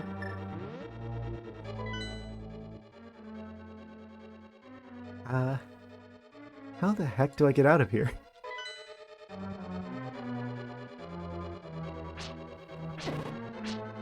There's the key. There's the key door. Oh. The floor is crumbling. Let me in here. Let me grab whatever this is. Titan's Mitt. Wait. This is that is the item here. Is something that causes you to be able to lift stuff a bit better. The heaviest stones that were once impossible to budge. Get me out of here, get me out of here. Okay. We made it. So where do I use this at?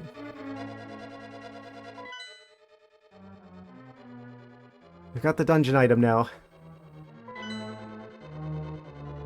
There must have been somewhere where I actually need to use this. Here? No. Don't be silly.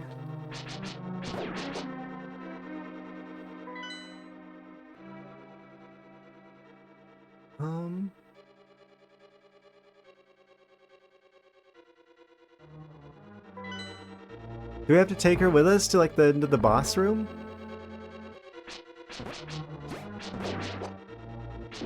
Oh, what if it's gonna be like a plot twist where it's like, oh, it turns out she actually is the boss. And she just like flies up in the air and like, I don't know, shoots laser beams out or something.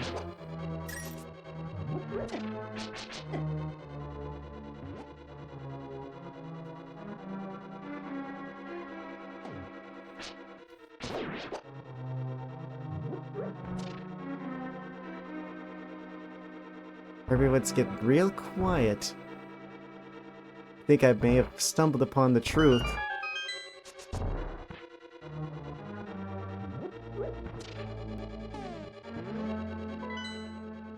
How do I... wait, hold on a second. Go up here. Probably want to... wait, does this mean I can't, like, leave the dungeon anymore? Because she's with us?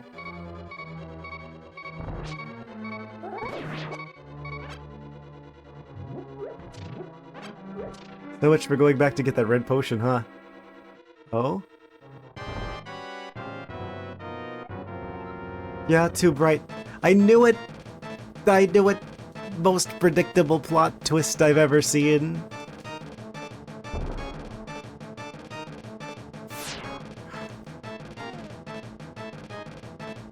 They actually had the lasers. I'm a genius.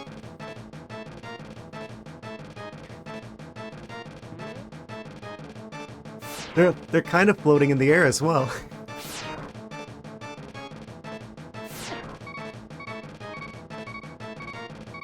So...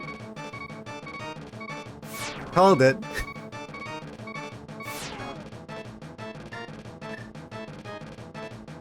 I scare myself sometimes. Okay, they're immune to flames. We do have the fairy. I don't need to use the fairy. We'll automatically use the fairy. How do I kill you?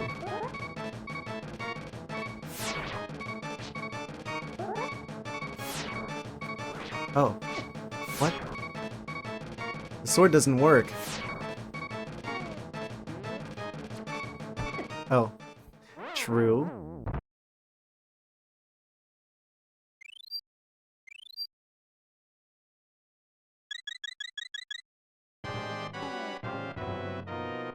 On the next episode of the chat lore, I'm gonna be 43 on 9/11. I have seen a lot. Prices are going up for everything. This isn't limited to video games. Electronics companies constantly change, not always for the better.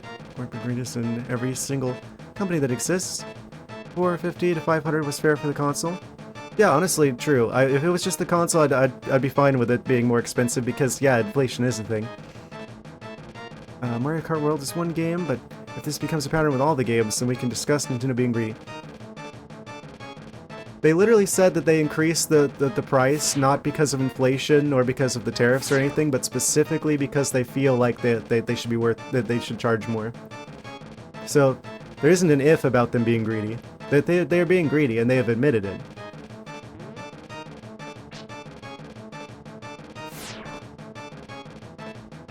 They are the first ones to raise the prices unprovoked to that extent.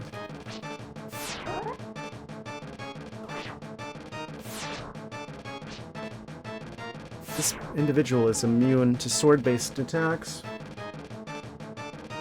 They don't like the light. Oh, wait. So... they have to be in the light to take damage. Got it.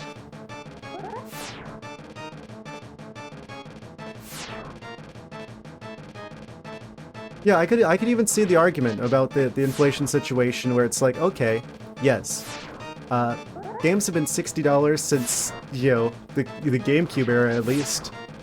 So it's been literally decades. The money is worth like a third as much as it used to.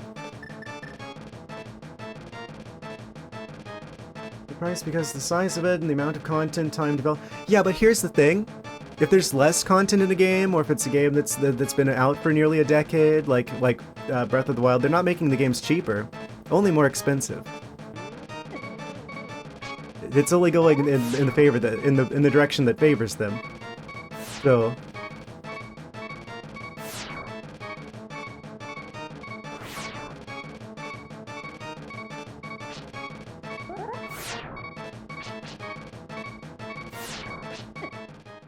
They were in the light. They were totally in the light. Ah. Well, at least I can leave the dungeon now. And actually go back and get some, like, potions and stuff, because I'm gonna need them. I'm gonna need some potions here. And we are right in the village, so I can actually just do this. Do I need magic? Actually, I should go buy the blue potions. It wouldn't be that much extra time to just fast travel over there. So I'll just park this magical portal right here in the corner.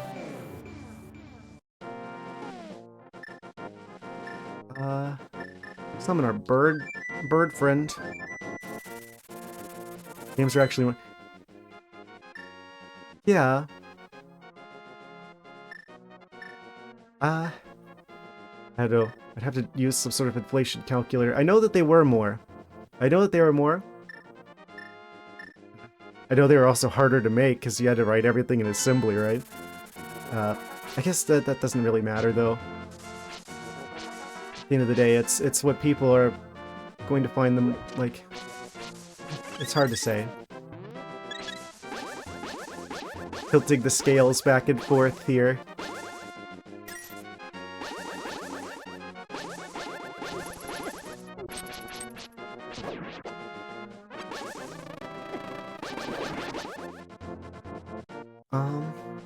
Okay, so I need to buy some blue potions.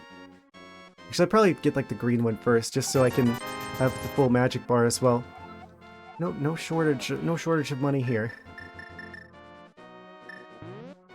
Money is no object.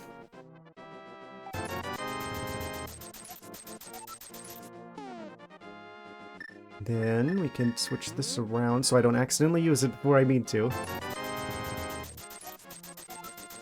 Yeah, I know that that's like the case, where like $1 in like the 90s is worth like $3 now. So, what would that be? If it's like $60, 120... Yeah, wait, the games weren't $180 though in the 80s and 90s though. I seriously doubt that they were that expensive. Which is what $60 would be equivalent to now. Translating, if the money's worth a third as much, then a $60 game back then would be $180 now. No, I'm just doing the math. I'm just doing some like, you know, napkin math here. And that's if it's $60 back then. They're asking for $80 now.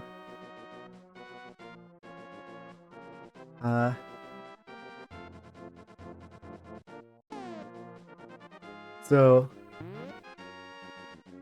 yeah, well, what would that 80 160?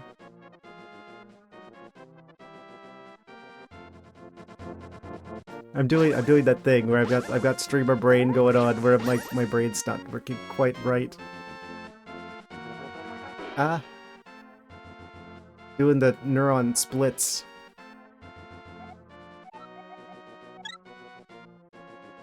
So it is actually, I think there is actually quarter hearts of damage in this game. I just don't think it's visually showing me that. Did I get a little of the samples?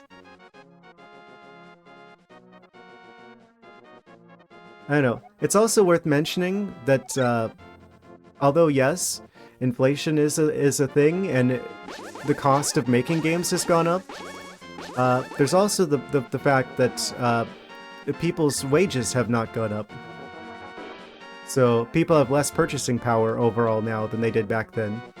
Which means realistically speaking, people have less money to spend on things like video games. So, realistically speaking, if they can charge whatever they want, but I don't think a lot of people are going to choose to afford that when they currently are struggling to buy groceries. So it's really going to hurt them more than it's going to help them. Honestly, I feel like the people who are really going to do well in this environment are going to be indies, who are actually making games that are not only more innovative than AAA games, but they're also charging way less, which makes them more affordable, and therefore more people are likely to buy them.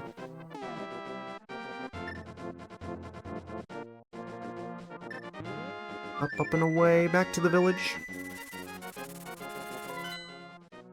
Yeah, I feel like indies are going to be the real winner here.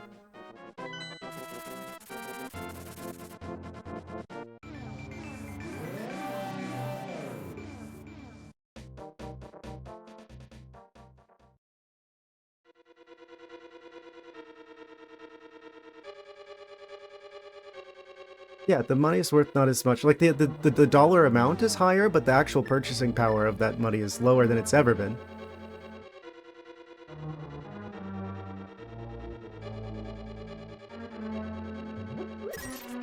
Like, the cost of living, like... I guess I try to avoid getting a bit political here, but I mean, it's kind of hard to avoid. Since, I mean, this touches everything with the gaming industry as well. So there's obviously some overlap that's just kind of unavoidable. But yeah, people are not going to be able to afford, like... They're just not going to be able to buy these games. Like, sure, maybe you can make the argument that it's, like, fair for them to charge more now. But that doesn't change the fact that people can't afford to pay more now. And so they're not going to. There's going to be way less sales of these games. Like, if I did get a Switch 2, I would have to really think carefully, like budget-wise, about like, okay, which games are actually going to be worth picking up, because I'm not going to be able to pick up as many as I would have been able to before, when they didn't cost as much. That's going to result in less sales, overall.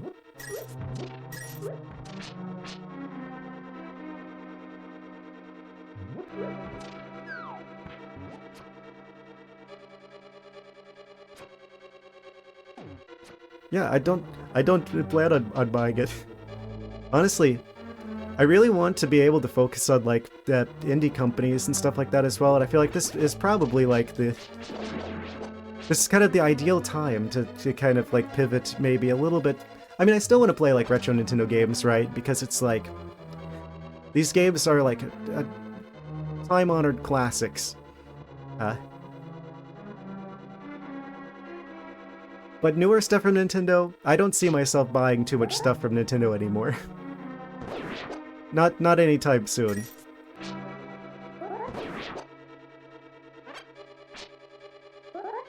Not the way things have been going.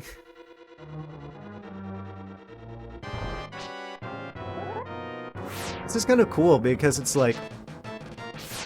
I think we had to actually... Wait, could we have entered this boss fight without actually having, like, opened the window here? So there's probably, like, a version of this boss fight where they're just invincible. Because we forgot to open the hatch up above. Oh. Did we have to in order to come down here? I stand corrected. It would have been kind of funny. It would have been frustrating, though. I can see why they wouldn't do that. He has to step into the light. Right, because I'm saying that we opened the light up above by, like, throwing the bomb into that area. Oh, is this one of those magic, like, 3 strikes and you're out kind of bosses? Yeah, they come forward into the light a little bit more there. Lasers. I can't believe I predicted the lasers too. That was... I swear that I haven't... I didn't know that about this boss. I didn't... That probably seems like I had prior knowledge, but I don't.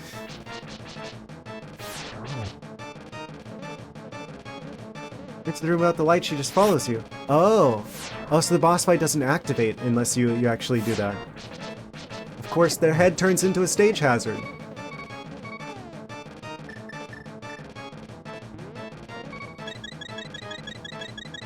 Amazing. Even when they're not actually in the light. What?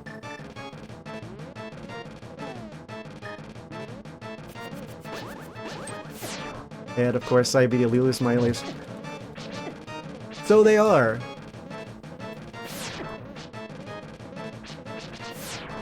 I guess it was just the bad sword range again. Throwing me for a loop there. I swear sometimes this game feels like your sword is basically a toothpick.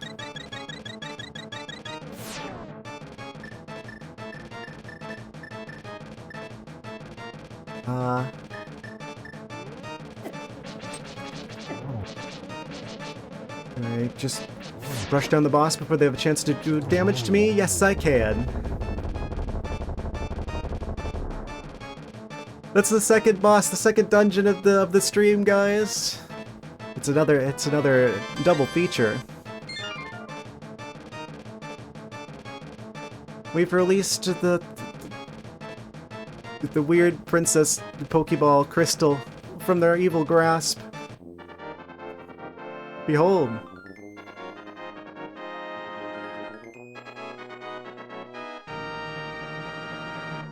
Amazing. Enhance.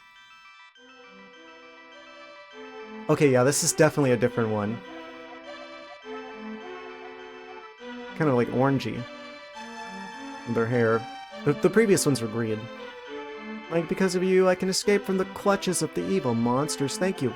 As the wise men, not sages, wise men, sealed the way to the dark world, the knights of Hyrule defended them from the attacks of evil monsters. I heard that the knights of Hyrule were nearly wiped out in that battle. You are perhaps the last one to carry on the bloodline of the knights. It is ironic that the last one in the line has the potential to become the hero of legend. Well, I guess that they're the only option to become the hero of legend. Surely you can destroy Ganon. Surely. You understand? Absolutely. May the way of the hero lead to the Triforce.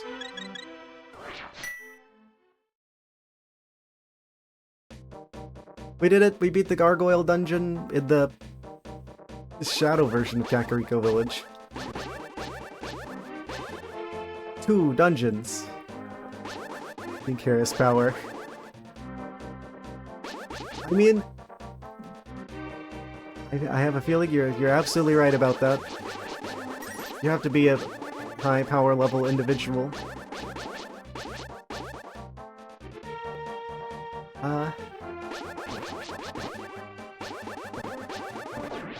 It's such a bold choice for Link in this game. Thieves Town, yes. Wait, this is cracks in the wall.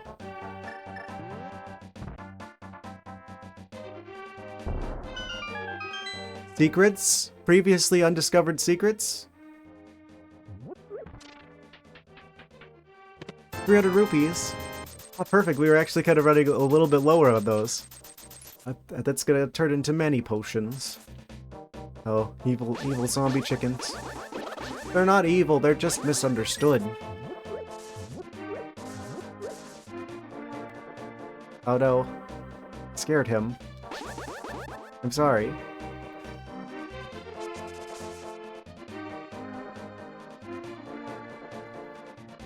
I have a feeling that that's going to cause the chickens to swarm. We thought the bees were a problem.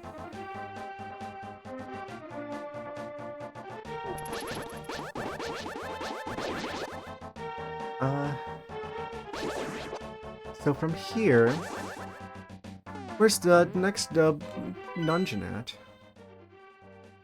It is in the water. Oh no. Water Dungeon Part 2. Here we go. Okay. By popular demand, I'm going to find where... Oh, I guess the chicken ran off. Why did the chicken cross the road? The world may never know.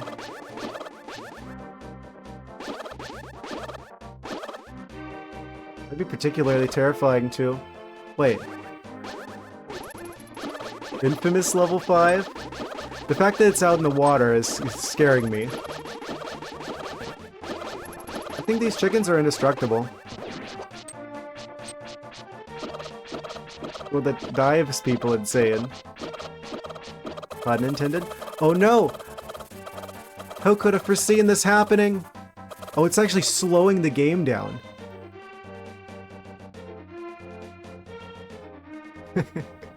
Well, that's crazy. Ice Palace. Oh, is it all frozen? Ah, see, that's a skill issue because I'll be in my element. As somewhat of a snow leopard myself. Come back! Yes, we got the ferry. I should probably buy some potions before we go. By buy some potions, I mean I probably ought to go to the... Yeah, get stuck on the other side of the bush. His one brain cell is just really trying to push him towards us, but he can't understand that that there's an obstacle in the way.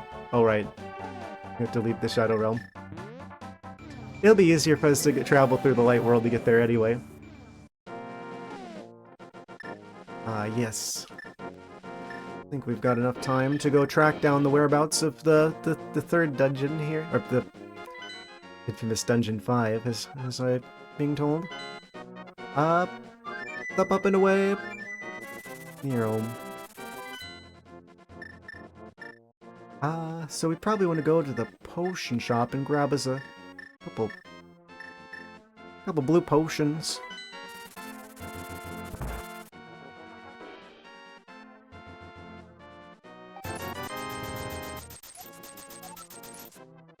And... da-da-da-da. Hopefully that lasts us long enough. We can survive whatever shenanigans and tomfoolery await us. Now let's see where the closest place I can go that'll take us right to the water's edge. Oh, we have a choice. We could go to the house. We could go to Area 8. Actually, I think we should go to the house, because I think there's a place that we can go into the Shadow World that's just south of there. That's probably the right option. Or most efficient option, I mean. I think we gotta go south here first.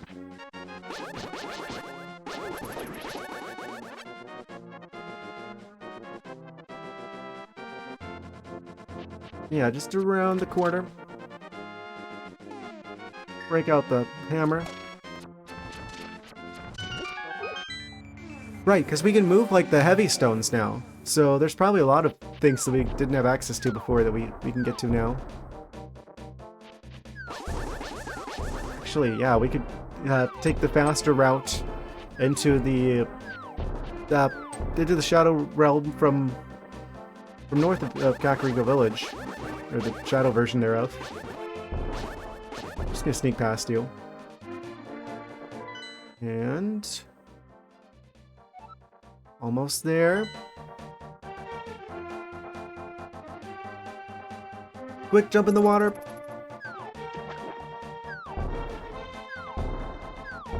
Go, go, go, go, go, go, go, go, go!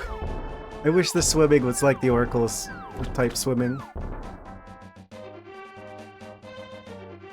It's kind of like it, but it's like way more floaty. My shield! Come back! I need that! Thank you.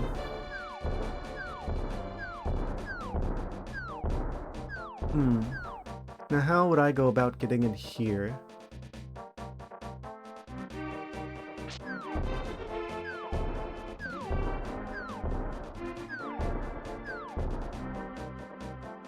Is there like a way I can...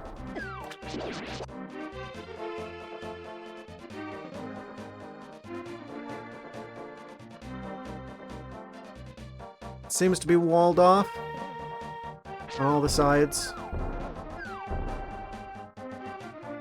weird statues present. Man, I do not like these explosive mushroom enemies. Okay, so what if I just like chuck a bomb over here? It's got like an open mouth on the statue. I don't know if it's decorative. It might not be. I don't think we can quite reach there. And almost all of my health is gone. I can see that. Evil mushrooms. I think there might be like some sort of like secret passage or something required to get into here.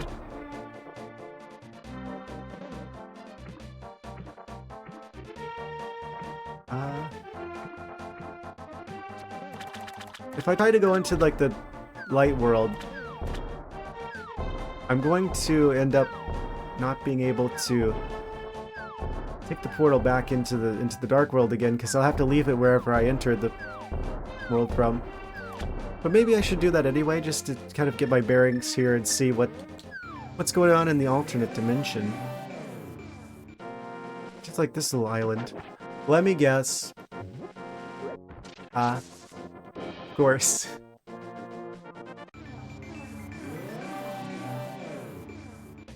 Should have known. We go in the dungeon.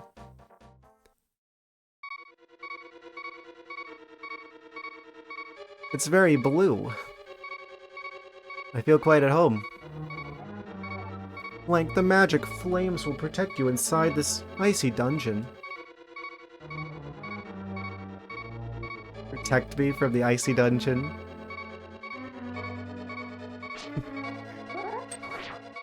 That guy just like jumped out of the wall. Oh. I did this on purpose to get more hearts, obviously.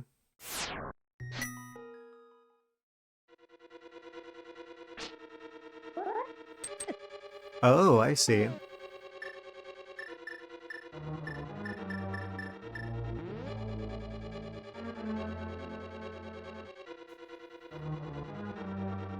Not very bright, is he?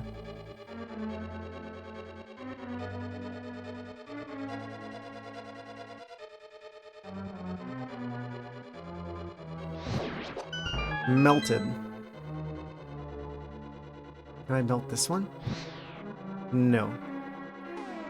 Gotta remember that sound is the sound of the fire rod.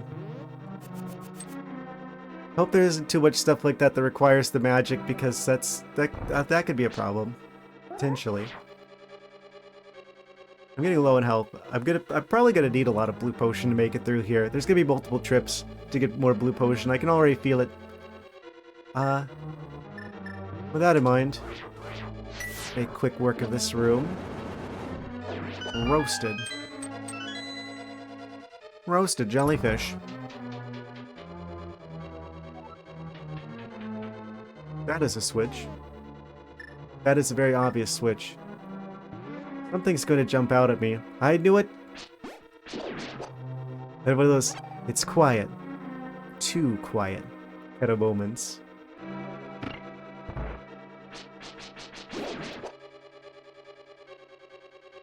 I can smell the jellies in the wall.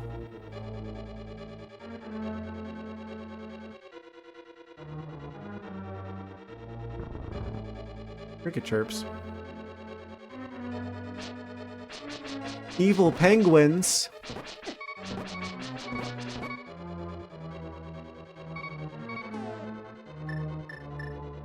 Are they going to be affected by this?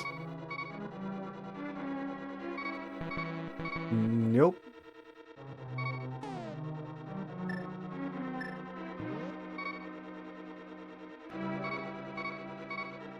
Oh right, because I can't use items in the doorway. That's the problem. Okay, now let's try it. It froze the penguins. That looks better. That's a better look for you. Hope they stay frozen. We just go right through them now. Also, free magic pickup. Don't mind if I do.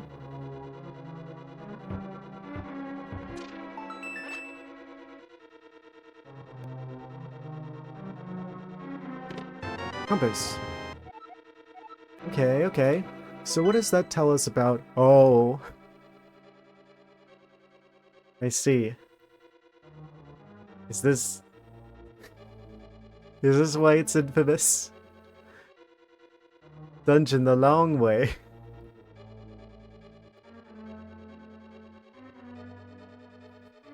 It just keeps going. Long dungeon is long. You see.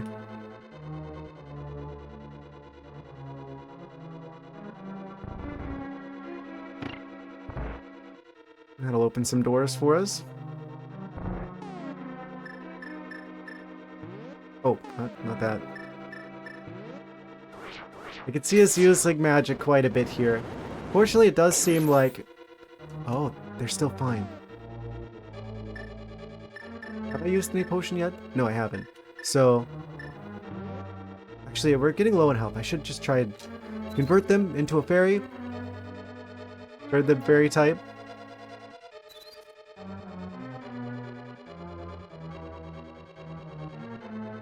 Come on, you gotta come back this way at some point. Gotcha.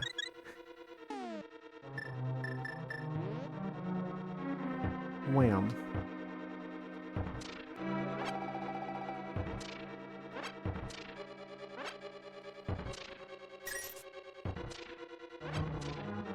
Got multiple full magic pickups.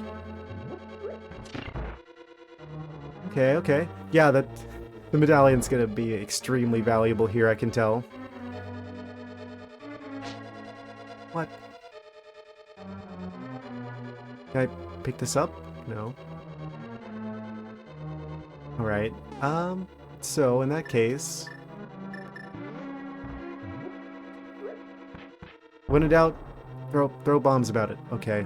That didn't work.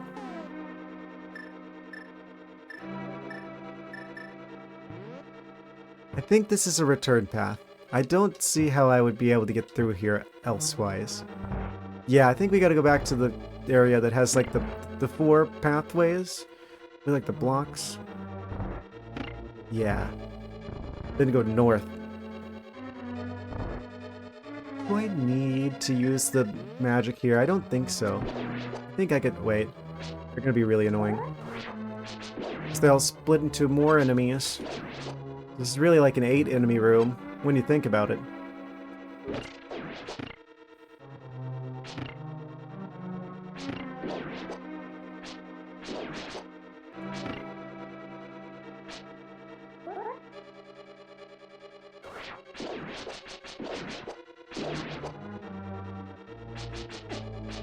Evil. Jellyfish. Alright, so we have to have it be red, or we can't go through here. So don't really need to be concerned about this being the right way around. Oh, what?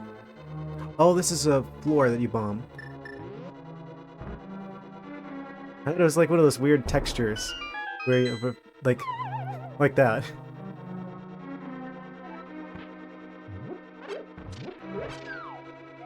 You cannot destroy the Skeleton Knight with the sword alone when he collapses. He is vulnerable to another weapon. I'm assuming bombs. That's usually the... Oh, there he is. They were just talking about you.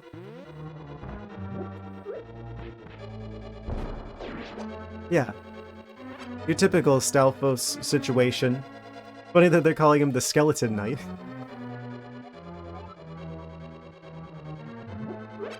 I've fought in a number of Stalfoses in my time. I wonder if the hammer works on him as well. I know it's the case in other games. You can smash his bones. So that's not unlocked. So unless there's another Skeleton Knight, I think we gotta go through the floor again. Oh! Speaking of which...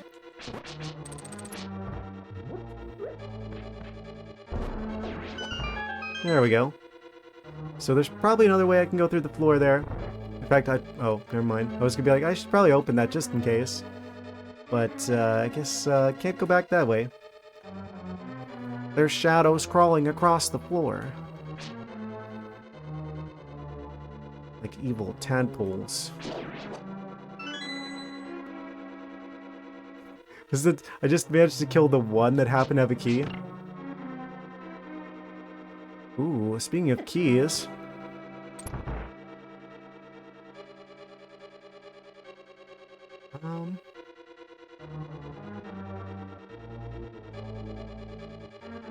I bet I could make it around there. That looks like I could probably make it around there. I'm probably not supposed to be able to make it around there, but I bet I probably could. No, no. Almost. It looks like I could almost do that.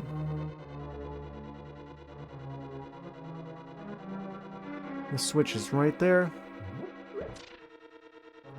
Uh-oh. Maybe just kind of dodge that for a second.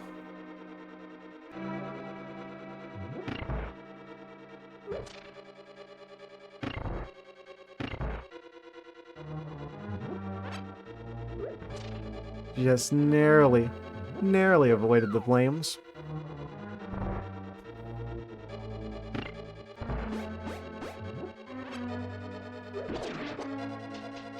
I wonder what the difference between the red slimes and the green slimes are. If they just have like a different drop rate, or they just look different. Seems like there'd be more difference than that. Okay, entire flock of penguins. Maybe you got some magic for me? That one does. That one had the big one. Okay, yes. So it's always the right move. If you have like a bajillion enemies. What? You faked me out. So we can either go this way, or we can go back that way. I'm assuming that we're meant to go this way. Because that's the one that's harder to get to. Oh. Well, that's not good.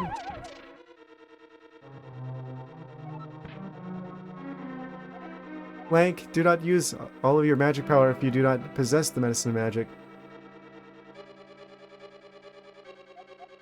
Be ready to go into the depths of this dungeon. They're warning us, there may be some magic required. Well, we got medicine of magic for days, so...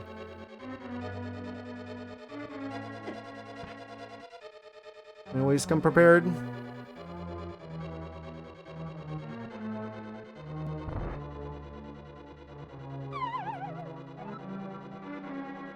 Not against gravity.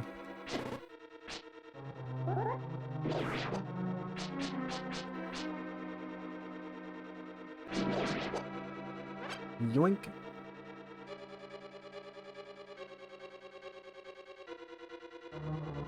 I don't have any way to get across here. Oh, I'm gonna have to use this to open the stuff. Otherwise we'd be stuck here.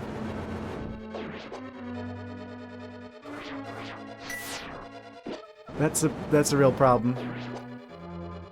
Oh, that's an even bigger problem. Let me guess, hookshot. If I don't fall to my doom.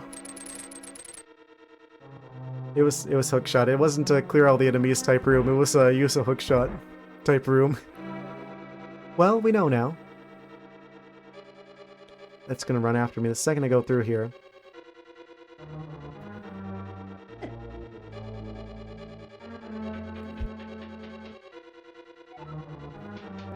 Oh, spiky floors. So this is probably the dungeon where we gain the ability to cross those.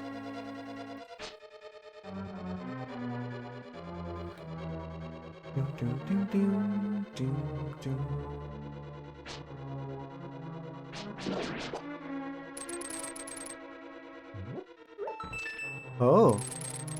Oh. Well, I've got the key. Probably should have gone up that way first, though.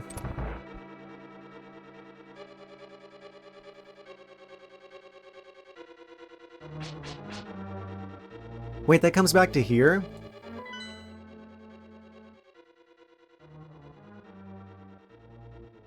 Wild.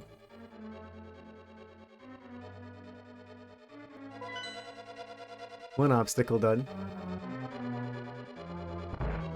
What obstacle? There's nothing stopping me. Oh.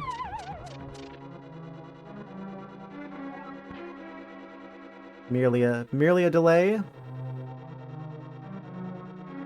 Minor setback.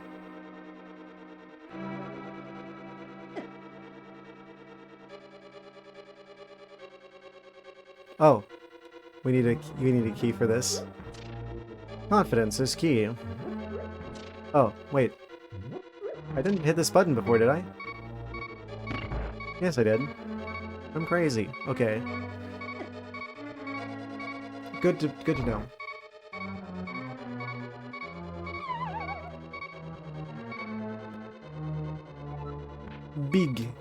Big chest.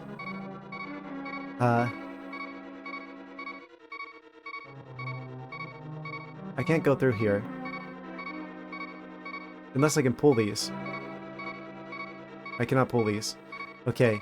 So if I try to push this, that only leaves us return paths to either side.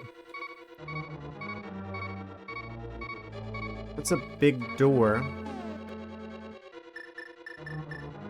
Probably should use one of these blue potions. We're down to 1 heart. Don't want one of those situations where it's like, oh, you had items, you could have dealt with the situation, but you didn't because you were holding the items and you ended up never using them.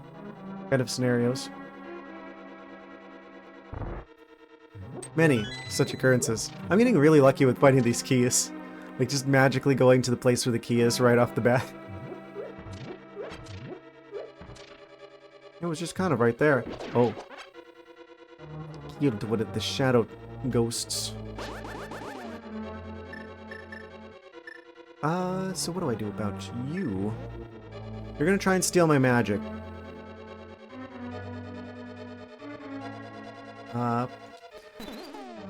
Oh. Just automatically turned into a fairy and we grabbed it. Okay.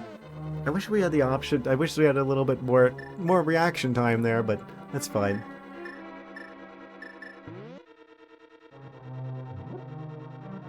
There's like that little twinkle in there before they jump out. Good telegraphing there.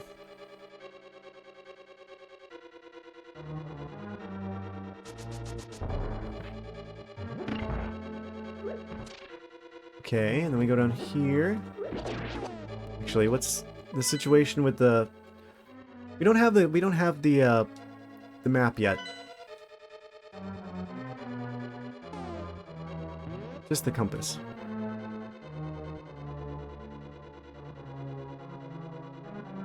Is the floor gonna fall at some point? I'm gonna have to use the hook shots to get back. Oh, nope, never mind. We just have to be quick. There we go. Half expected that guy to crawl out of the wall there.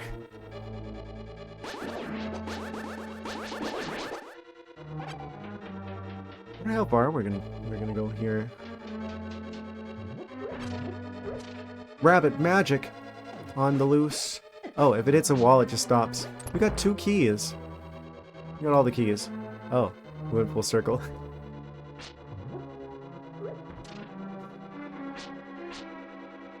You'll get us eventually. Keep going for it.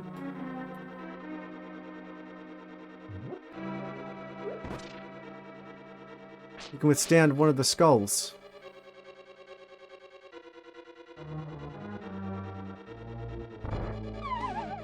Of course.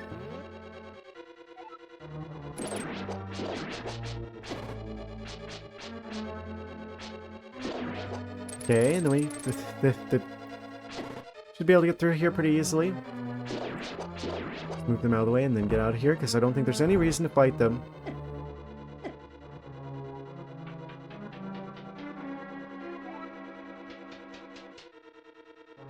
Okay, so we can get across here now. It's really the hookshot dungeon. Have fun, you're off to bed? Yeah, I'll probably be wrapping things up soon. I'm probably not going to finish this dungeon. I'm just going to see how far I can get. technically, I usually go for about 5 hours at a time, so I'm probably going to be looking for a point to wrap things up before too long. Yeah, thank you for hanging out with me today. I appreciate that. And it went to an ad break.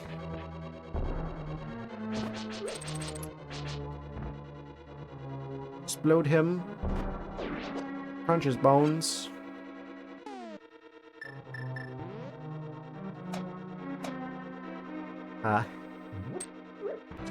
Yes.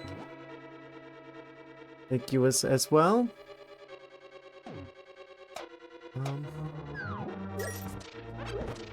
Is that skeleton a little bit different? Can I crunch him? No. Have to be used the bombs. Yeah, I can tell this is gonna be a pretty long dungeon. And I'm just getting like a little head start on it here. Yeah, let's just grab this real quick. Oh, there's the dungeon map. Okay, we've got the map now. Amazing. Having a skeleton of fun. Honk. Okay. Can't hit the switch. Is it bugged? Do I pick this up? Oh. It's like a switch. Nintendo Switch. Ah. Classic. Oh, now that takes us to here. Okay. And now we've got the big key, and we've got all the items for the dungeon already. Oh, this dungeon... Dungeon 5 that everybody's like saying, oh, it's so bad, oh, it's the worst anyone has played. But it's like, oh, it's actually fine. They underestimated my powers. You put the snow leopard into the ice dungeon, and you get surprised that he does well at it.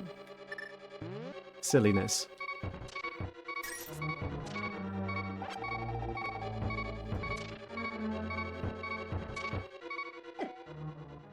Where did my hearts go?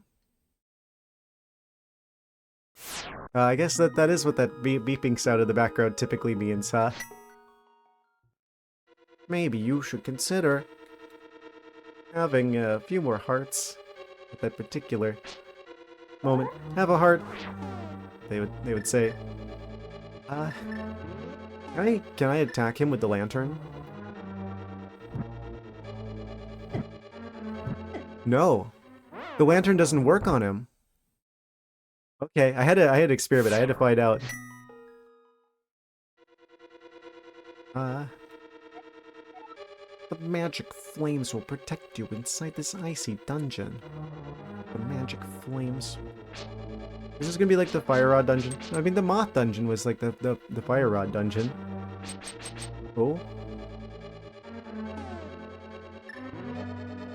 Whoosh. Melted. Where are we? This reminds me of that one ice area. It's like Wind Waker. I can't help but feel like the shape of this island reminds me of that one.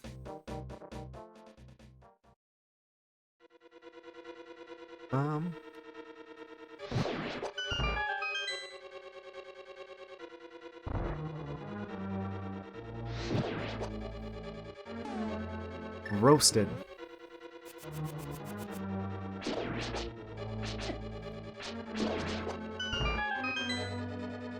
I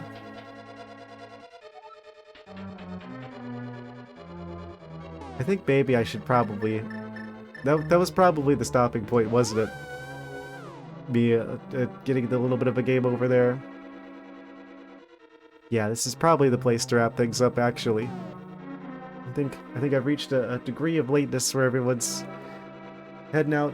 Also, yeah, we're past 5 hours, so I think this is a good point to wrap things up for today. So that's exactly what I shall do.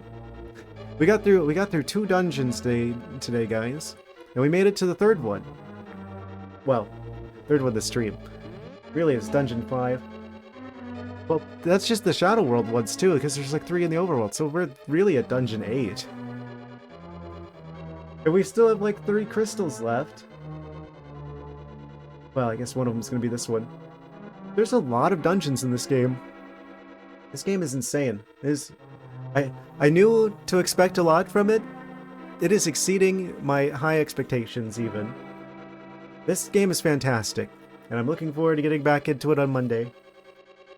I'm create a save point here. Great save point. I'll save over 2. Right. Alright. Thank you guys for watching. I'm gonna be back Monday. Same time, same place. We'll pick up where we're leaving off tonight. I guess we're gonna start right into this infamous Dungeon 5. So look forward to it. I know I am. We've already got all the dungeon items now. So I don't think it's gonna be that bad.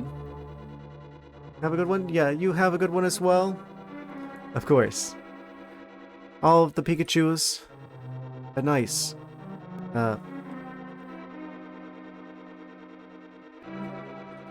Bajillion. Hold on. I did it again. Summon forth the rats of the farewell.